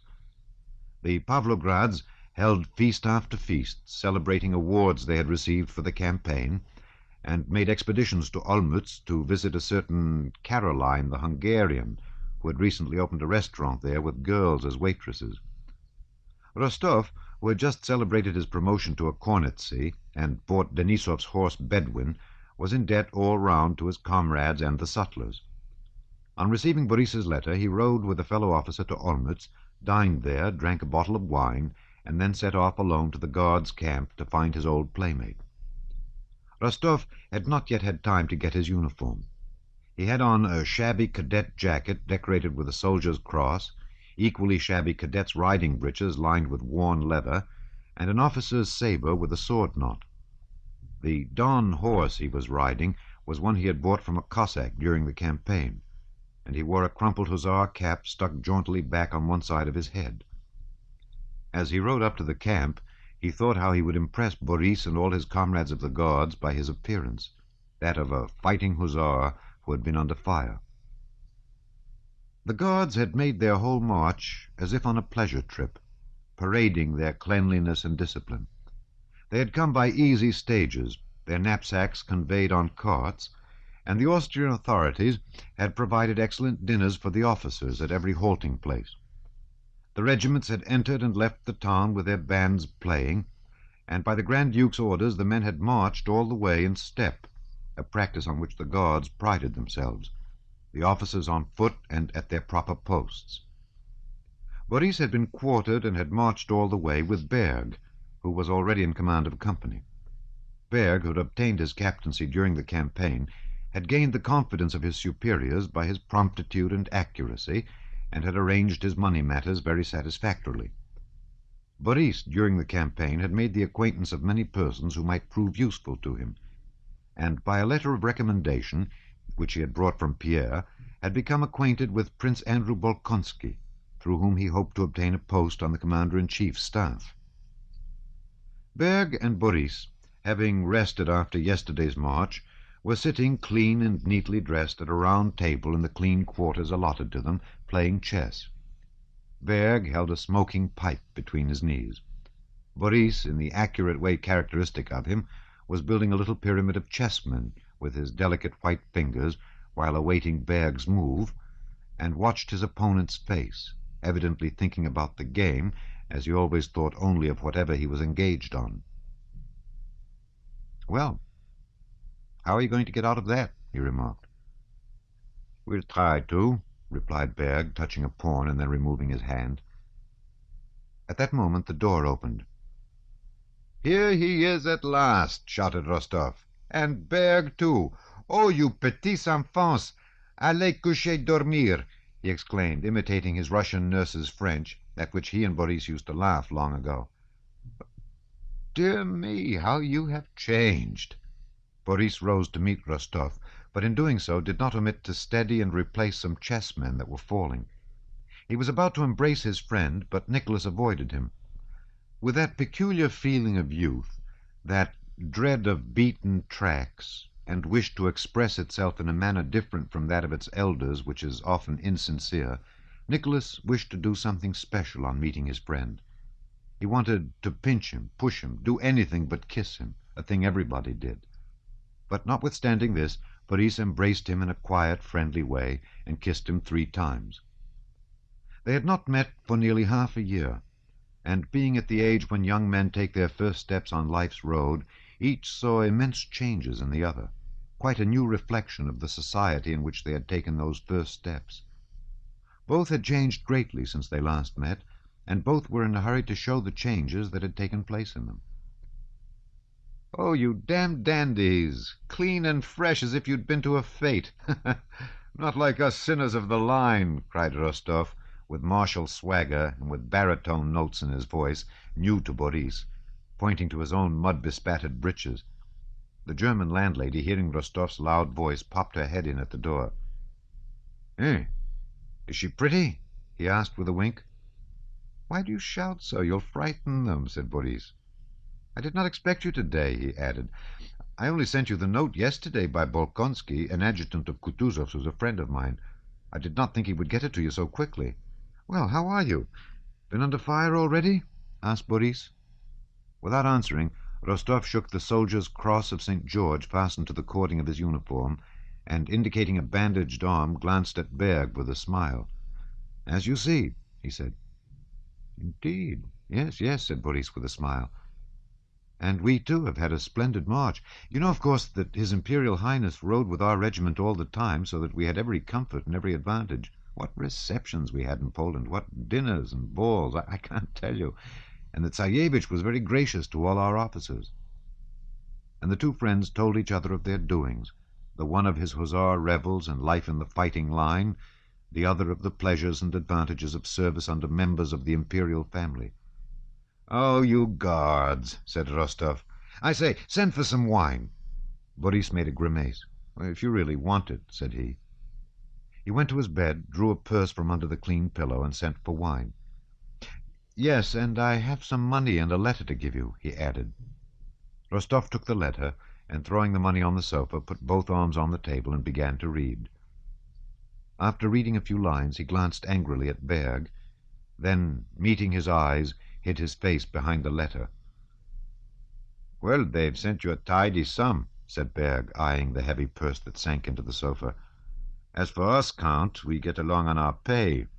I can tell you for myself—" "I say, Berg, my dear fellow," said Rostov, "when you get a letter from home and meet one of your own people whom you want to talk everything over with, and I happen to be there, I'll go at once to be out of your way. Do go somewhere, anywhere, to the devil!" he exclaimed. And immediately seizing him by the shoulder and looking amiably into his face, evidently wishing to soften the rudeness of his words, he added, "Don't be hurt, my dear fellow. You know I speak from my heart as to an old acquaintance." "Oh, don't mention it, Count. I quite understand," said Pierre, getting up and speaking in a muffled and guttural voice. "Go across to our hosts. They invited you," added Boris. Berg put on the cleanest of coats without a speck or spot of dust, stood before a looking-glass, and brushed the hair on his temples upwards in the way affected by the Emperor Alexander, and having assured himself from the way Rostov looked at it that his coat had been noticed, left the room with a pleasant smile. "Oh dear, what a beast I am," muttered Rostov as he read the letter. "Why?" "Oh, what a pig I am, not to have written, and to have given them such a fright. Oh, what a pig I am," he repeated, flushing suddenly. "Well, have you sent Gabriel for some wine? All right, let's have some." In the letter from his parents was enclosed a letter of recommendation to Bagration, which the old countess, at Anna Mikhailovna's advice, had obtained through an acquaintance and sent to her son, asking him to take it to its destination and make use of it. "What nonsense! Much I need it," said Rostov, throwing the letter under the table. "Why have you thrown that away?" asked Boris. "It is some letter of recommendation. What the devil do I want it for?" "Why, what the devil?" said Boris, picking it up and reading the address. This letter would be of great use to you." "I want nothing, and I won't be anyone's adjutant." "Why not?" inquired Boris. "It's a lackey's job." "You are still the same dreamer, I see," remarked Boris, shaking his head. "And you're still the same diplomatist, but that's not the point. Come, how are you?" asked Rostov. "Well, as you see. So far everything's all right, but I confess I should much like to be an adjutant and not remain at the front." "Why?" "Because when once a man starts on military service, he should try to make as successful a career of it as possible." "Oh, that's it," said Rostov, evidently thinking of something else. He looked intently and inquiringly into his friend's eyes, evidently trying in vain to find the answer to some question.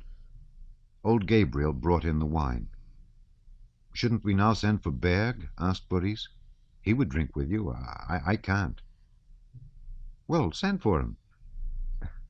"And how do you get on with that German?" asked Rostov with a contemptuous smile. "He's a very, very nice, honest, and pleasant fellow," answered Boris. Again Rostov looked intently into Boris's eyes and sighed.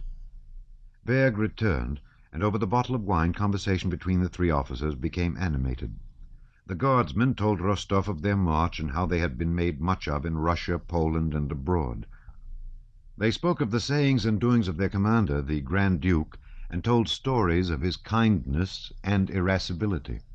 Berg, as usual, kept silent when the subject did not relate to himself, but in connection with the stories of the Grand Duke's quick temper, he related with gusto how, in Galicia, he had managed to deal with the Grand Duke when the latter made a tour of the regiments and was annoyed at the irregularity of a movement. With a pleasant smile, Berg related how the Grand Duke had ridden up to him in a violent passion, shouting, "Arnauts!" Note, Arnauts is a Turkish name for the Albanians, who supplied the Turks with irregular cavalry. Arnauts was the Tsarevich's favorite expression when he was in a rage, and he called for the company commander. "Would you believe it, Count? I was not at all alarmed, because I knew I was right. Without boasting, I may say that I know the army orders by heart and know the regulations as well as I do the Lord's Prayer. So, Count, there never is any negligence in my company, and so my conscience was at ease. I came forward." Berg stood up and showed how he presented himself with his hand to his cap, and really it would have been difficult for a face to express greater respect and self-complacency than his did. "Well, he stormed at me, as the saying is, stormed and stormed and stormed. It was not a matter of life, but rather of death, as the saying is. Albanians and devils and to Siberia," said Berg with a sagacious smile. "I knew I was in the right, so I kept silent. Was not that best, Count?" "Hey, are you dumb?" he shouted. Still I remained silent.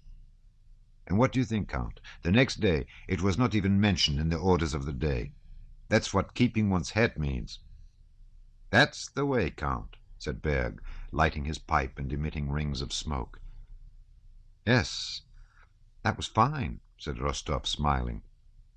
But Boris noticed that he was preparing to make fun of Berg, and skillfully changed the subject. He asked him to tell them how and where he got his wound. This pleased Rostov, and he began talking about it, and as he went on became more and more animated. He told them of his Schöngrabern affair, just as those who have taken part in a battle generally do describe it, that is, as they would like it to have been, as they have heard it described by others, and as sounds well, but not at all as it really was. Rostov was a truthful young man, and would on no account have told a deliberate lie. He began his story meaning to tell everything just as it happened, but imperceptibly, involuntarily, and inevitably he lapsed into falsehood. If he had told the truth to his hearers, who like himself had often heard stories of attacks and had formed a definite idea of what an attack was and were expecting to hear just such a story, they would either not have believed him, or still worse, would have thought that Rostov was himself to blame, since what generally happens to the narrators of cavalry attacks had not happened to him.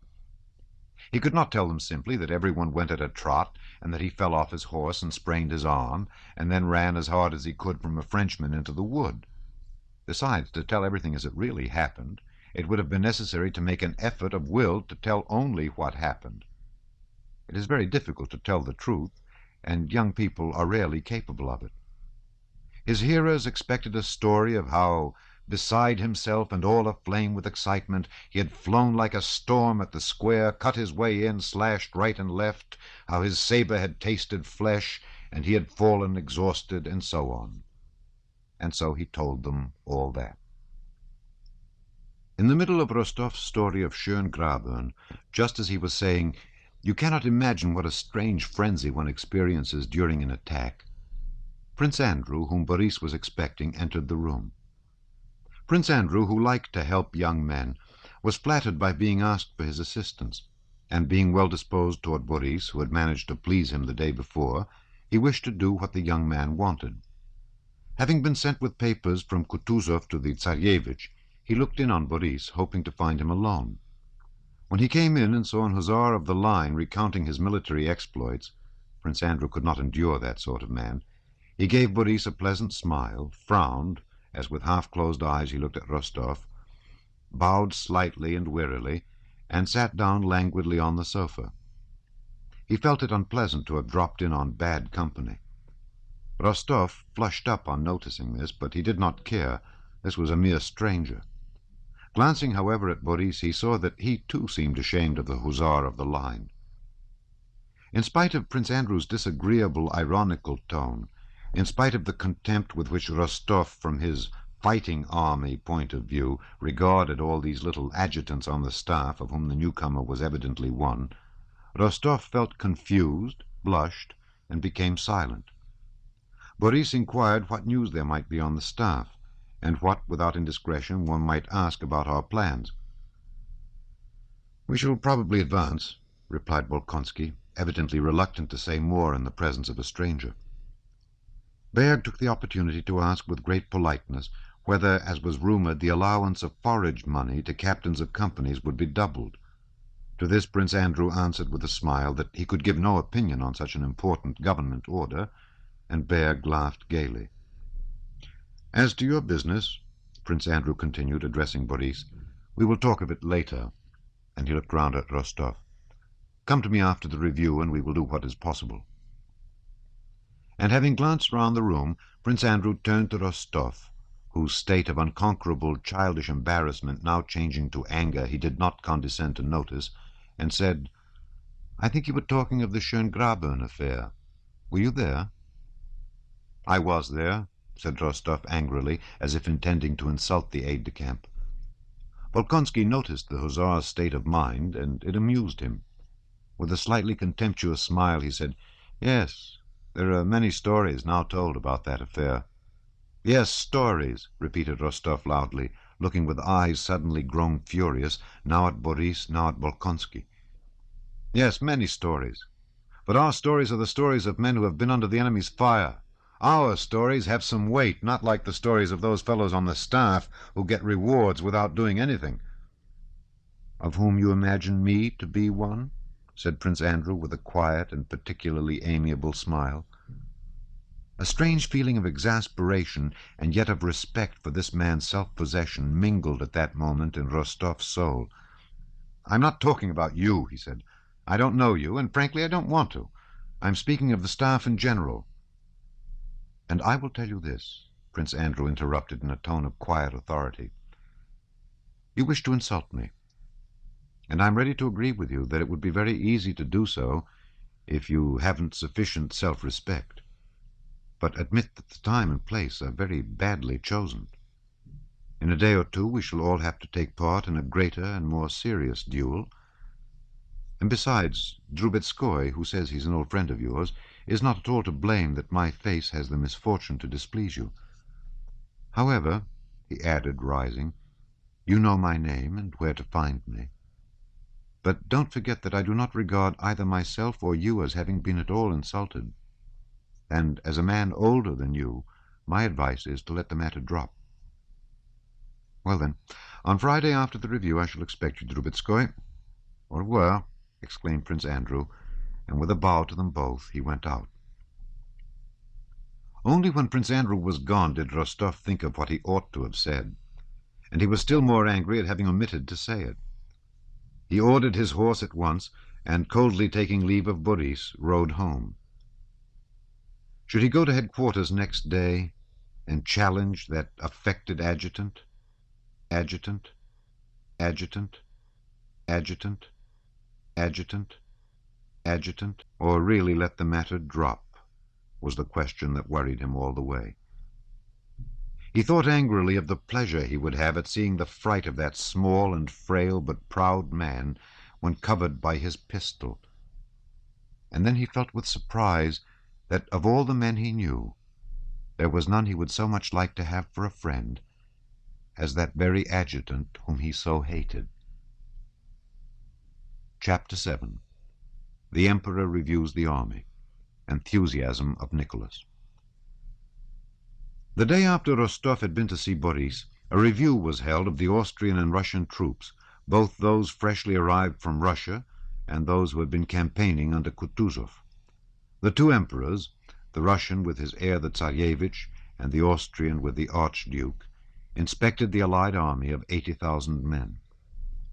From early morning, the smart, clean troops were on the move, forming up on the field before the fortress. Now thousands of feet and bayonets moved and halted at the officer's command, turned with banners flying, formed up at intervals, and wheeled round other similar masses of infantry in different uniforms. Now was heard the rhythmic beat of hoofs and the jingling of showy cavalry in blue, red, and green braided uniforms, with smartly dressed bandsmen in front mounted on black, roan, or grey horses. Then again, spreading out with the brazen clatter of the polished, shining cannon that quivered on the gun carriages, and with the smell of linstocks, came the artillery, which crawled between the infantry and cavalry and took up its appointed position. Not only the generals in full parade uniforms, with their thin or thick waists drawn in to the utmost, their red necks squeezed into their stiff collars, and wearing scarves and all their decorations, not only the elegant pomaded officers, but every soldier with his freshly washed and shaven face, and his weapons clean and polished to the utmost, and every horse groomed till its coat shone like satin, and every hair of its wetted mane lay smooth, felt that no small matter was happening, but an important and solemn affair. Every general and every soldier was conscious of his own insignificance, aware of being but a drop in that ocean of men, and yet at the same time was conscious of his strength as a part of that enormous whole. From early morning, strenuous activities and efforts had begun, and by 10 o'clock all had been brought into due order. The ranks were drawn up on the vast field. The whole army was extended in 3 lines, the cavalry in front, behind it the artillery, and behind that again the infantry.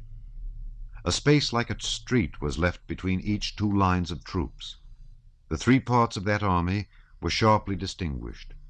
Kutuzov's fighting army, with the Pavlograds on the right flank of the front, those recently arrived from Russia, both guards and regiments of the line, and the Austrian troops. But they all stood in the same lines under one command and in a like order. Like wind over leaves ran an excited whisper, "They're coming! They're coming!" Alarmed voices were heard, and a stir of final preparation swept over all the troops. From the direction of Olmütz in front of them, a group was seen approaching, and at that moment, though the day was still, a light gust of wind blowing over the army slightly stirred the streamers on the lances, and the unfolded standards fluttered against their staffs. It looked as if by that slight motion the army itself was expressing its joy at the approach of the emperors. One voice was heard shouting, "Eyes front!" Then, like the crowing of cocks at sunrise, this was repeated by others from various sides, and all became silent. In the death-like stillness, only the tramp of horses was heard.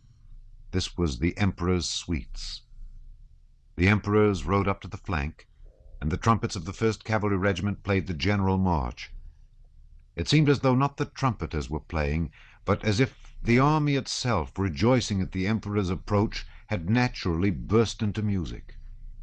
Amid these sounds, only the youthful, kindly voice of the Emperor Alexander was clearly heard.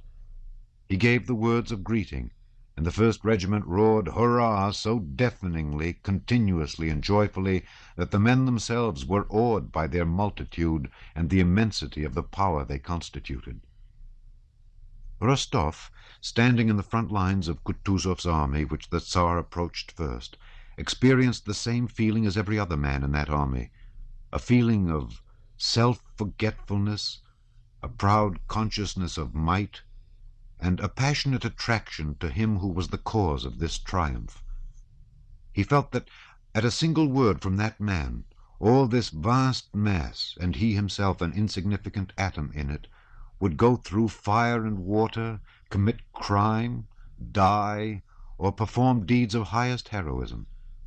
And so he could not but tremble, and his heart stand still at the imminence of that word. "Hurrah! Hurrah! Hurrah!" thundered from all sides, one regiment after another, greeting the Tsar with the strains of the march. And then hurrah! Then the general march, and again hurrah! Hurrah! Growing ever stronger and fuller, and merging into a deafening roar. Till the Tsar reached it, each regiment in its silence and immobility seemed like a lifeless body. But as soon as he came up, it became alive, its thunder joining the roar of the whole line along which he had already passed. Through the terrible and deafening roar of those voices, amid the square masses of troops standing motionless as if turned to stone, hundreds of riders composing the suites moved carelessly but symmetrically, and above all freely, and in front of them 2 men, the emperors. Upon them the undivided, tensely passionate attention of that whole mass of men was concentrated. The handsome young Emperor Alexander, in the uniform of the Horse Guards, wearing a cocked hat with its peaks front and back, with his pleasant face and resonant, though not loud voice, attracted everyone's attention. Rostov was not far from the trumpeters, and with his keen sight had recognized the Tsar and watched his approach. When he was within 20 paces, and Nicholas could clearly distinguish every detail of his handsome, happy young face, he experienced a feeling of tenderness and ecstasy such as he had never before known. Every trait and every movement of the Tsar's seemed to him enchanting. Stopping in front of the Pavlograds, the Tsar said something in French to the Austrian emperor and smiled. Seeing that smile, Rostov involuntarily smiled himself and felt a still stronger flow of love for his sovereign. He longed to show that love in some way, and knowing that this was impossible, was ready to cry. The Tsar called the colonel of the regiment and said a few words to him. "Oh, God, what would happen to me if the emperor spoke to me?" thought Rostov. "I should die of happiness." The Tsar addressed the officers also. "I thank you all, gentlemen. I thank you with my whole heart." To Rostov every word sounded like a voice from heaven. How gladly would he have died at once for his Tsar. "You have earned the St. George's standards, and will be worthy of them." Oh, to die for him, thought Rostov. The Tsar said something more which Rostov did not hear, and the soldiers, straining their lungs, shouted, "Hurrah!" Rostov, too, bending over his saddle, shouted hurrah with all his might, feeling that he would like to injure himself by that shout, if only to express his rapture fully. The Tsar stopped a few minutes in front of the hussars, as if undecided. How can the Emperor be undecided, thought Rostov. But then even this indecision appeared to him majestic and enchanting, like everything else the Tsar did. That hesitation lasted only an instant. The Tsar's foot, in the narrow pointed boot then fashionable, touched the groin of the bob-tailed bay mare he rode. His hand in a white glove gathered up the reins, and he moved off accompanied by an irregularly swaying sea of aides-de-camp.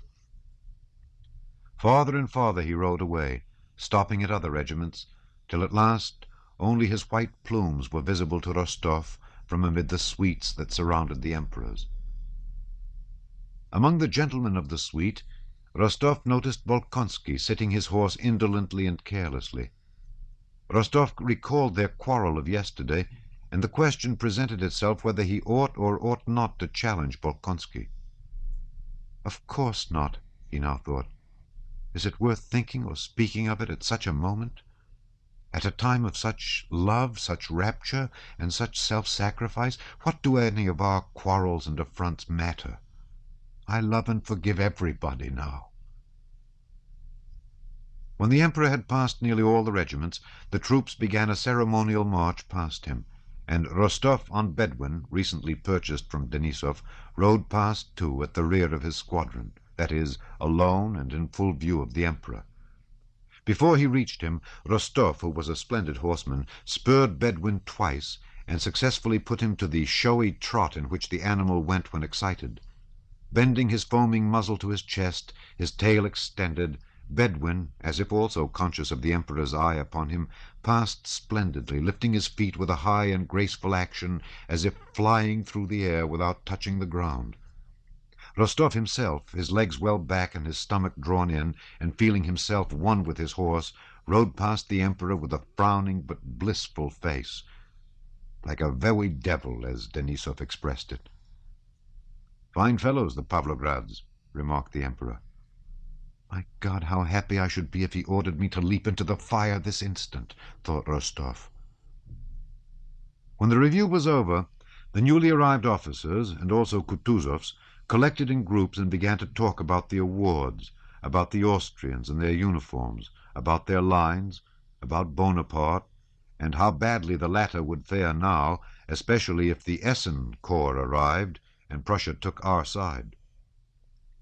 But the talk in every group was chiefly about the Emperor Alexander. His every word and movement was described with ecstasy. They all had but one wish, to advance as soon as possible against the enemy under the Emperor's command. Commanded by the Emperor himself, they could not fail to vanquish anyone, be it whom it might. So thought Rostov and most of the officers after the review. All were then more confident of victory than the winning of 2 battles would have made them. Chapter 8. Boris visits Prince Andrew at Olmütz. Prince Dolgorukov. The day after the review, Boris, in his best uniform and with his comrade Berg's best wishes for success, rode to Olmütz to see Bolkonsky, wishing to profit by his friendliness and obtain for himself the best post he could, preferably that of adjutant to some important personage, a position in the army which seemed to him most attractive. It is all very well for Rostov, whose father sends him 10,000 rubles at a time, to talk about not wishing to cringe to anybody and not be anyone's lackey. But I, who have nothing but my brains, have to make a career, and must not miss opportunities, but must avail myself of them, he reflected. He did not find Prince Andrew in Olmütz that day, but the appearance of the town where the headquarters and the diplomatic corps were stationed, and the 2 emperors were living with their suites, households, and courts, only strengthened his desire to belong to that higher world. He knew no one, and despite his smart guardsman's uniform, all these exalted personages passing in the streets in their elegant carriages with their plumes, ribbons, and medals, both courtiers and military men, seemed so immeasurably above him, an insignificant officer of the guards, that they not only did not wish to, but simply could not be aware of his existence. At the quarters of the commander-in-chief, Kutuzov, where he inquired for Bolkonsky, all the adjutants and even the orderlies looked at him as if they wished to impress on him that a great many officers like him were always coming there, and that everybody was heartily sick of them. In spite of this, or rather because of it, next day, November 15th, after dinner, he again went to Olmütz, and entering the house occupied by Kutuzov, asked for Bolkonsky. Prince Andrew was in, and Boris was shown into a large hall, probably formerly used for dancing, but in which 5 beds now stood, and furniture of various kinds, a table, chairs, and a clavichord. One adjutant, nearest the door, was sitting at the table in a Persian dressing-gown, writing. Another, the red, stout Nizwitsky, lay on a bed with his arms under his head, laughing with an officer who had sat down beside him. A third was playing a Viennese waltz on the clavichord, while a fourth, lying on the clavichord, sang the tune. Bolkonsky was not there. None of these gentlemen changed his position on seeing Boris. The one who was writing, and whom Boris addressed, turned round crossly and told him Bolkonsky was on duty, and that he should go through the door on the left into the reception-room if he wished to see him. Boris thanked him and went to the reception-room, where he found some 10 officers and generals. When he entered, Prince Andrew, his eyes drooping contemptuously with that peculiar expression of polite weariness which plainly says, "If it were not my duty, I would not talk to you for a moment," was listening to an old Russian general with decorations who stood very erect, almost on tiptoe, with a soldier's obsequious expression on his purple face, reporting something. "Very well, then, be so good as to wait," said Prince Andrew to the general in Russian, speaking with the French intonation he affected when he wished to speak contemptuously. And, noticing Boris, Prince Andrew, paying no more heed to the general, who ran after him imploring him to hear something more, nodded and turned to him with a cheerful smile. At that moment Boris clearly realized what he had before surmised, that in the army, besides the subordination and discipline prescribed in the military code, which he and the others knew in the regiment, there was another, more important subordination, which made this tight-laced, purple-faced general wait respectfully while Captain Prince Andrew, for his own pleasure, chose to chat with Lieutenant Drubetskoy. More than ever was Boris resolved to serve in future not according to the written code, but under this unwritten law. He felt now that merely by having been recommended to Prince Andrew, he had already risen above the general who at the front had the power to annihilate him, a lieutenant of the Guards. Prince Andrew came up to him and took his hand. "I'm very sorry you did not find me in yesterday. I was fussing about with Germans all day. We went with Weyrother to survey the dispositions. When Germans start being accurate, there's no end to it." Boris smiled, as if he understood what Prince Andrew was alluding to as something generally known, but it was the first time he had heard Weyrother's name, or even the term dispositions. "Well, my dear fellow, so you still want to be an adjutant? I've been thinking about you." "Yes, I was thinking," for some reason Boris could not help blushing, "of asking the commander-in-chief. He has had a letter from Prince Kuragin about me. I only wanted to ask because I fear the Guards won't be in action," he added as if in apology. All right. We'll talk it over," replied Prince Andrew. "Only let me report this gentleman's business, and I shall be at your disposal." While Prince Andrew went to report about the purple-faced general, that gentleman, evidently not sharing Boris's conception of the advantages of the unwritten code of subordination, looked so fixedly at the presumptuous lieutenant who had prevented his finishing what he had to say to the adjutant that Boris felt uncomfortable. He turned away and waited impatiently for Prince Andrew's return from the commander-in-chief's room. "You see, my dear fellow, I've been thinking about you," said Prince Andrew, when they had gone into the large room where the clavichord was.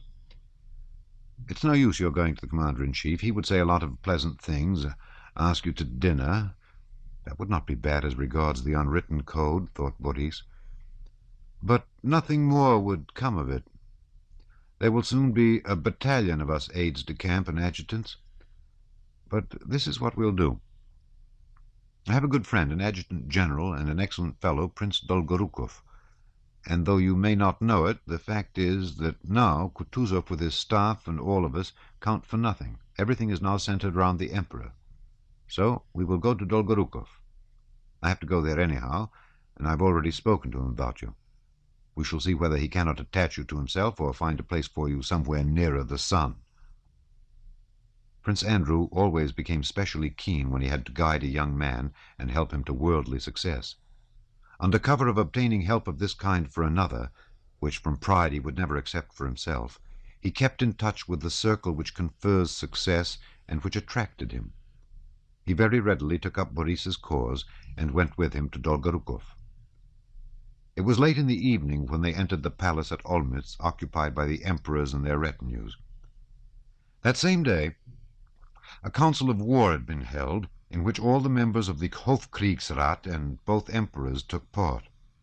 At that council, contrary to the views of the old generals Kutuzov and Prince Schwarzenberg, it had been decided to advance immediately and give battle to Bonaparte. The council of war was just over when Prince Andrew, accompanied by Boris, arrived at the palace to find Dolgorukov. Everyone at headquarters was still under the spell of the day's council, at which the party of the young had triumphed. The voices of those who counseled delay and advised waiting for something else before advancing had been so completely silenced and their arguments confuted by such conclusive evidence of the advantages of attacking, that what had been discussed at the council, the coming battle and the victory that would certainly result from it, no longer seemed to be in the future, but in the past. All the advantages were on our side. Our enormous forces, undoubtedly superior to Napoleon's, were concentrated in one place. The troops inspired by the Emperor's presence were eager for action. The strategic position where the operations would take place was familiar in all its details to the Austrian General Weyrother. A lucky accident had ordained that the Austrian army should maneuver the previous year on the very fields where the French had now to be fought. The adjacent locality was known and shown in every detail on the maps, and Bonaparte, evidently weakened, was undertaking nothing. Dolgorukov, one of the warmest advocates of an attack, had just returned from the council, tired and exhausted, but eager and proud of the victory that had been gained. Prince Andrew introduced his protégé, but Prince Dolgorukov, politely and firmly pressing his hand, said nothing to Boris, and evidently unable to suppress the thoughts which were uppermost in his mind at that moment, addressed Prince Andrew in French. "Ah, my dear fellow, what a battle we have gained! God grant that the one that will result from it will be as victorious.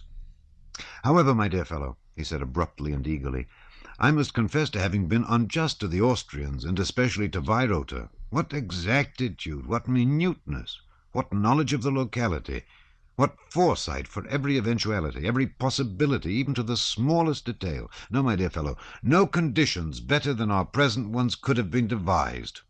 This combination of Austrian precision with Russian valor, what more could be wished for?" "So the attack is definitely resolved on?" Bolkonsky asked Dolgorukov. "And do you know, my dear fellow, it seems to me that Bonaparte has decidedly lost his bearings. You know that a letter was received from him today for the Emperor." Dolgorukov smiled significantly. "Is that so? And what did he say?" inquired Bolkonsky. "What can he say? Tra-di-di-di-da and so on, merely to gain time. I tell you he's in our hands, that's certain. But what was most amusing," he continued with a sudden good-natured laugh, "was that we could not think how to address the reply. If not as consul, and of course not as emperor, it seemed to me it should be to General Bonaparte." "But between not recognizing him as emperor and calling him General Bonaparte there is a difference," remarked Bolkonsky. "That's just it," interrupted Dolgorukov, quickly laughing. "You know, Bilibin, he's a very clever fellow. He suggested addressing him as usurper and enemy of mankind." Dolgorukov laughed merrily. "Only that?" said Bolkonsky. "All the same, it was Bilibin who found a suitable form for the address. He's a wise and clever fellow." "What was it?" "To the head of the French government. Au chef du gouvernement français," said Dolgorukov with grave satisfaction. "Good, wasn't it?" "Yes, but he will dislike it extremely," said Bolkonsky. "Oh, yes, very much. My brother knows him. He's dined with him, the present emperor, more than once in Paris, and tells me he never met a more cunning or subtle diplomatist. You know, a combination of French adroitness and Italian play-acting. Do you know the tale about him and Count Markov? Count Markov was the only man who knew how to handle him. You know the story of the handkerchief? It's delightful." And the talkative Dolgorukov, turning now to Boris, now to Prince Andrew, told how Bonaparte, wishing to test Markov, our ambassador, purposely dropped a handkerchief in front of him and stood looking at Markov, probably expecting Markov to pick it up for him, and how Markov immediately dropped his own beside it and picked it up without touching Bonaparte's. "Delightful," said Bolkonsky. "But I've come to you, Prince, as a petitioner on behalf of this young man. You see—" But before Prince Andrew could finish, an aide-de-camp came in to summon Dolgorukov to the Emperor. "Oh, what a nuisance," said Dolgorukov, getting up hurriedly and pressing the hands of Prince Andrew and Boris. "You know, I should be very glad to do all in my power, both for you and for this dear young man." Again he pressed the hand of the latter with an expression of good-natured, sincere, and animated levity. "But, you see, another time." Boris was excited by the thought of being so close to the higher powers as he felt himself to be at that moment. He was conscious that here he was in contact with the springs that set in motion the enormous movements of the mass of which, in his regiment, he felt himself a tiny, obedient, and insignificant atom. They followed Prince Dolgorukov out into the corridor and met, coming out of the door of the Emperor's room by which Dolgorukov had entered, a short man in civilian clothes, with a clever face and sharply projecting jaw, which, without spoiling his face, gave him a peculiar vivacity and shiftiness of expression. This short man nodded to Dolgorukov as to an intimate friend, and stared at Prince Andrew with cool intensity, walking straight toward him, and evidently expecting him to bow or to step out of his way. Prince Andrew did neither. A look of animosity appeared on his face, and the other turned away and went down the side of the corridor. "Who was that?" asked Boris. "He's one of the most remarkable, but to me most unpleasant of men, the Minister of Foreign Affairs, Prince Adam Czartoryski. It is such men as he who decide the fate of nations," added Bolkonsky with a sigh that he could not suppress as they passed out of the palace. Next day the army began its campaign, and up to the very battle of Austerlitz, Boris was unable to see either Prince Andrew or Dolgorukov again, and remained for a while with the Ismailov regiment. Chapter 9. Nicholas not in the action at Wischau. The Emperor. Nicholas's devotion to him. At dawn on the 16th of November, Denisov's squadron, in which Nicholas Rostov served, and which was in Prince Bagration's detachment, moved from the place where it had spent the night, advancing into action as arranged, and after going behind other columns for about 2/3 of a mile, was stopped on the high road. Rostov saw the Cossacks, and then the 1st and 2nd squadrons of hussars and infantry battalions and artillery pass by and go forward, and then Generals Bagration and Dolgorukov ride past with their adjutants. All the fear before action which he had experienced as previously, all the inner struggle to conquer that fear, all his dreams of distinguishing himself as a true hussar in this battle, had been wasted. Their squadron remained in reserve, and Nicholas Rostov spent that day in a dull and wretched mood. At 9 in the morning he heard firing in front and shouts of hurrah, and saw wounded being brought back. There were not many of them. And at last he saw how a whole detachment of French cavalry was brought in, convoyed by a sotnya of Cossacks, a squadron of 100 cavalrymen.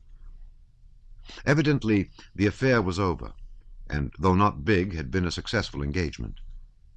The men and officers returning spoke of a brilliant victory, of the occupation of the town of Wischau, and the capture of a whole French squadron. The day was bright and sunny after a sharp night frost, and the cheerful glitter of that autumn day was in keeping with the news of victory, which was conveyed not only by the tales of those who had taken part in it, but also by the joyful expression on the faces of soldiers, officers, generals, and adjutants as they passed Rostov, going or coming. And Nicholas, who had vainly suffered all the dread that precedes a battle, and had spent that happy day in inactivity, was all the more depressed. "Come here, Rostov! Let's drink to drown our grief!" shouted Denisov, who had settled down by the roadside with a flask and some food. The officers gathered round Denisov's canteen, eating and talking.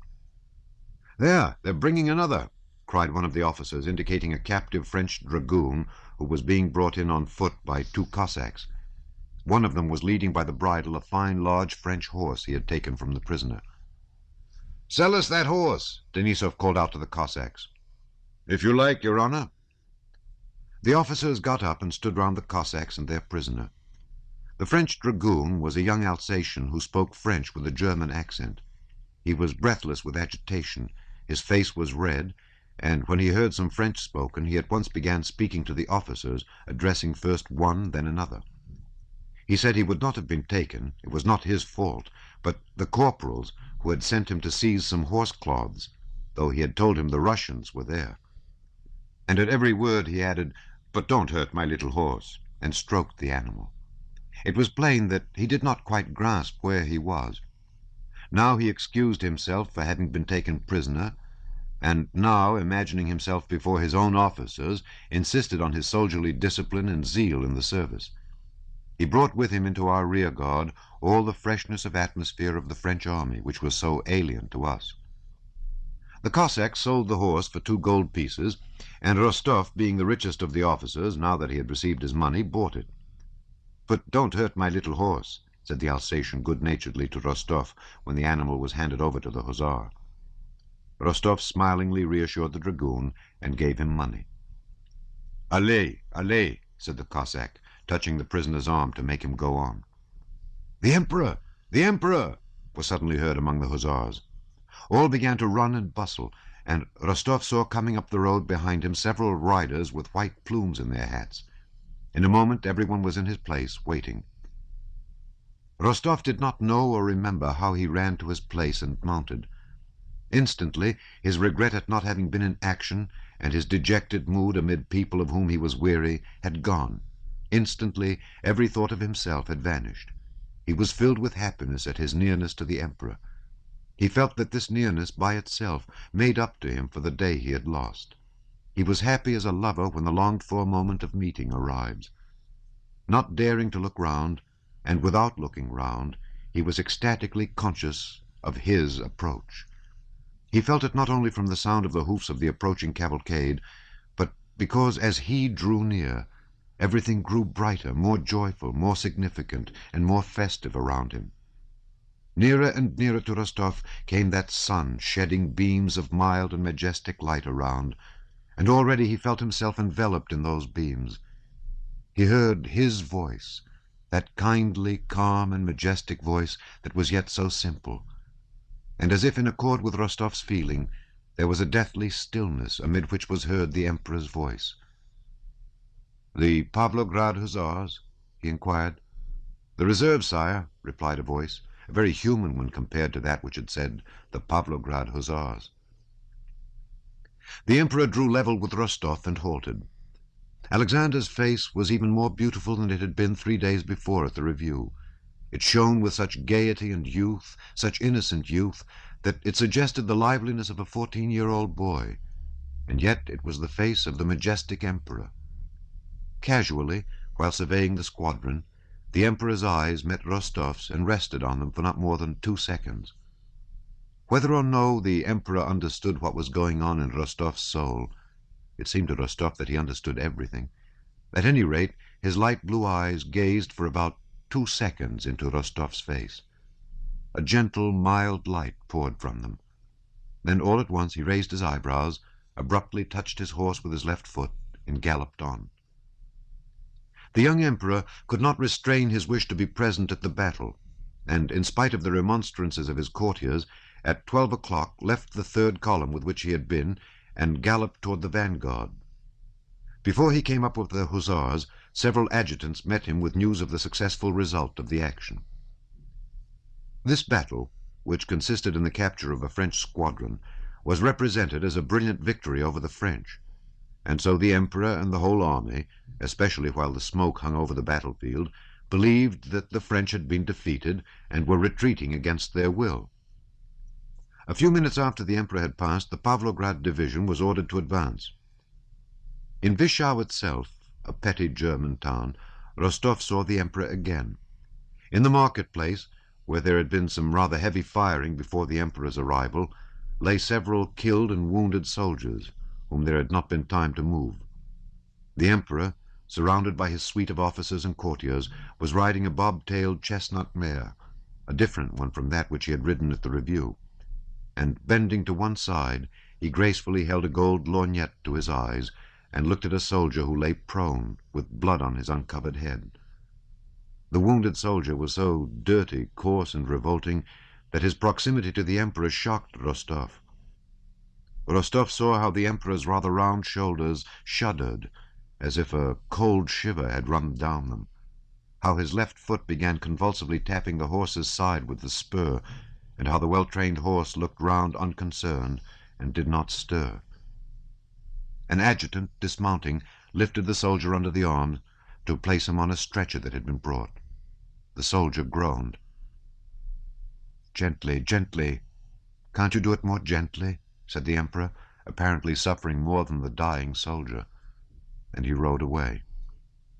Rostov saw tears filling the Emperor's eyes, and heard him, as he was riding away, say to Czartoryski, "What a terrible thing war is!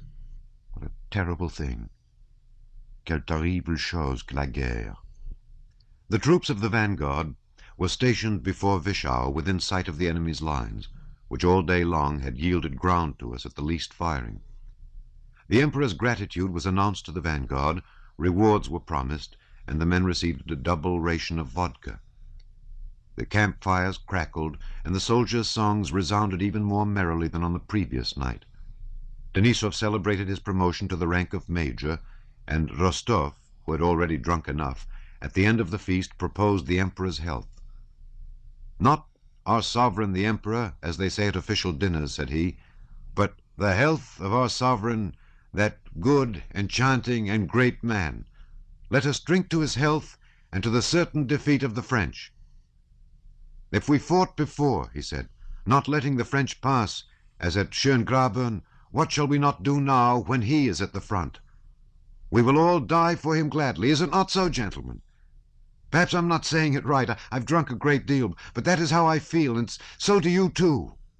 To the health of Alexander the First! Hurrah!" "Hurrah!" rang the enthusiastic voices of the officers. And the old cavalry captain Kirsten shouted enthusiastically, and no less sincerely than the 20-year-old Rostov.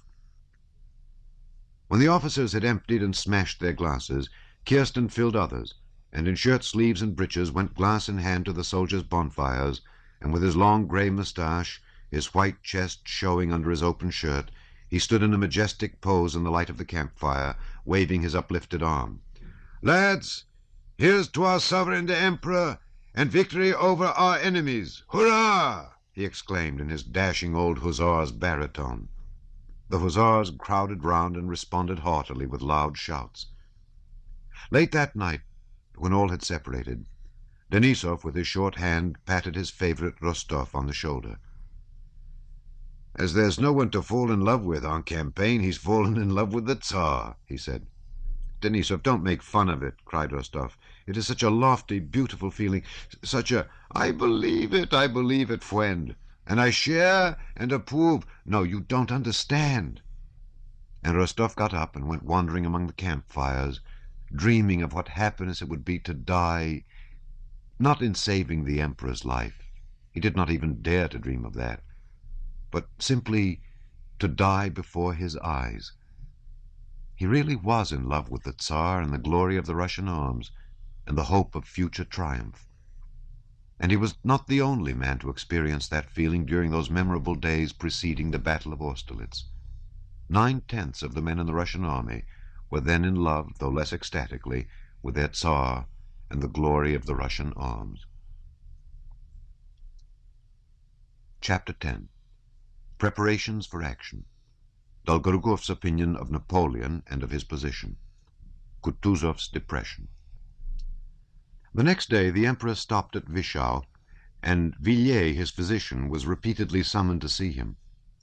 At headquarters and among the troops nearby, the news spread that the Emperor was unwell. He ate nothing and had slept badly that night, those around him reported. The cause of this indisposition was the strong impression made on his sensitive mind by the sight of the killed and wounded. At daybreak on the 17th, a French officer who had come with a flag of truce demanding an audience with the Russian Emperor was brought into Wischau from our outposts. This officer was Savary. The Emperor had only just fallen asleep, and so Savary had to wait. At midday he was admitted to the Emperor, and an hour later he rode off with Prince Dolgorukov to the advanced post of the French army. It was rumored that Savary had been sent to propose to Alexander a meeting with Napoleon. To the joy and pride of the whole army, a personal interview was refused, and instead of the sovereign, Prince Dolgorukov, the victor at Wischau, was sent with Savary to negotiate with Napoleon, if, contrary to expectations, these negotiations were actuated by a real desire for peace. Toward evening, Dolgorukov came back, went straight to the Tsar, and remained alone with him for a long time. On the 18th and 19th of November, the army advanced 2 days' march, and the enemy's outposts, after a brief interchange of shots, retreated. In the highest army circles, from midday on the 19th, a great, excitedly bustling activity began, which lasted till the morning of the 20th, when the memorable Battle of Austerlitz was fought. Till midday on the 19th, the activity, the eager talk running to and fro and dispatching of adjutants, was confined to the Emperor's headquarters. But on the afternoon of that day, this activity reached Kutuzov's headquarters and the staffs of the commanders of columns. By evening, the adjutants had spread it to all ends and parts of the army, and in the night from the 19th to the 20th, the whole 80,000 allied troops rose from their bivouacs to the hum of voices, and the army swayed and started in one enormous mass 6 miles long. The concentrated activity which had begun at the Emperor's headquarters in the morning and had started the whole movement that followed was like the first movement of the main wheel of a large tower clock. One wheel slowly moved, another was set in motion, and a third, and wheels began to revolve faster and faster, levers and cogwheels to work, chimes to play, figures to pop out, and the hands to advance with regular motion as a result of all that activity. Just as in the mechanism of a clock, so in the mechanism of the military machine, an impulse once given leads to the final result. And just as indifferently quiescent, till the moment when motion is transmitted to them, are the parts of the mechanism which the impulse has not yet reached. Wheels creak on their axles as the cogs engage one another, and the revolving pulleys whir with the rapidity of their movement. But a neighboring wheel is as quiet and motionless as though it were prepared to remain so for 100 years. But the moment comes when the lever catches it, and obeying the impulse, that wheel begins to creak and joins in the common motion, the result and aim of which are beyond its ken.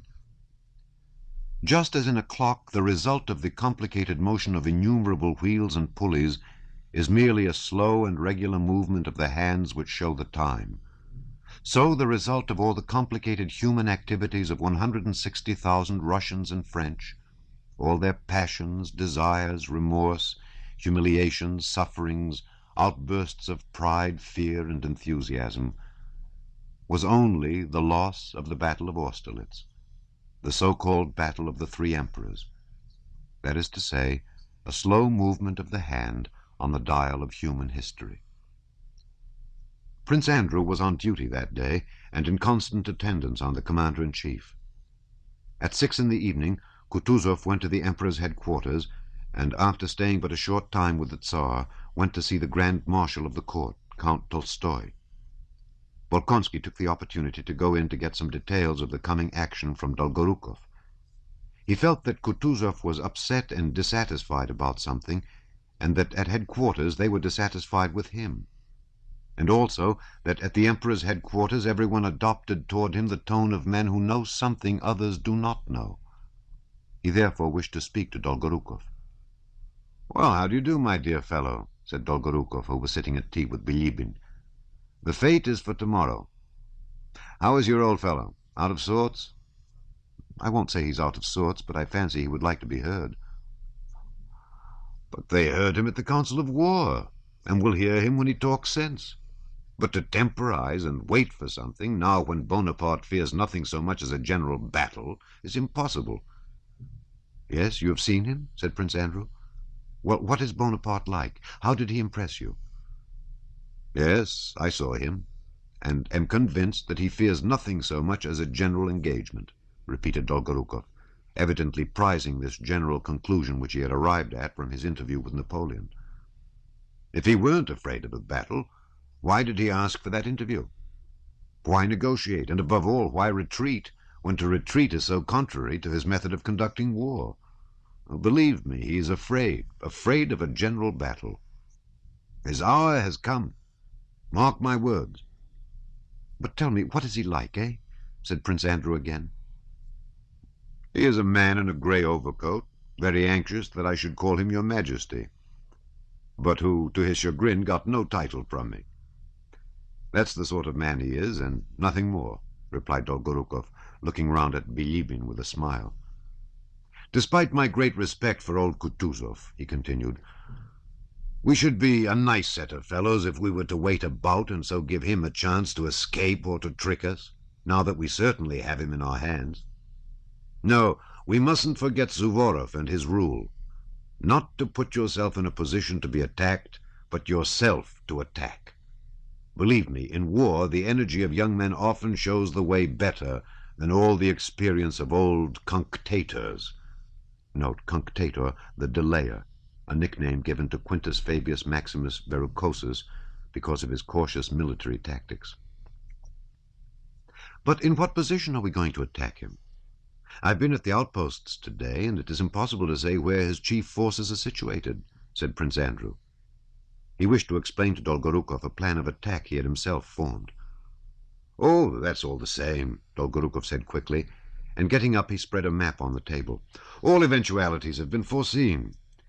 If he is standing before Brünn, and Prince Dolgorukov rapidly but indistinctly explained Weirota's plan of a flanking movement. Prince Andrew began to reply and to state his own plan, which might have been as good as Weirota's, but for the disadvantage that Weirota's had already been approved. As soon as Prince Andrew began to demonstrate the defects of the latter and the merits of his own plan, Prince Dolgorukov ceased to listen to him and gazed absent-mindedly not at the map, but at Prince Andrew's face. There will be a council of war at Kutuzov's tonight, though. You can say all this there, remarked Dolgorukov. I will do so, said Prince Andrew, moving away from the map. Whatever are you bothering about, gentlemen, said Bilibin, who till then had listened with an amused smile to their conversation, and now was evidently ready with a joke. Whether tomorrow brings victory or defeat, the glory of our Russian arms is secure. Except your Kutuzov, there is not a single Russian in command of a column. The commanders are Herr General Wimpfen, le Comte de Langeron, le Prince de Liechtenstein, le Prince de Hohenlohe, and finally Prish, and so on, like all those Polish names. Be quiet, backbiter, said Dolgorukov. It is not true. There are now 2 Russians, Miloradovich and Dokhturov, and there would be a third, Count Arakcheyev, if his nerves were not too weak. However, I think General Kutuzov has come out, said Prince Andrew. I wish you good luck and success, gentlemen, he added, and went out after shaking hands with Dolgorukov and Bilibin. On the way home, Prince Andrew could not refrain from asking Kutuzov, who was sitting silently beside him, what he thought of tomorrow's battle. Kutuzov looked sternly at his adjutant, and after a pause replied, I think the battle will be lost. And so I told Count Tolstoy, and asked him to tell the Emperor. What do you think he replied? But, my dear General, I am engaged with rice and cutlets. Look after military matters yourself. Yes, that was the answer I got. Chapter 11. The Council of War. Weirota's plans. Kutuzov sleeps. Prince Andrew's reflections. Shortly after 9 o'clock that evening, Weirota drove with his plans to Kutuzov's quarters, where the Council of War was to be held. All the commanders of columns were summoned to the commander-in-chiefs, and with the exception of Prince Bagration, who declined to come, were all there at the appointed time. Weirota, who was in full control of the proposed battle, by his eagerness and briskness presented a marked contrast to the dissatisfied and drowsy Kutuzov, who reluctantly played the part of chairman and president of the Council of War. Weirota evidently felt himself to be at the head of a movement that had already become unrestrainable. He was like a horse running downhill harnessed to a heavy cart. Whether he was pulling it or being pushed by it, he did not know, but rushed along at headlong speed, with no time to consider what this movement might lead to.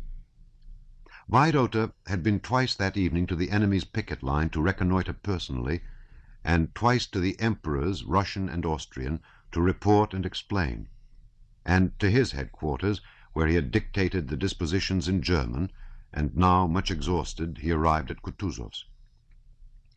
He was evidently so busy that he even forgot to be polite to the commander-in-chief. He interrupted him, talked rapidly and indistinctly without looking at the man he was addressing, and did not reply to questions put to him. He was bespattered with mud and had a pitiful, weary, and distracted air, though at the same time he was haughty and self-confident. Kutuzov was occupying a nobleman's castle of modest dimensions near Austerlitz. In the large drawing-room, which had become the commander-in-chief's office, were gathered Kutuzov himself, Weirota, and the members of the Council of War. They were drinking tea and only awaited Prince Bagration to begin the council. At last Bagration's orderly came with the news that the prince could not attend. Prince Andrew came in to inform the commander-in-chief of this, and availing himself of permission previously given him by Kutuzov to be present at the council, he remained in the room. "Since Prince Bagration is not coming, we may begin," said Weyrother, hurriedly rising from his seat and going up to the table on which an enormous map of the environs of Brünn was spread out. Kutuzov, with his uniform unbuttoned so that his fat neck bulged over his collar as if escaping, was sitting almost asleep in a low chair with his podgy old hands resting symmetrically on its arms. At the sound of Weyrother's voice, he opened his one eye with an effort. "Yes, yes, if you please. It is already late," said he, and nodding his head he let it droop and again closed his eye. If at first the members of the council thought that Kutuzov was pretending to sleep, the sounds his nose emitted during the reading that followed proved that the commander-in-chief at that moment was absorbed by a far more serious matter than a desire to show his contempt for the dispositions or anything else. He was engaged in satisfying the irresistible human need for sleep. He really was asleep. Weyrother, with the gesture of a man too busy to lose a moment, glanced at Kutuzov, and having convinced himself that he was asleep, took up a paper and in a loud, monotonous voice began to read out the dispositions for the impending battle, under a heading which he also read out. "Dispositions for an attack on the enemy position behind Kobelnitz and Sokolnitz, November 30th, 1805. Note, Weyrother was reading in German and employed the new-style calendar, so that these dispositions were drawn up on November 18th, old style. The dispositions were very complicated and difficult. They began as follows. "As the enemy's left wing rests on wooded hills, and his right extends along Kobelnitz and Sokolnitz behind the ponds that are there, while we, on the other hand, with our left wing by far outflank his right, it is advantageous to attack the enemy's latter wing, especially if we occupy the villages of Sokolnitz and Kobelnitz, whereby we can both fall on his flank and pursue him over the plain between Schlapanitz and the Türasser forest, avoiding the defiles of Schlapanitz and Belovitz, which cover the enemy's front. For this object, it is necessary that the first column marches, the second column marches, the third column marches, and so on," read Weyrother. The generals seemed to listen reluctantly to the difficult dispositions. The tall, fair-haired General Buxhovden stood leaning his back against the wall, his eyes fixed on a burning candle, and seemed not to listen or even to wish to be thought to listen. Exactly opposite Weyrother, with his glistening, wide-open eyes fixed upon him and his moustache twisted upwards, sat the ruddy Miloradovich in a military pose, his elbows turned outwards, his hands on his knees, and his shoulders raised. He remained stubbornly silent, gazing at Weyrother's face, and only turned away his eyes when the Austrian chief of staff finished reading. Then Miloradovich looked round significantly at the other generals, but one could not tell from that significant look whether he agreed or disagreed, and was satisfied or not with the arrangements. Next to Weyrother sat Count Langeron, who, with a subtle smile that never left his typically southern French face during the whole time of the reading, gazed at his delicate fingers, which rapidly twirled by its corners a gold snuff-box on which was a portrait. In the middle of one of the longest sentences, he stopped the rotary motion of the snuff-box, raised his head, and, with inimical politeness lurking in the corners of his thin lips, interrupted Weyrother, wishing to say something. But the Austrian general, continuing to read, frowned angrily and jerked his elbows as if to say, "You can tell me your views later, but now be so good as to look at the map and listen."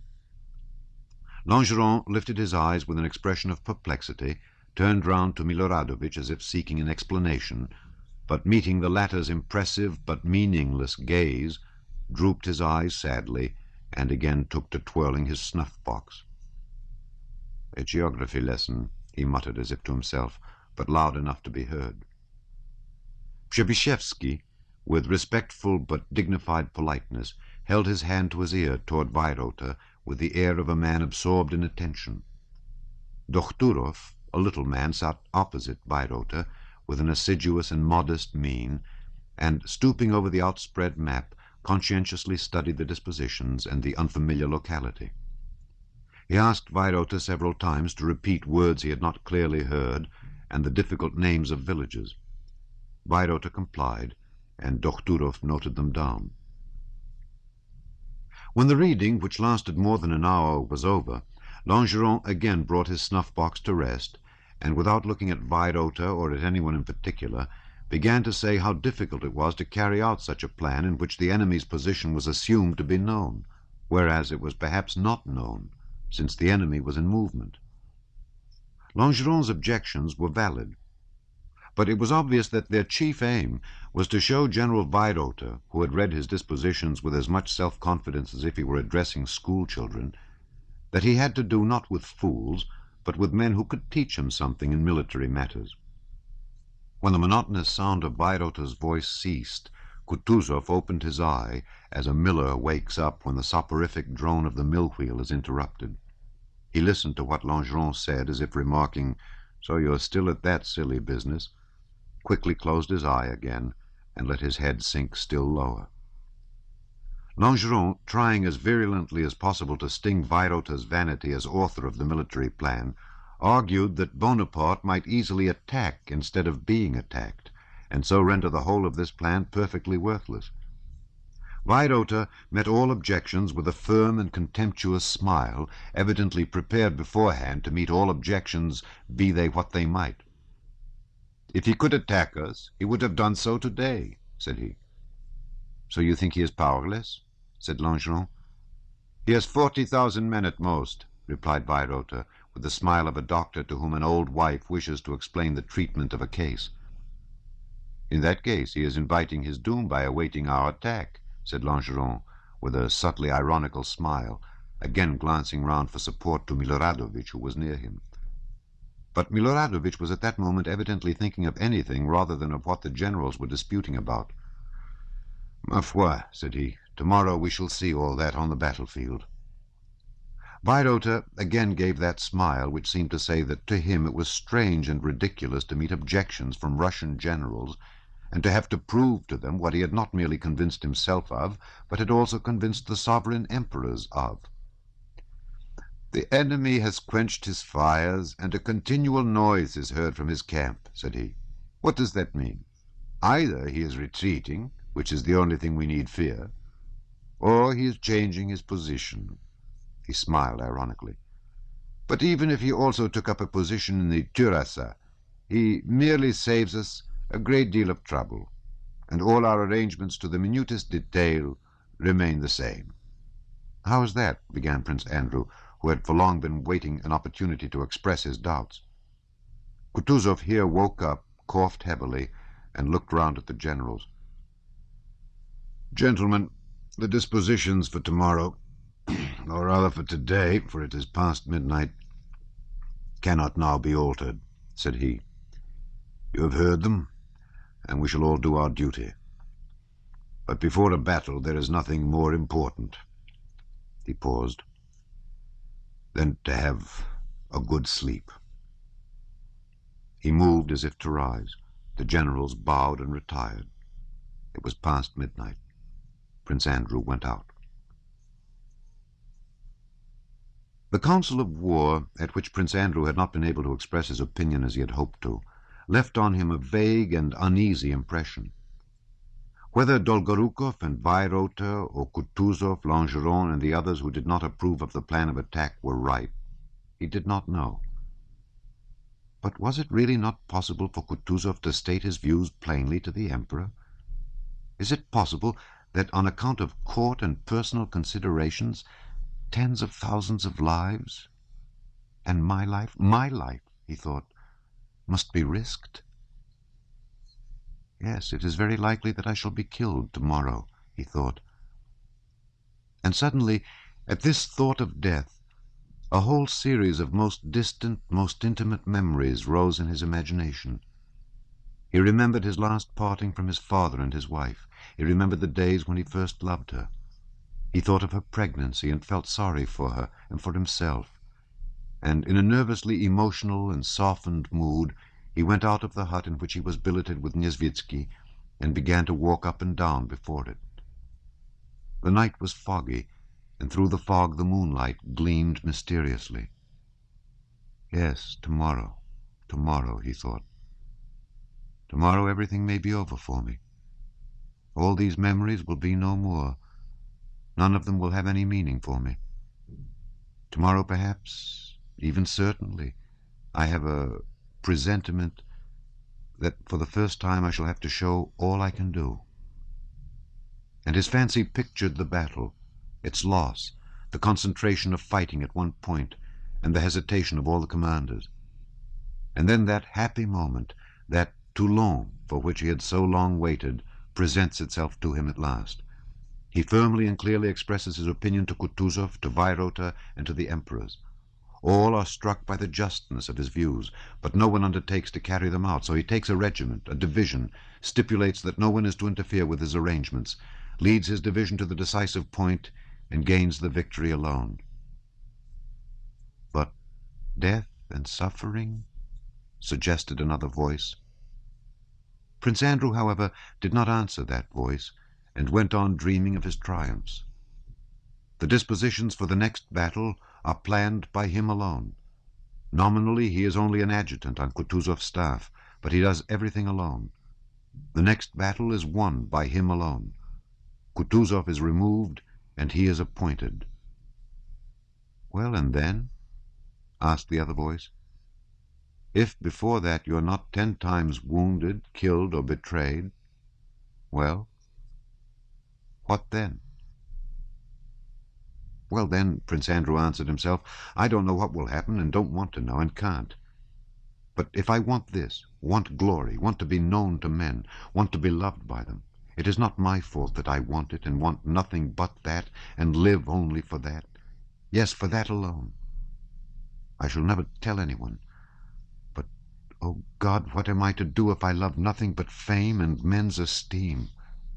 Death, wounds, the loss of family, I fear nothing.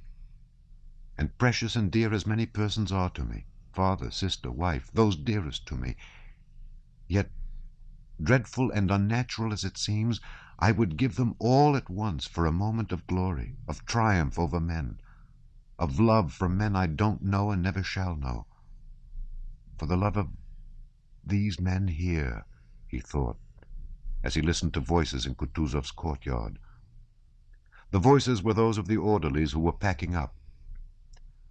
One voice, probably a coachman's, was teasing Kutuzov's old cook, whom Prince Andrew knew and who was called Tit.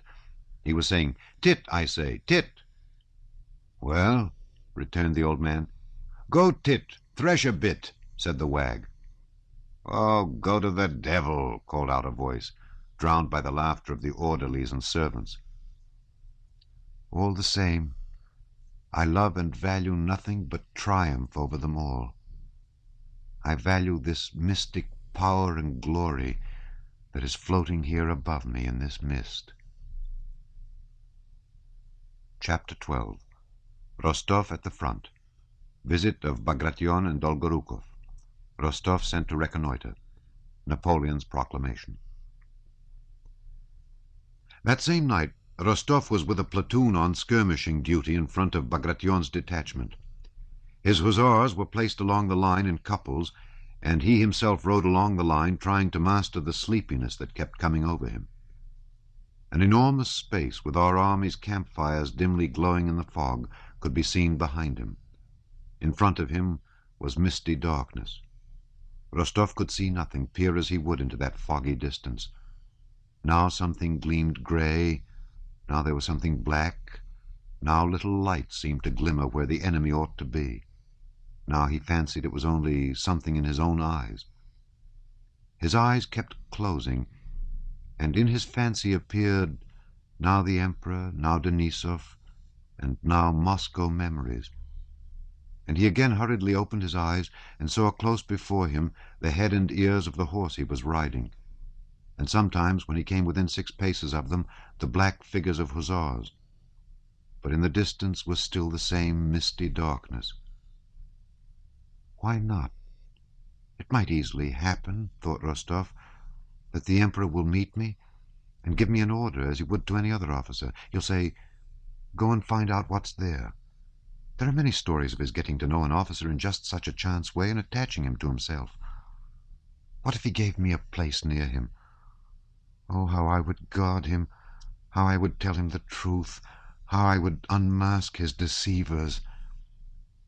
And in order to realize vividly his love and devotion to the sovereign, Rostov pictured to himself an enemy or a deceitful German whom he would not only kill with pleasure, but whom he would slap in the face before the Emperor. Suddenly, a distant shout aroused him. He started and opened his eyes. Where am I? Oh, yes, in the skirmishing line. Pass and watchword, Shaft, Olmütz. What a nuisance that our squadron will be in reserve tomorrow, he thought. I'll ask leave to go to the front. This may be my only chance of seeing the Emperor. It won't be long now before I'm off duty. I'll take another turn, and when I get back I'll go to the general and ask him. He readjusted himself in the saddle and touched up his horse to ride once more round his hussars. It seemed to him that it was getting lighter. To the left he saw a sloping descent lit up, and facing it a black knoll that seemed as steep as a wall. On this knoll there was a white patch that Rostov could not at all make out. Was it a glade in the wood lit up by the moon, or some unmelted snow, or some white houses? He even thought something moved on that white spot. I expect it's snow.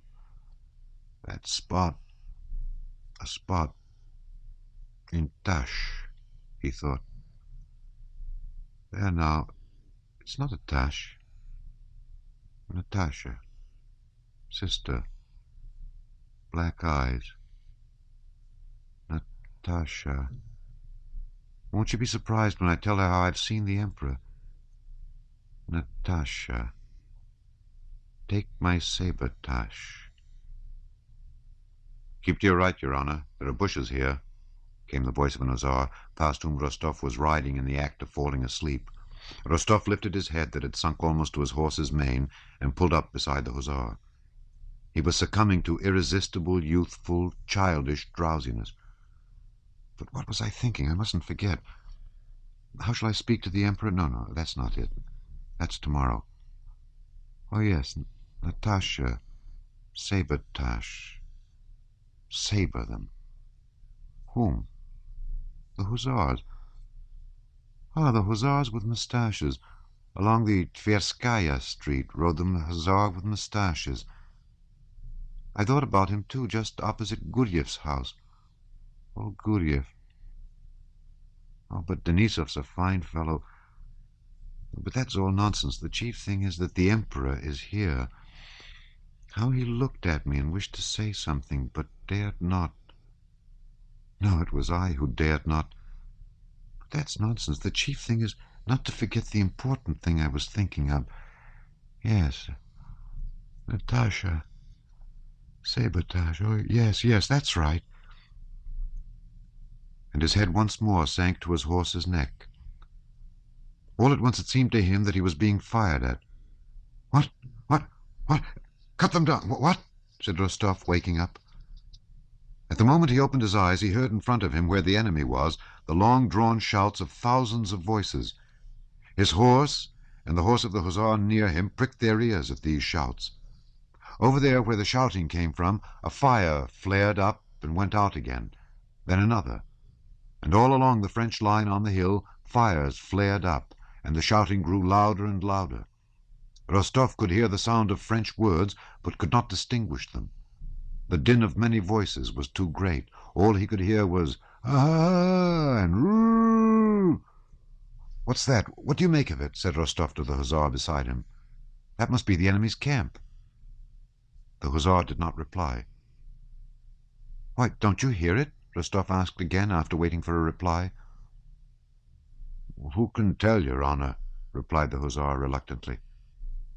"From the direction it must be the enemy," repeated Rostov.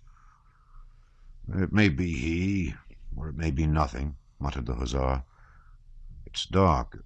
Steady," he cried to his fidgeting horse. Rostov's horse was also getting restive. It pawed the frozen ground, pricking its ears at the noise and looking at the lights. The shouting grew still louder and merged into a general roar that only an army of several thousand men could produce. The lights spread farther and farther, probably along the line of the French camp. Rostov no longer wanted to sleep. The gay, triumphant shouting of the enemy army had a stimulating effect on him. "Vive l'Empereur! L'Empereur!" he now heard distinctly. "They can't be far off. Probably just beyond the stream," he said to the hussar beside him. The hussar only sighed without replying and coughed angrily. The sound of horses' hoofs approaching at a trot along the line of hussars was heard, and out of the foggy darkness the figure of a sergeant of hussars suddenly appeared, looming huge as an elephant. "Your Honor, the generals," said the sergeant, riding up to Rostov. Rostov, still looking round toward the fires and the shouts, rode with the sergeant to meet some mounted men who were riding along the line. One was on a white horse. Prince Bagration and Prince Dolgorukov with their adjutants had come to witness the curious phenomenon of the lights and shouts in the enemy's camp. Rostov rode up to Bagration, reported to him, and then joined the adjutants, listening to what the generals were saying. "Believe me," said Prince Dolgorukov, addressing Bagration, "it is nothing but a trick. He has retreated and ordered the rearguard to kindle fires and make a noise to deceive us." "Hardly," said Bagration. "I saw them this evening on that knoll. If they had retreated, they would have withdrawn from that, too." "Officer," said Bagration to Rostov, "are the enemy's skirmishers still there?" "They were there this evening, but now I don't know, Your Excellency. Shall I go with some of my hussars to see?" replied Rostov. Bagration stopped, and before replying tried to see Rostov's face in the mist. "Well, go and see," he said after a pause. "Yes, sir." Rostov spurred his horse, called to Sergeant Fyedchenko and two other hussars, told them to follow him, and trotted downhill in the direction from which the shouting came. He felt both frightened and pleased to be riding alone with three hussars into that mysterious and dangerous misty distance where no one had been before him. Bagration called to him from the hill not to go beyond the stream, but Rostov pretended not to hear him and did not stop, but rode on and on, continually mistaking bushes for trees and gullies for men, and continually discovering his mistakes. Mistakes.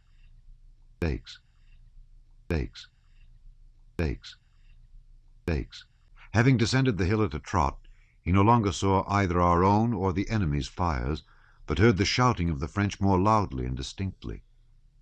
In the valley he saw before him something like a river, but when he reached it he found it was a road. Having come out onto the road, he reined in his horse, hesitating whether to ride along it or cross it and ride over the black field up the hillside. To keep to the road, which gleamed white in the mist, would have been safer because it would be easier to see people coming along it.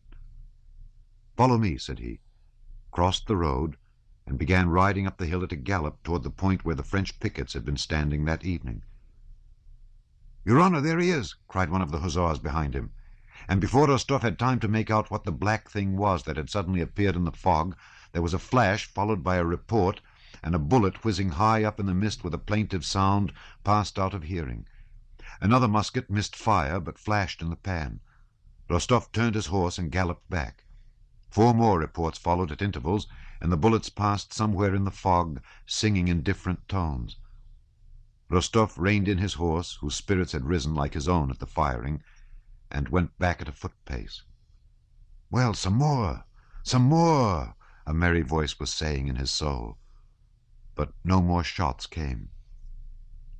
Only when approaching Bagration did Rostov let his horse gallop again, and with his hand at the salute rode up to the general.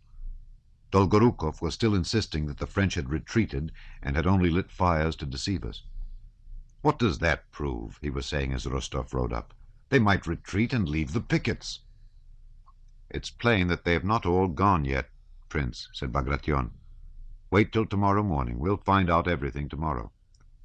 "The picket is still on the hill, Your Excellency, just where it was in the evening," reported Rostov, stooping forward with his hand at the salute, and unable to repress the smile of delight induced by his ride, and especially by the sound of the bullets. Very good, said Bagration. Thank you, officer. Your Excellency, said Rostov, may I ask a favor? What is it? Tomorrow our squadron is to be in reserve. May I ask to be attached to the first squadron? What's your name? Count Rostov. Oh, very well. You may stay in attendance on me. Count Ilya Rostov's son? Asked Dolgorukov. But Rostov did not reply. Then I may reckon on it, Your Excellency? I will give the order. Tomorrow, very likely, I may be sent with some message to the Emperor, thought Rostov. Thank God. The fires and shouting in the enemy's army were occasioned by the fact that while Napoleon's proclamation was being read to the troops, the Emperor himself rode round his bivouacs.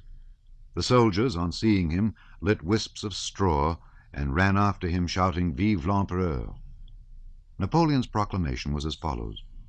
Soldiers, the Russian army is advancing against you to avenge the Austrian army of Ulm. They are the same battalions you broke at Hollabrünn and have pursued ever since to this place. The position we occupy is a strong one, and while they are marching to go round me on the right, they will expose a flank to me. Soldiers, I will myself direct your battalions. I will keep out of fire if you with your habitual valor carry disorder and confusion into the enemy's ranks. But should victory be in doubt, even for a moment, you will see your Emperor exposing himself to the first blows of the enemy. For there must be no doubt of victory, especially on this day when what is at stake is the honor of the French infantry, so necessary to the honor of our nation. Do not break your ranks on the plea of removing the wounded. Let every man be fully imbued with the thought that we must defeat these hirelings of England, inspired by such hatred of our nation. This victory will conclude our campaign, and we can return to winter quarters where fresh French troops who are being raised in France will join us. And the peace I shall conclude will be worthy of my people, of you, and of myself. Napoleon. Chapter 13. Battle of Austerlitz. Prince Andrew badly wounded. At 5 in the morning it was still quite dark. The troops of the center, the reserves, and Bagration's right flank had not yet moved. But on the left flank, the columns of infantry, cavalry, and artillery, which were to be the first to descend the heights to attack the French right flank and drive it into the Bohemian mountains according to plan, were already up and astir. The smoke of the campfires, into which they were throwing everything superfluous, made the eyes smart. It was cold and dark. The officers were hurriedly drinking tea and breakfasting, the soldiers munching biscuit and beating a tattoo with their feet to warm themselves, gathering round the fires, throwing into the flames the remains of sheds, chairs, tables, wheels, tubs, and everything that they did not want or could not carry away with them. Austrian column guides were moving in and out among the Russian troops, and served as heralds of the advance. As soon as an Austrian officer showed himself near a commanding officer's quarters, the regiment began to move. The soldiers ran from the fires, thrust their pipes into their boots, their bags into the carts, got their muskets ready, and formed rank. The officers buttoned up their coats, buckled on their swords and pouches, and moved along the ranks, shouting. The train drivers and orderlies harnessed and packed the wagons and tied on the loads. The adjutants and battalion and regimental commanders mounted, crossed themselves, gave final instructions, orders, and commissions to the baggage men who remained behind, and the monotonous tramp of thousands of feet resounded. The column moved forward without knowing where, and unable, from the masses around them, the smoke and the increasing fog, to see either the place they were leaving or that to which they were going. A soldier on the march is hemmed in and borne along by his regiment as much as a sailor is by his ship. However far he has walked, whatever strange, unknown, and dangerous places he reaches, just as a sailor is always surrounded by the same decks, masts, and rigging of his ship, so the soldier always has around him the same comrades, the same ranks, the same Sergeant Major Ivan Mitrich, the same company dog Jack, and the same commanders. The sailor rarely cares to know the latitude in which his ship is sailing, but on the day of battle, heaven knows how and whence, a stern note of which all are conscious, sounds in the moral atmosphere of an army, announcing the approach of something decisive and solemn, and awakening in the men an unusual curiosity. On the day of battle, the soldiers excitedly try to get beyond the interests of their regiment. They listen intently, look about, and eagerly ask concerning what is going on around them. The fog had grown so dense that, though it was growing light, they could not see 10 paces ahead. Bushes looked like gigantic trees, and level ground like cliffs and slopes. Anywhere on any side one might encounter an enemy invisible 10 paces off. But the columns advanced for a long time, always in the same fog, descending and ascending hills, avoiding gardens and enclosures, going over new and unknown ground, and nowhere encountering the enemy. On the contrary, the soldiers became aware that in front, behind, and on all sides, other Russian columns were moving in the same direction. Every soldier felt glad to know that to the unknown place where he was going, many more of our men were going too. "There now, the Kurskis have also gone past," was being said in the ranks. "It's wonderful what a lot of our troops have gathered, lads. Last night I looked at the campfires and there was no end of them. A regular Moscow." Though none of the column commanders rode up to the ranks or talked to the men. The commanders, as we saw at the council of war, were out of humor and dissatisfied with the affair, and so did not exert themselves to cheer the men, but merely carried out the orders. Yet the troops marched gaily, as they always do when going into action, especially to an attack. But when they had marched for about an hour in the dense fog, the greater part of the men had to halt, and an unpleasant consciousness of some dislocation and blunder spread through the ranks.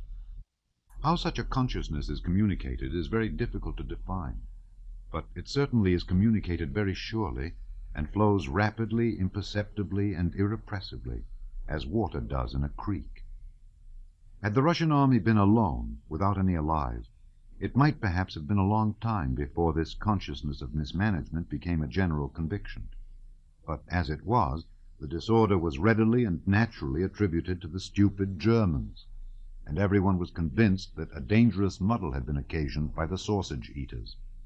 Note, to a Russian soldier, the Austrians, as well as non-Russian speakers generally, were all Germans. The word German, Niemec in Russian, means a dumb man, one who cannot speak so that we can understand him. "Why have we stopped? Is the way blocked? Or have we already come up against the French?" "No, one can't hear them. They'd be firing if we had." "They were in a hurry enough to start us, and now here we stand in the middle of a field without rhyme or reason. It's all those damned Germans muddling. What stupid devils!" "Yes, I'd send them out on in front. But no fear, they're crowding up behind. And now here we stand hungry." "I say, shall we soon be clear? They say the cavalry are blocking the way," said an officer.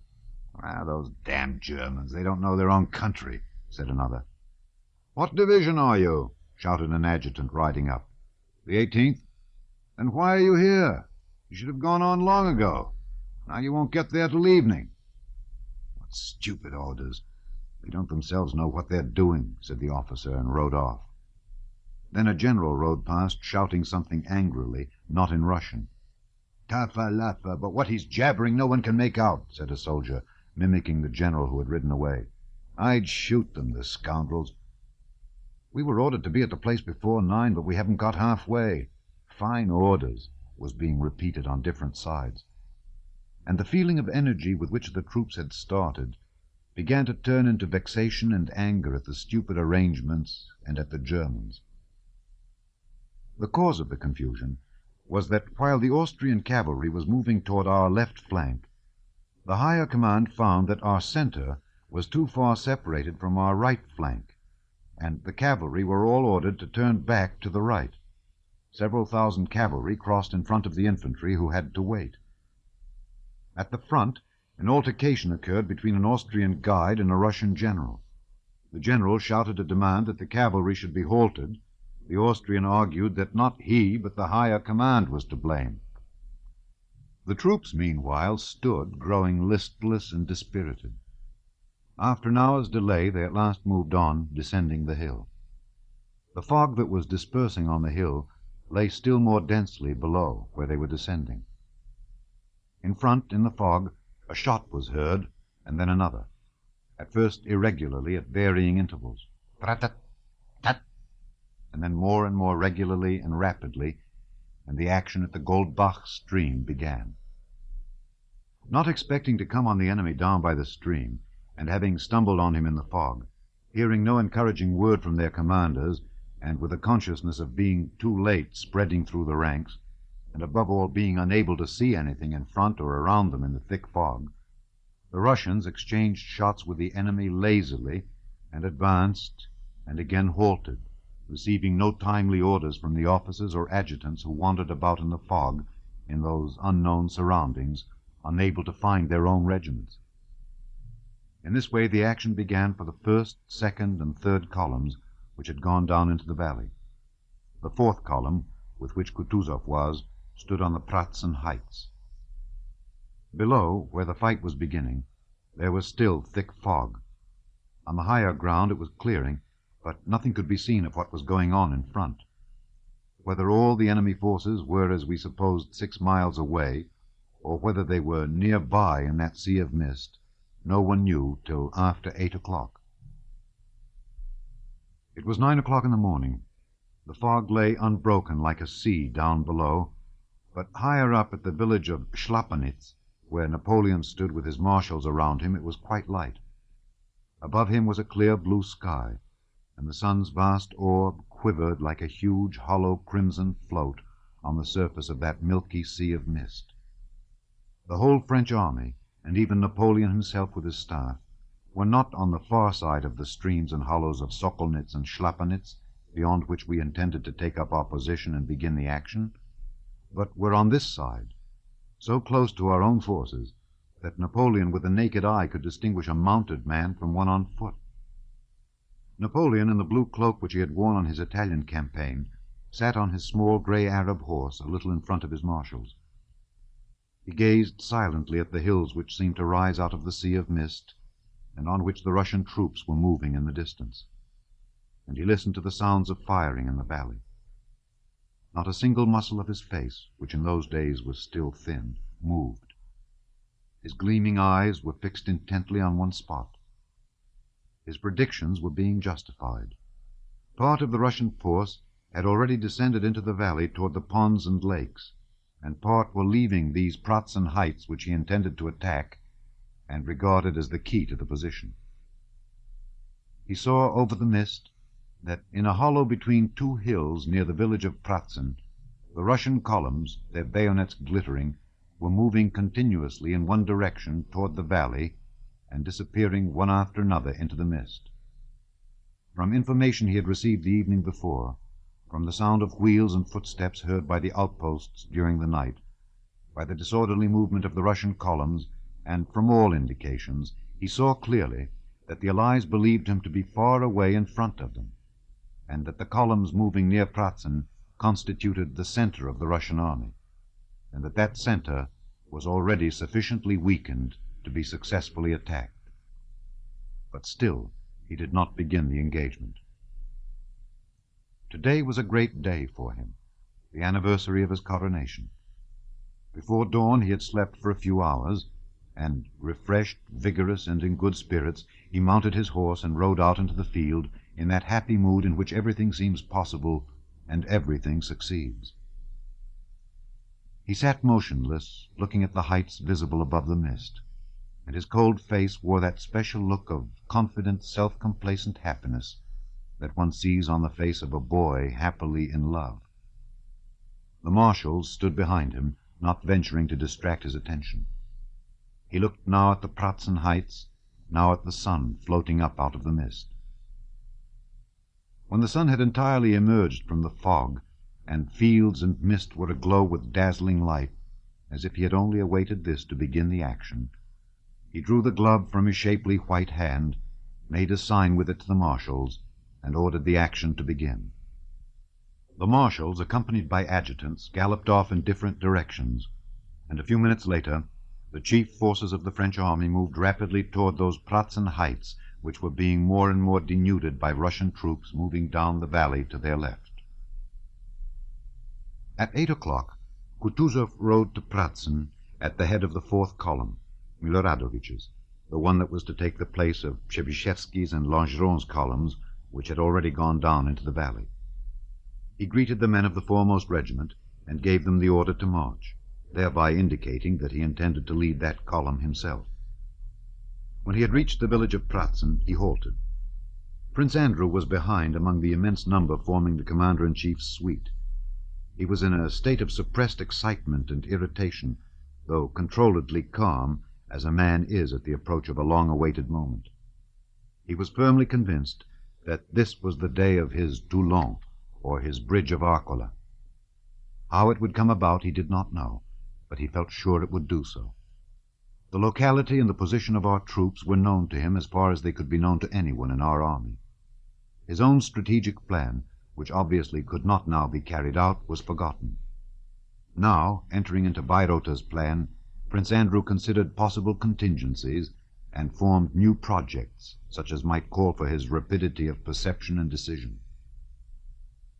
To the left, down below in the mist, the musketry fire of unseen forces could be heard. It was there Prince Andrew thought the fight would concentrate.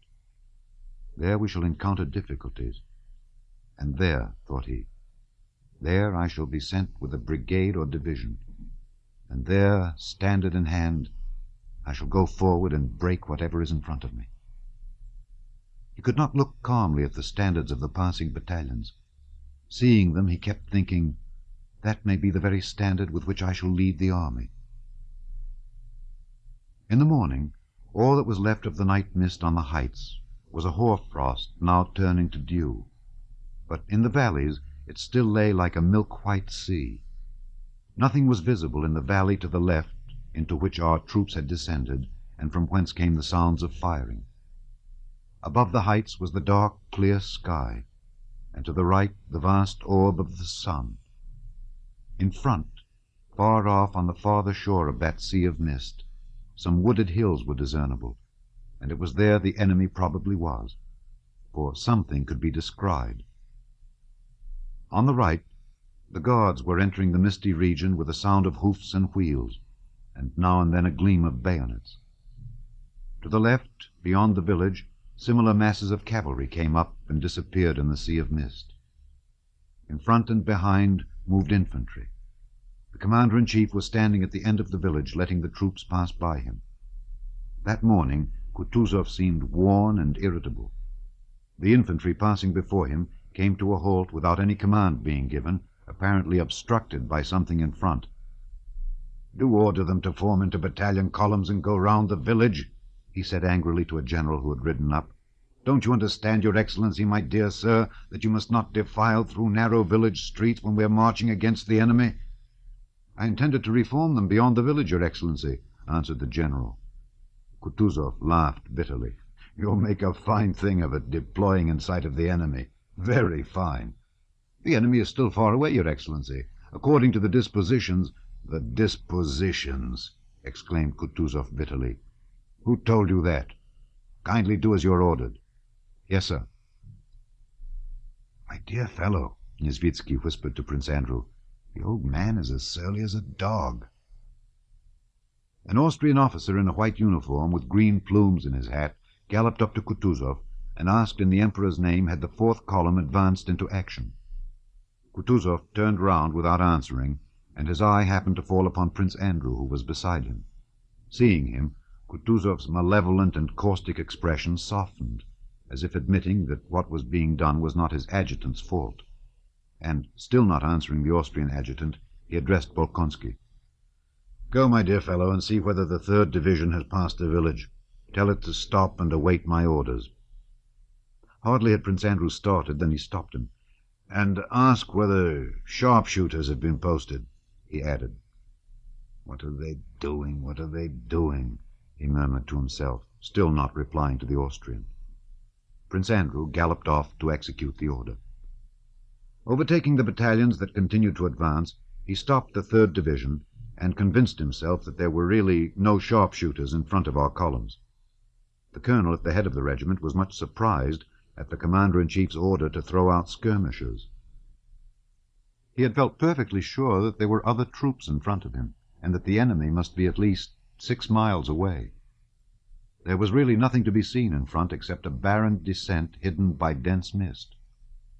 Having given orders in the commander-in-chief's name to rectify this omission, Prince Andrew galloped back. Kutuzov, still in the same place, his stout body resting heavily in the saddle with the lassitude of age, sat yawning wearily with closed eyes. The troops were no longer moving, but stood with the butts of their muskets on the ground. All right, he said to Prince Andrew, and turned to a general who, watch in hand, was saying it was time they started, as all the left flank columns had already descended. "Plenty of time, Your Excellency," muttered Kutuzov in the midst of a yawn. "Plenty of time," he repeated.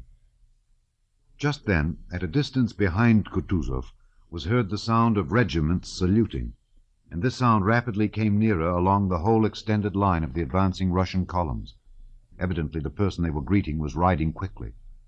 When the soldiers of the regiment in front of which Kutuzov was standing began to shout, he rode a little to one side and looked round with a frown. Along the road from Pratzen galloped what looked like a squadron of horsemen in various uniforms. 2 of them rode side by side in front at full gallop. One in a black uniform with white plumes in his hat rode a bob-tailed chestnut horse. The other, who was in a white uniform, rode a black one. These were the 2 emperors, followed by their suites. Kutuzov, affecting the manners of an old soldier at the front, gave the command "attention" and rode up to the emperors with a salute. His whole appearance and manner were suddenly transformed. He put on the air of a subordinate who obeys without reasoning. With an affectation of respect, which evidently struck Alexander unpleasantly, he rode up and saluted. This unpleasant impression merely flitted over the young and happy face of the emperor, like a cloud of haze across a clear sky, and vanished.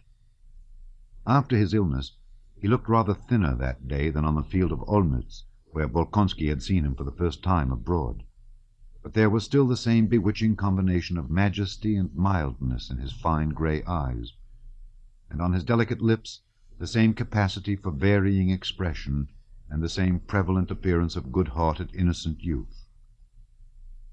At the Olmütz review he had seemed more majestic. Here he seemed brighter and more energetic. He was slightly flushed after galloping 2 miles, and reining in his horse, he sighed restfully and looked round at the faces of his suite, young and animated as his own. Czartoryski, Novosiltsev, Prince Volkonsky, Stroganov, and the others, all richly dressed gay young men on splendid, well-groomed, fresh, only slightly heated horses, exchanging remarks and smiling, had stopped behind the emperor. The Emperor Francis, a rosy, long-faced young man, sat very erect on his handsome black horse, looking about him in a leisurely and preoccupied manner. He beckoned to one of his white adjutants and asked some question. Most likely he's asking at what o'clock they started, thought Prince Andrew, watching his old acquaintance with a smile he could not repress as he recalled his reception at Brünn. In the Emperor's suite were the picked young orderly officers of the Guard and Line regiments, Russian and Austrian. Among them were grooms leading the Tsar's beautiful relay horses covered with embroidered cloths. As when a window is opened, a whiff of fresh air from the fields enters a stuffy room, so a whiff of youthfulness, energy, and confidence of success reached Kutuzov's cheerless staff with the galloping advent of all these brilliant young men. "Why aren't you beginning, Michael Illarionovitch?" said the Emperor Alexander hurriedly to Kutuzov, glancing courteously at the same time at the Emperor Francis. "I am waiting, Your Majesty," answered Kutuzov, bending forward respectfully. The Emperor, frowning slightly, bent his ear forward as if he had not quite heard. "Waiting, Your Majesty," repeated Kutuzov. Prince Andrew noted that Kutuzov's upper lip twitched unnaturally as he said the word "waiting." "Not all the columns have formed up yet, Your Majesty." The Tsar heard, but obviously did not like the reply. He shrugged his rather round shoulders and glanced at Novosiltsev, who was near him, as if complaining of Kutuzov. "You know, Michael Illarionovitch, "We are not on the Empress's field, where a parade does not begin till all the troops are assembled," said the Tsar, with another glance at the Emperor Francis, as if inviting him, if not to join in, at least to listen to what he was saying. But the Emperor Francis continued to look about him and did not listen. "That is just why I do not begin, sire," said Kutuzov in a resounding voice, apparently to preclude the possibility of not being heard, and again something in his face twitched. "That is just why I do not begin, sire. Because we are not on parade and not on the Empress's field," said he clearly and distinctly. In the Emperor's suite all exchanged rapid looks that expressed dissatisfaction and reproach. Old though he may be, he certainly should not speak like that, their glances seemed to say. The Tsar looked intently and observantly into Kutuzov's eye, waiting to hear whether he would say anything more. But Kutuzov, with respectfully bowed head, seemed also to be waiting. The silence lasted for about a minute. "However, if you command it, your Majesty," said Kutuzov, lifting his head and again assuming his former tone of a dull, unreasoning, but submissive general. He touched his horse, and having called Miloradovich, the commander of the column, gave him the order to advance.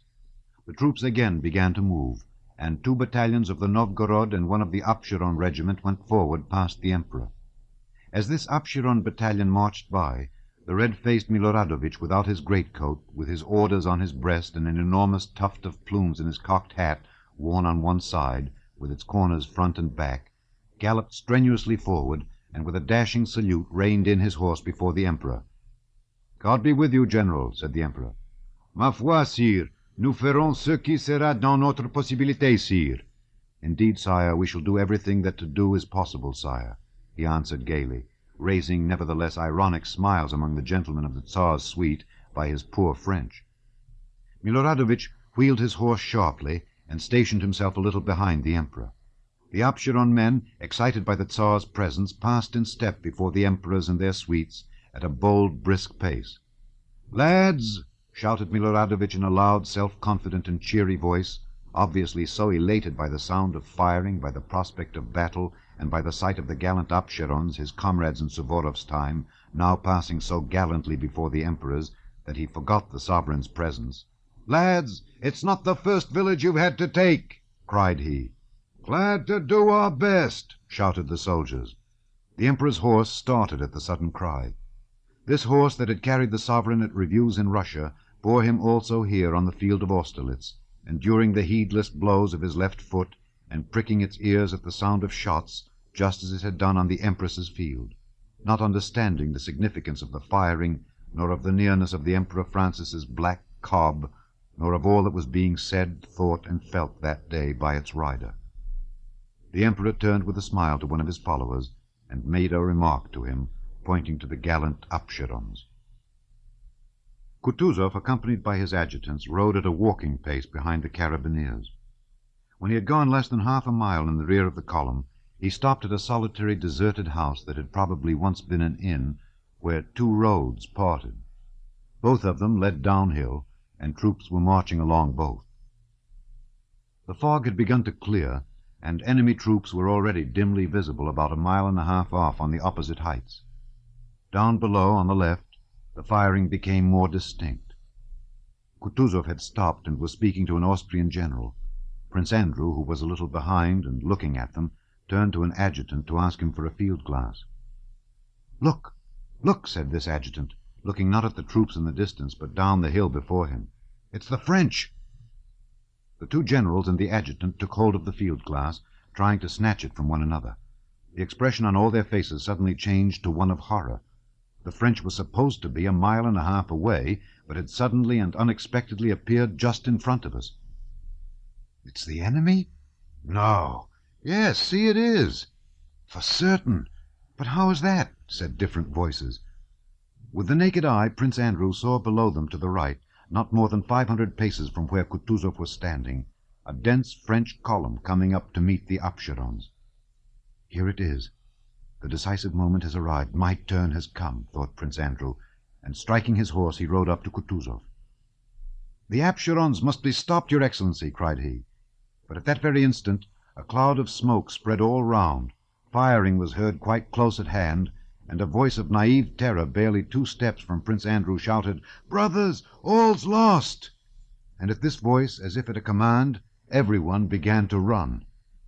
Confused and ever-increasing crowds were running back to where 5 minutes before the troops had passed the Emperors. Not only would it have been difficult to stop that crowd, it was even impossible not to be carried back with it oneself. Bolkonsky only tried not to lose touch with it, and looked around bewildered and unable to grasp what was happening in front of him. Nizwitsky, with an angry face, red and unlike himself, was shouting to Kutuzov that if he did not ride away at once he would certainly be taken prisoner. Kutuzov remained in the same place, and without answering drew out a handkerchief. Blood was flowing from his cheek. Prince Andrew forced his way to him. "You're wounded?" he asked, hardly able to master the trembling of his lower jaw. "The wound is not here. It is there," said Kutuzov, pressing the handkerchief to his wounded cheek and pointing to the fleeing soldiers. "Stop them!" he shouted, and at the same moment, probably realizing that it was impossible to stop them, spurred his horse and rode to the right. A fresh wave of the flying mob caught him and bore him back with it. The troops were running in such a dense mass that once surrounded by them it was difficult to get out again. One was shouting, "Get on! Why are you hindering us?" Another in the same place turned round and fired in the air. A third was striking the horse Kutuzov himself rode. Having by a great effort got away to the left from that flood of men, Kutuzov, with his suite diminished by more than half, rode toward a sound of artillery fire nearby. Having forced his way out of the crowd of fugitives, Prince Andrew, trying to keep near Kutuzov, saw on the slope of the hill amid the smoke a Russian battery that was still firing, and Frenchmen running toward it. Higher up stood some Russian infantry, neither moving forward to protect the battery nor backward with the fleeing crowd. A mounted general separated himself from the infantry and approached Kutuzov. Of Kutuzov's suite only 4 remained.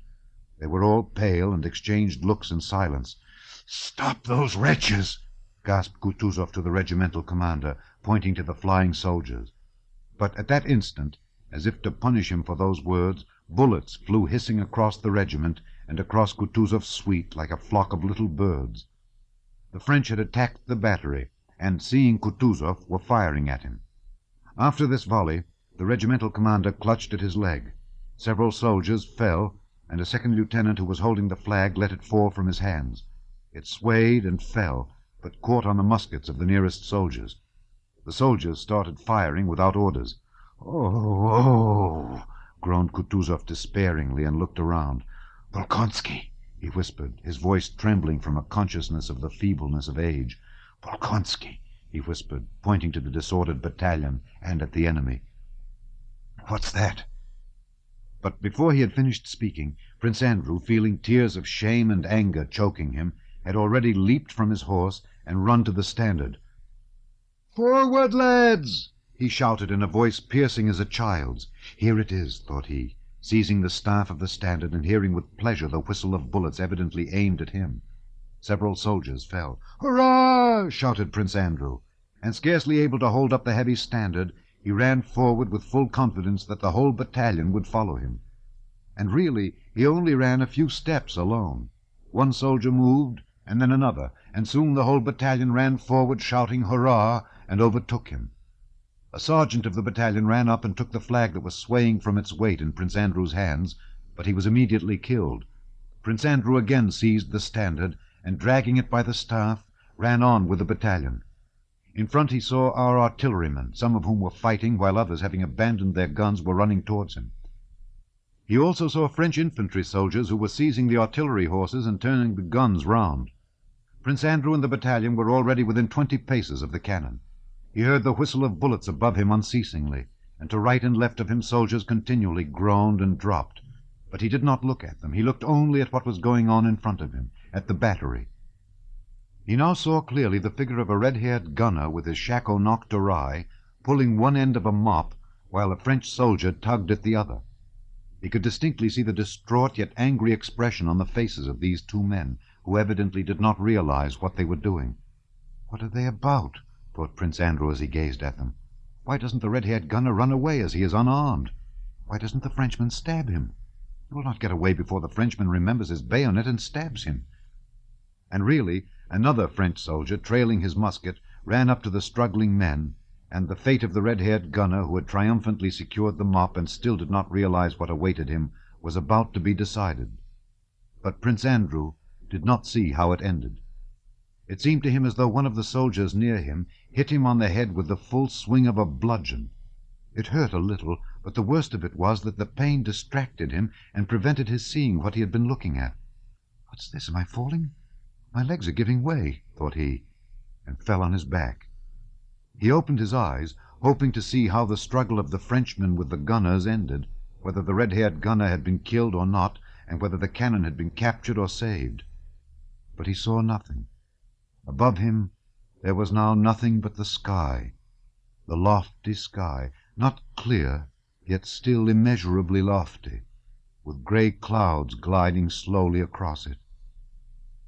How quiet, peaceful, and solemn.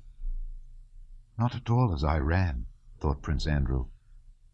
Not as we ran, shouting and fighting. Not at all as the gunner and the Frenchman with frightened and angry faces struggled for the mop. How differently do those clouds glide across that lofty, infinite sky. How was it I did not see that lofty sky before? And how happy I am to have found it at last. Yes, all is vanity, all falsehood, except that infinite sky. There is nothing, nothing but that. But even it does not exist. There is nothing but quiet and peace. Thank God. On our right flank, commanded by Bagration, at 9 o'clock the battle had not yet begun. Not wishing to agree to Dolgorukov's demand to commence the action, and wishing to avert responsibility from himself, Prince Bagration proposed to Dolgorukov to send to inquire of the commander-in-chief. Bagration knew that as the distance between the two flanks was more than 6 miles, even if the messenger were not killed, which he very likely would be, and found the commander-in-chief, which would be very difficult, he would not be able to get back before evening. Bagration cast his large, expressionless, sleepy eyes round his suite, and the boyish face of Rostov, breathless with excitement and hope, was the first to catch his eye. He sent him. "And if I should meet His Majesty before I meet the Commander-in-Chief, Your Excellency?" said Rostov, with his hand to his cap. "You can give the message to His Majesty," said Dolgorukov, hurriedly interrupting Bagration.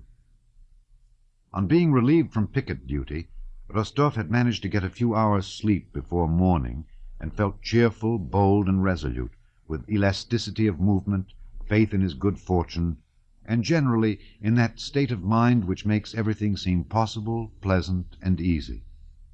All his wishes were being fulfilled that morning. There was to be a general engagement in which he was to take part. More than that, he was orderly to the bravest general, and still more, he was going with a message to Kutuzov, perhaps even to the sovereign himself. The morning was bright, he had a good horse under him, and his heart was full of joy and happiness. On receiving the order, he gave his horse the rein and galloped along the line. At first he rode along the line of Bagration's troops, which had not yet advanced into action but were standing motionless. Then he came to the region occupied by Uvarov's cavalry, and here he noticed a stir and signs of preparation for battle. Having passed Uvarov's cavalry, he clearly heard the sound of cannon and musketry ahead of him. The firing grew louder and louder. In the fresh morning air were now heard not 2 or 3 musket shots at irregular intervals as before, followed by 1 or 2 cannon shots, but a roll of volleys of musketry from the slopes of the hill before Pratzen, interrupted by such frequent reports of cannon that sometimes several of them were not separated from one another, but merged into a general roar.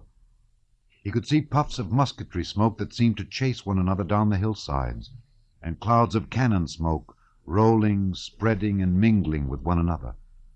He could also, by the gleam of bayonets visible through the smoke, make out moving masses of infantry and narrow lines of artillery with green caissons.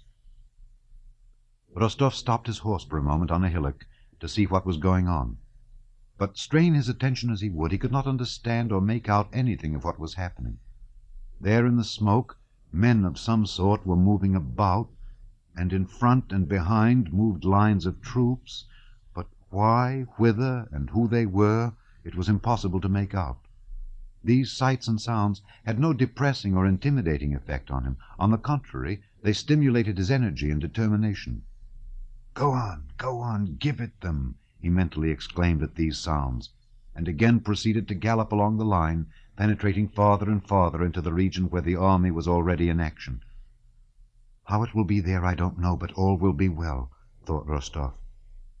After passing some Austrian troops, he noticed that the next part of the line, the Guards, was already in action. "So much the better, I shall see it close," he thought. He was riding almost along the front line. A handful of men came galloping toward him. They were our Uhlans, who with disordered ranks were returning from the attack. Rostov got out of their way, involuntarily noticed that one of them was bleeding, and galloped on. "That is no business of mine," he thought. He had not ridden many hundred yards after that before he saw to his left, across the whole width of the field, an enormous mass of cavalry in brilliant white uniforms, mounted on black horses, trotting straight toward him and across his path. Rostov put his horse to full gallop to get out of the way of these men, and he would have got clear had they continued at the same speed, but they kept increasing their pace, so that some of the horses were already galloping. Rostov heard the thud of their hoofs and the jingle of their weapons, and saw their horses, their figures, and even their faces more and more distinctly. They were our horse guards, advancing to attack the French cavalry that was coming to meet them. The horse guards were galloping, but still holding in their horses. Rostov could already see their faces, and heard the command, "Charge!" shouted by an officer who was urging his thoroughbred to full speed. Rostov, fearing to be crushed or swept into the attack on the French, galloped along the front as hard as his horse could go, but still was not in time to avoid them. The last of the horse guards, a huge pock-marked fellow, frowned angrily on seeing Rostov before him, with whom he would inevitably collide. This guardsman would certainly have bowled Rostov and his Bedouin over. Rostov felt himself quite tiny and weak compared to these gigantic men and horses. Had it not occurred to Rostov to flourish his whip before the eyes of the guardsman's horse? The heavy black horse, 16 hands high, shied, throwing back its ears. But the pock-marked guardsman drove his huge spurs in violently, and the horse, flourishing its tail and extending its neck, galloped on yet faster. Hardly had the horse guards passed Rostov before he heard them shout, "Hurrah!" and looking back, saw that their foremost ranks were mixed up with some foreign cavalry with red epaulets, probably French. He could see nothing more, for immediately afterwards cannon began firing from somewhere, and smoke enveloped everything. At that moment, as the horse guards, having passed him, disappeared in the smoke, Rostov hesitated whether to gallop after them or to go where he was sent. This was the brilliant charge of the horse guards that amazed the French themselves. Rostov was horrified to hear later that of all that mass of huge and handsome men, of all those brilliant, rich youths, officers, and cadets who had galloped past him on their 1,000-ruble horses, only 18 were left after the charge. "Why should I envy them? My chance is not lost, and maybe I shall see the Emperor immediately," thought Rostov, and galloped on. When he came level with the foot guards, he noticed that about them and around them cannon-balls were flying, of which he was aware not so much because he heard their sound, as because he saw uneasiness on the soldiers' faces and unnatural warlike solemnity on those of the officers. Passing behind one of the lines of a regiment of foot guards, he heard a voice calling him by name. "Rostov!" "What?" he answered, not recognizing Boris. "I say, we've been in the front line. Our regiment attacked," said Boris, with a happy smile seen on the faces of young men who have been under fire for the first time. Rostov stopped. "Have you?" he said. "Well, how did it go?" "We drove them back," said Boris with animation, growing talkative. "Can you imagine it?" And he began describing how the guards, having taken up their position and seeing troops before them, thought they were Austrians, and all at once discovered from the cannonballs discharged by those troops that they were themselves in the front line and had unexpectedly to go into action. Rostov, without hearing Boris to the end, spurred his horse. "Where are you off to?" asked Boris. "With a message to His Majesty." "There he is," said Boris, thinking Rostov had said His Highness, and pointing to the Grand Duke, who with his high shoulders and frowning brows stood 100 paces away from them, in his helmet and horse guard's jacket, shouting something to a pale, white-uniformed Austrian officer. "But that's the Grand Duke, and I want the Commander-in-Chief or the Emperor," said Rostov, and was about to spur his horse. "Count! Count!" shouted Berg, who ran up from the other side as eager as Boris. "Count, I'm wounded in my right hand." And he showed his bleeding hand with a handkerchief tied round it. "And I remained at the front. I held my sword in my left hand, Count. All our family, the von Bergs, have been knights." He said something more, but Rostov did not wait to hear it, and rode away. Having passed the guards and traversed an empty space, Rostov, to avoid again getting in front of the first line as he had done when the horse guards charged, followed the line of reserves, going far round the place where the hottest musket fire and cannonade were heard. Suddenly he heard musket fire quite close in front of him, and behind our troops, where he could never have expected the enemy to be. "What can it be?" he thought. "The enemy in the rear of our army? Impossible!" And suddenly he was seized by a panic of fear for himself and for the issue of the whole battle. "But be that what it may," he reflected, "there is no riding round it now. I must look for the Commander-in-Chief here, and if all is lost, it is for me to perish with the rest." The foreboding of evil that had suddenly come over Rostov was more and more confirmed the farther he rode into the region behind the village of Pratzen, which was full of troops of all kinds. "What does it mean? What is it? Whom are they firing at? Who's firing?" Rostov kept asking as he came up to Russian and Austrian soldiers running in confused crowds across his path. "The devil knows. They've killed everybody. It's all up now," he was told in Russian, German, and Czech by the crowd of fugitives who understood what was happening as little as he did. "Kill the Germans!" shouted one. "May the devil take them, the traitors! Zum Henker dieser Russen!" "Hang these Russians," muttered a German. Several wounded men passed along the road, and words of abuse, screams, and groans mingled in a general hubbub. Then the firing died down. Rostov learned later that Russian and Austrian soldiers had been firing at one another. "My God, what does it all mean?" thought he. "And here, where at any moment the Emperor may see them. But no, these must be only a handful of scoundrels. They will soon be over. It can't be that. It can't be. Only to get past them quicker, quicker." The idea of defeat and flight could not enter Rostov's head. Though he saw French cannon and French troops on the Pratzen heights just where he had been ordered to look for the Commander-in-Chief, he could not, did not wish to believe that. Rostov had been ordered to look for Kutuzov and the Emperor near the village of Pratzen, but neither they nor a single commanding officer were there, only disorganized crowds of troops of various kinds. He urged on his already weary horse to get quickly past these crowds, but the farther he went the more disorganized they were. The high road on which he had come out was thronged with calèches, carriages of all sorts, and Russian and Austrian soldiers of all arms, some wounded and some not. This whole mass droned and jostled in confusion under the dismal influence of cannon balls flying from the French batteries stationed on the Pratzen heights. "Where is the Emperor? Where is Kutuzov?" Rostov kept asking everyone he could stop, but got no answer from anyone. At last, seizing a soldier by his collar, he forced him to answer. "Hey, brother, they've all bolted long ago," said the soldier, laughing for some reason and shaking himself free. Having left that soldier, who was evidently drunk, Rostov stopped the horse of a batman or groom of some important personage and began to question him.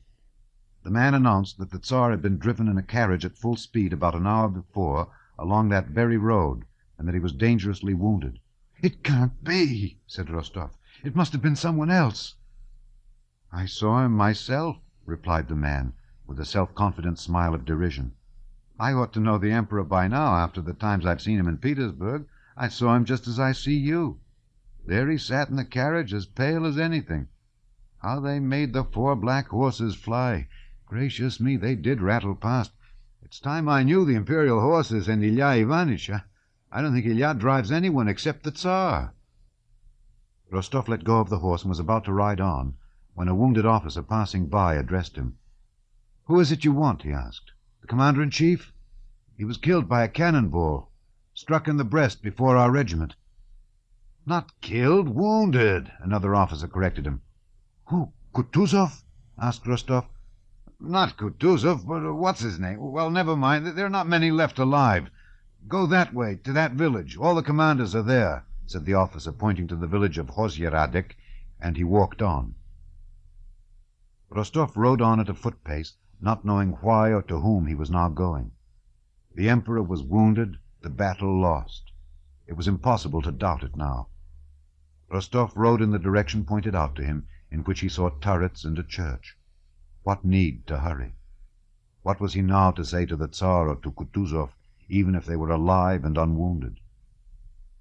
"Take this road, Your Honor. That way you will be killed at once," a soldier shouted to him. "They'd kill you there." "Oh, what are you talking about?" said another. "Where is he to go? That way is nearer." Rostov considered, and then went in the direction where they said he would be killed. "It's all the same now. If the Emperor is wounded, am I to try to save myself?" he thought. He rode on to the region where the greatest number of men had perished in fleeing from Pratzen. The French had not yet occupied that region, and the Russians, the uninjured and slightly wounded, had left it long ago. All about the field, like heaps of manure on well-kept ploughland, lay from 10 to 15 dead and wounded to each couple of acres. The wounded crept together in twos and threes, and one could hear their distressing screams and groans, sometimes feigned, or so it seemed to Rostov. He put his horse to a trot to avoid seeing all these suffering men, and he felt afraid not for his life, but for the courage he needed and which he knew would not stand the sight of these unfortunates. The French, who had ceased firing at this field strewn with dead and wounded where there was no one left to fire at, on seeing an adjutant riding over it, trained a gun on him and fired several shots. The sensation of those terrible whistling sounds and of the corpses around him merged in Rostov's mind into a single feeling of terror and pity for himself. He remembered his mother's last letter. What would she feel, thought he, if she saw me here now on this field with the cannon aimed at me?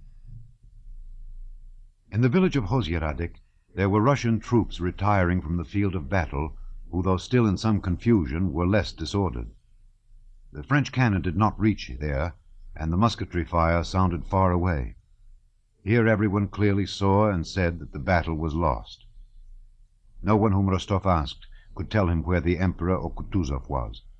Some said the report that the Emperor was wounded was correct, others that it was not, and explained the false rumor that had spread by the fact that the Emperor's carriage had really galloped from the field of battle with the pale and terrified Oberhofmarschall Count Tolstoy, who had ridden out to the battlefield with others in the Emperor's suite.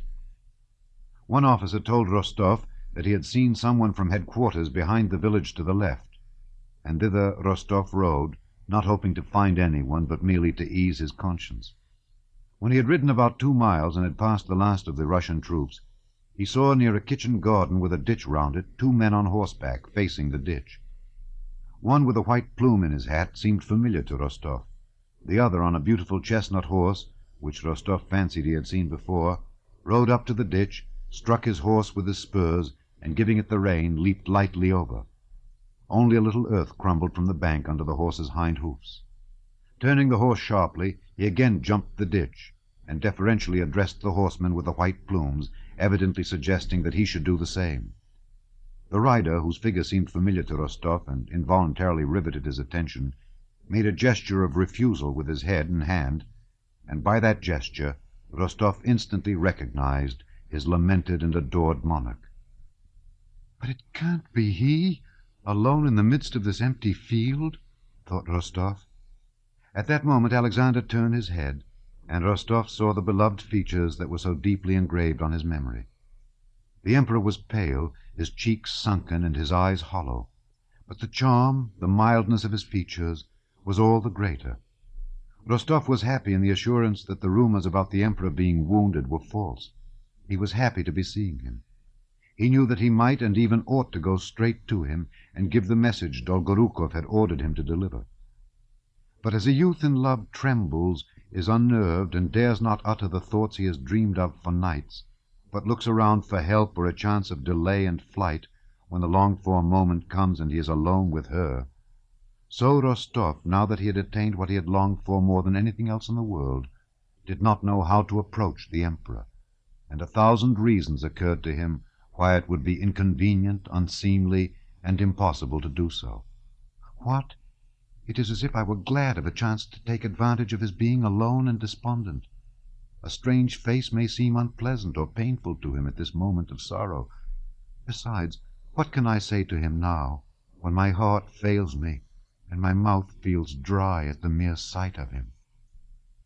Not one of the innumerable speeches addressed to the Emperor that Rostov had composed in his imagination could he now recall. Those speeches were intended for quite other conditions. They were for the most part to be spoken at a moment of victory and triumph, generally when he was dying of wounds and the sovereign had thanked him for heroic deeds, and while dying he expressed the love his actions had proved. Besides, how can I ask the Emperor for his instructions for the right flank, now that it is nearly 4 o'clock and the battle is lost? No, certainly I must not approach him. I must not intrude on his reflections. Better die 1,000 times than risk receiving an unkind look or bad opinion from him, Rostov decided. And sorrowfully, and with a heart full of despair, he rode away, continually looking back at the Tsar, who still remained in the same attitude of indecision. While Rostov was thus arguing with himself and riding sadly away, Captain Fontol chanced to ride to the same spot, and seeing the Emperor, at once rode up to him, offered his services, and assisted him to cross the ditch on foot. The Emperor, wishing to rest, and feeling unwell, sat down under an apple tree, and Fontol remained beside him. Rostov, from a distance, saw with envy and remorse how Fontol spoke long and warmly to the Emperor, and how the Emperor, evidently weeping, covered his eyes with his hand and pressed Fontol's hand. "And I might have been in his place," thought Rostov, and hardly restraining his tears of pity for the Emperor, he rode on in utter despair, not knowing where to or why he was now riding. His despair was all the greater from feeling that his own weakness was the cause of his grief.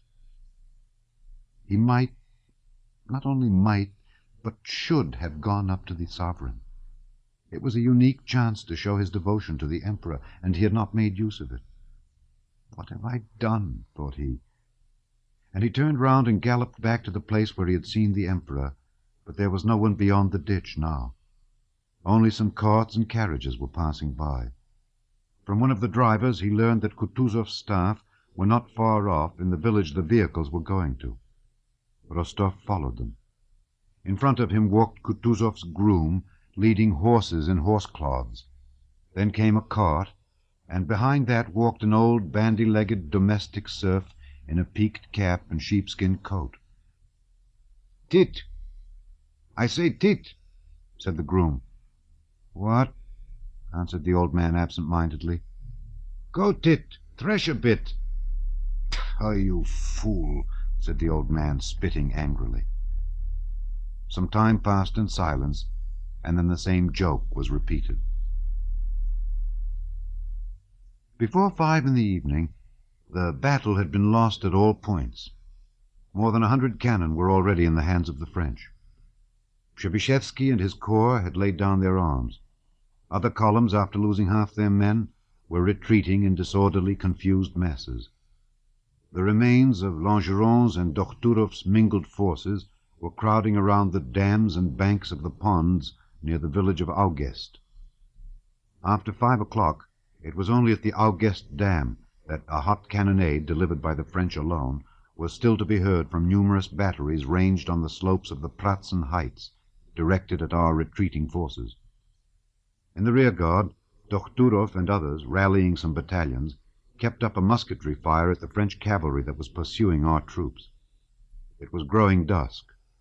On the narrow Augest Dam, where for so many years the old miller had been accustomed to sit in his tasseled cap peacefully angling, while his grandson, with shirt-sleeves rolled up, handled the floundering silvery fish in the watering can. On that dam, over which for so many years Moravians in shaggy caps and blue jackets had peacefully driven their 2-horse carts loaded with wheat, and had returned dusty with flour whitening their carts. On that narrow dam, amid the wagons and the cannon, under the horses' hoofs and between the wagon wheels, Men disfigured by fear of death now crowded together, crushing one another, dying, stepping over the dying, and killing one another, only to move on a few steps and be killed themselves in the same way.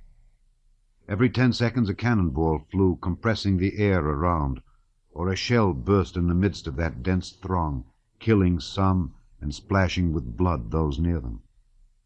Dolokhov, now an officer, wounded in the arm and on foot, with the regimental commander on horseback and some 10 men of his company, represented all that was left of that whole regiment.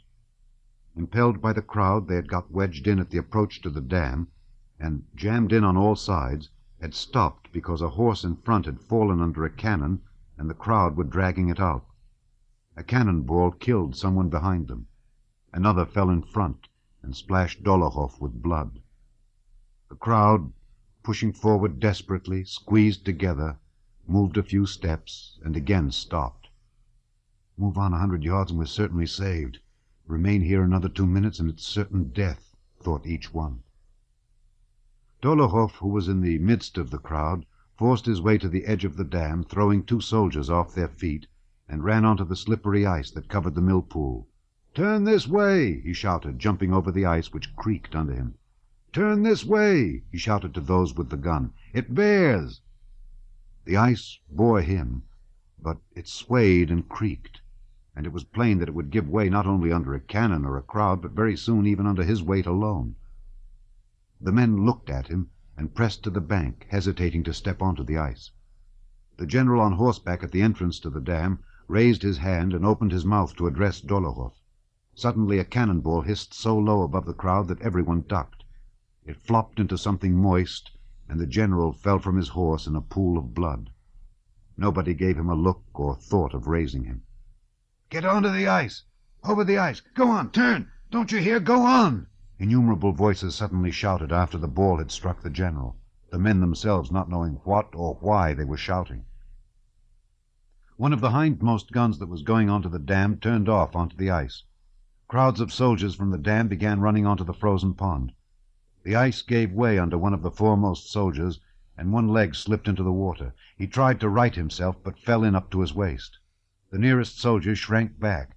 The gun driver stopped his horse, but from behind still came the shouts, "Onto the ice! Why do you stop? Go on! Go on!" And cries of horror were heard in the crowd. The soldiers near the gun waved their arms and beat the horses to make them turn and move on. The horses moved off the bank.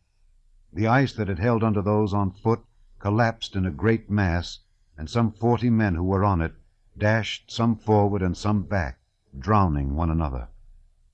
Still the cannonballs continued regularly to whistle and flop onto the ice and into the water, and oftenest of all among the crowd that covered the dam, the pond, and the bank. On the Pratzen Heights, where he had fallen with the flagstaff in his hand, lay Prince Andrew Bolkonsky, bleeding profusely, and unconsciously uttering a gentle, piteous, and childlike moan. Toward evening he ceased moaning and became quite still. He did not know how long his unconsciousness lasted. Suddenly he again felt that he was alive and suffering from a burning, lacerating pain in his head. "Where is it? That lofty sky that I did not know till now, but saw today," was his first thought. "And I did not know this suffering either," he thought. "Yes, I did not know anything at all, till now. But where am I?" He listened and heard the sound of approaching horses and voices speaking French. He opened his eyes. Above him again was the same lofty sky, with clouds that had risen and were floating still higher, and between them gleamed blue infinity. He did not turn his head, and did not see those who, judging by the sound of hoofs and voices, had ridden up and stopped near him. It was Napoleon, accompanied by 2 aides-de-camp. Bonaparte, riding over the battlefield, had given final orders to strengthen the batteries firing at the Augest Dam, and was looking at the killed and wounded left on the field.